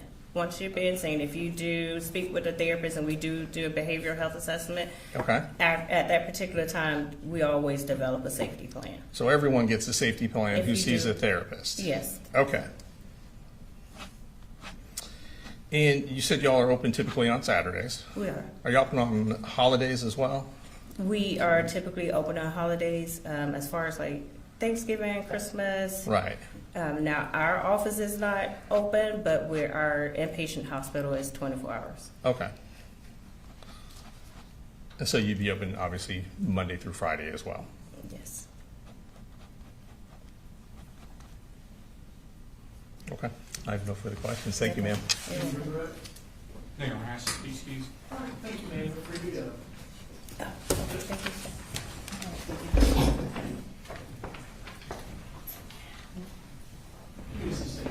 It's pretty long. I think I see a hand anyway, is that right? All right, ladies and gentlemen, we'll go ahead and take a 10, 15-minute break.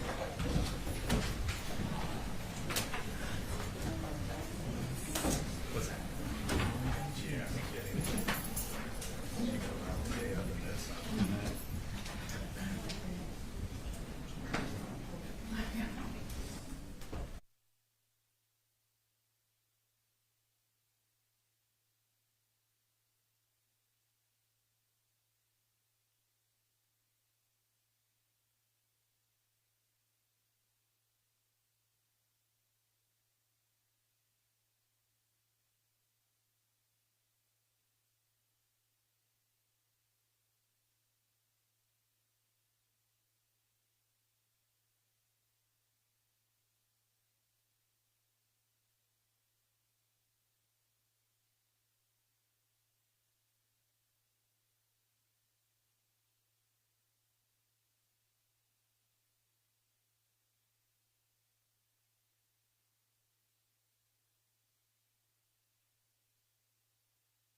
you all still need more time to do that, or? I'm sorry? Sure, you'll have to look into that.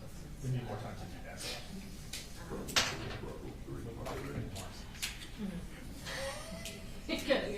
I assume, but I just want your assumption.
And she has not yet arrived.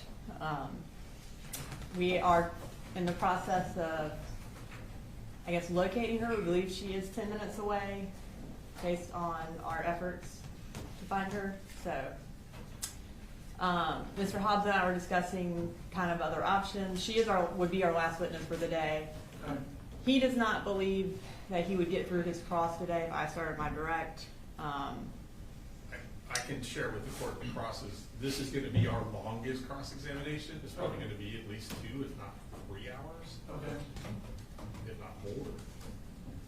And it's up to the court. I don't necessarily have a problem with starting her and ending on Monday. I also don't have a problem if you want to do it a different way. Our issue is I just haven't laid eyes on her yet, so I don't know what kind of.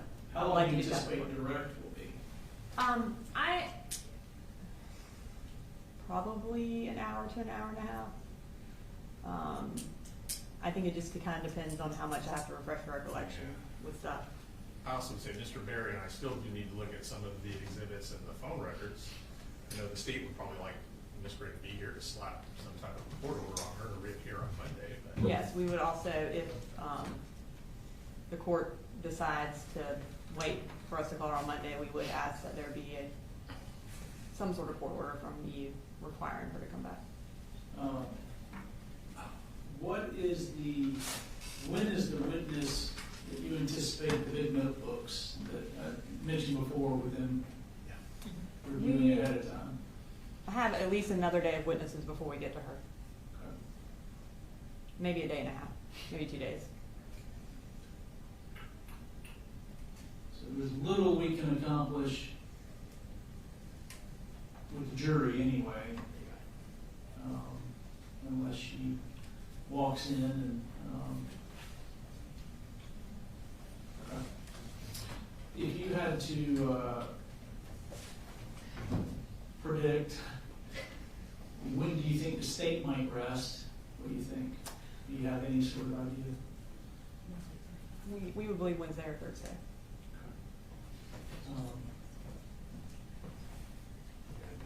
We have probably, I believe, 9 witnesses left, but they are all fairly lengthy except for one, I believe. And I know that we had talked about jury charges, but obviously things have accelerated. We'll have those to you first thing Monday morning. Okay. We have the dates, but we anticipate having ours ready Monday morning. So you can start. Yes. looking at them. Yes, first. All right. Is there any reason I shouldn't release the jury today? Not if you want to be done by 4:30.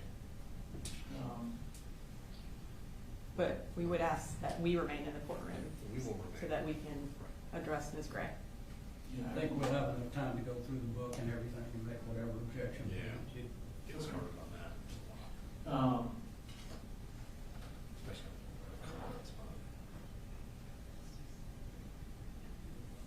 right. Is there anything you want me to tell the jury other than just? Just tell me I have some lawyer stuff to do. They're going to get an early release on Friday. Just tell them the state can't get their witness here. Oh, well, we're getting her here. This may take a little longer than we thought. We just don't know what car you got. Judge, when she does get here, I think we're gonna have to charge her with the fact that she is still married to Colin, so there is a marital privilege. She's gonna have to waive that on the record. So I think we need to, I don't know whether she needs a lawyer with her to do that, but I think we need to do that when she gets here.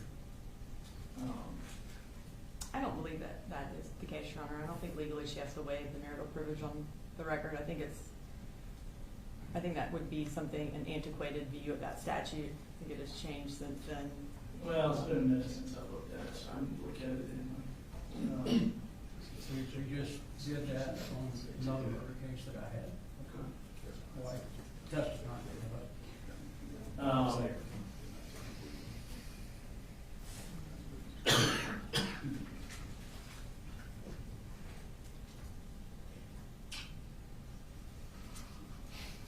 All right, if you want to go ahead and bring them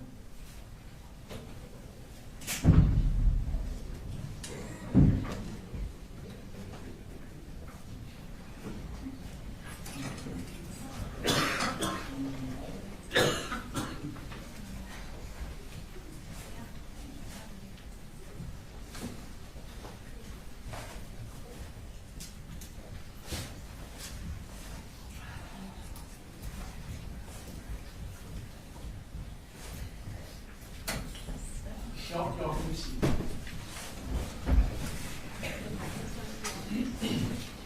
Ladies and gentlemen, there's no additional witnesses or evidence that's going to be presented this afternoon. There's some evidentiary things that the lawyer's going to work on. So we're going to have to stop early. You've been very dedicated this week. I do appreciate it. I want you to know that. If you'll just relax and enjoy your weekend. See you Monday morning as usual. Again, stay off social media, don't watch the news. Be careful with your text messages and don't discuss the case with anybody. Y'all have a good weekend. You Thank you. too.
jump away there.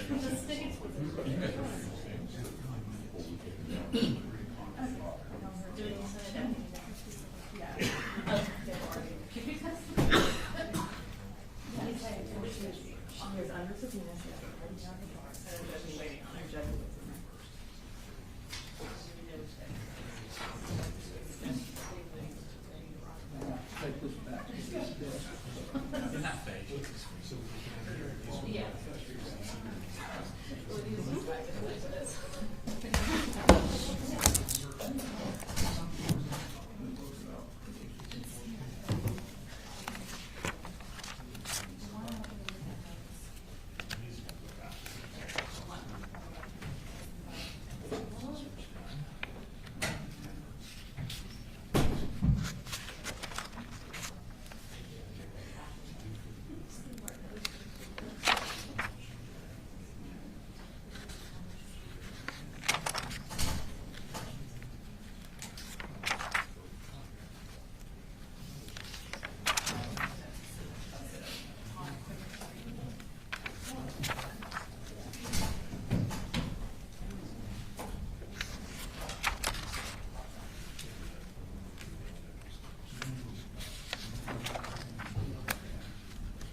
Sir, may we approach? Yes. Bring them on.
So, listen, there's some concern. You were the next witness, and you weren't here when they were ready to call you. Yes, sir. So there's so we sent the jury home and bring them back Monday morning. You would be the first witness Monday morning. Yes, sir. There's some concern about you appearing. I just want you to understand you're under a subpoena. Is that right? Yes, sir. So I will be driving myself on Monday, so other family members won't be involved. just be aware, if you're under subpoena, it still applies for Monday. You know, I don't know specifically what day it told you to be here, but Sure. you don't want to be held in contempt for not coming. You don't want deputies to be sent out to find you. Oh, no. You don't want to be put in jail for contempt. Okay? I'll be here on Sunday. All right.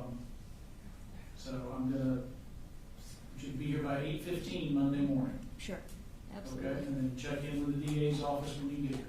Yes, sir. Anything else we need to address with Ms. Gray? Mayor. Nothing was there. All right, thank you, ma'am. Thank you.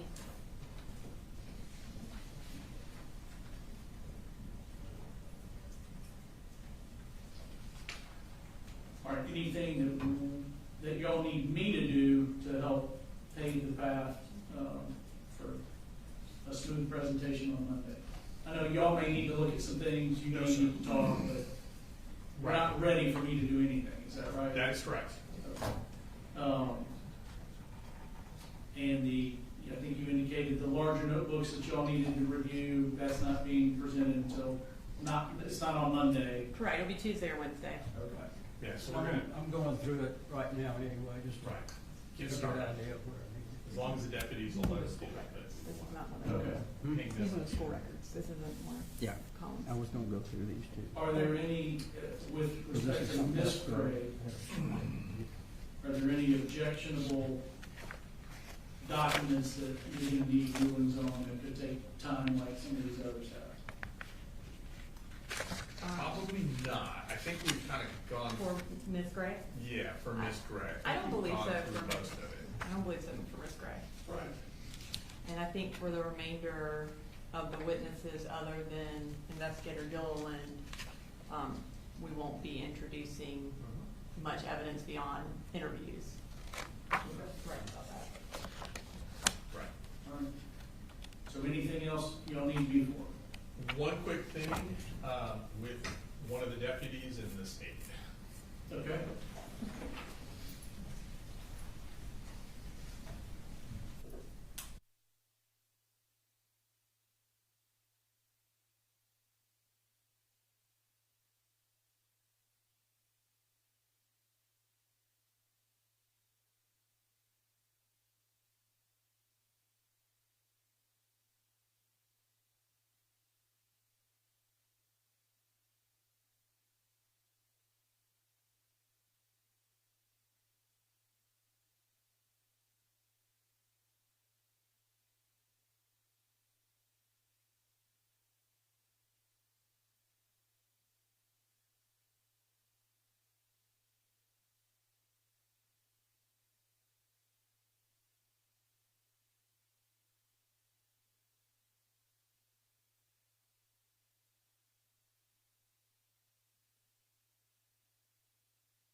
Need to address.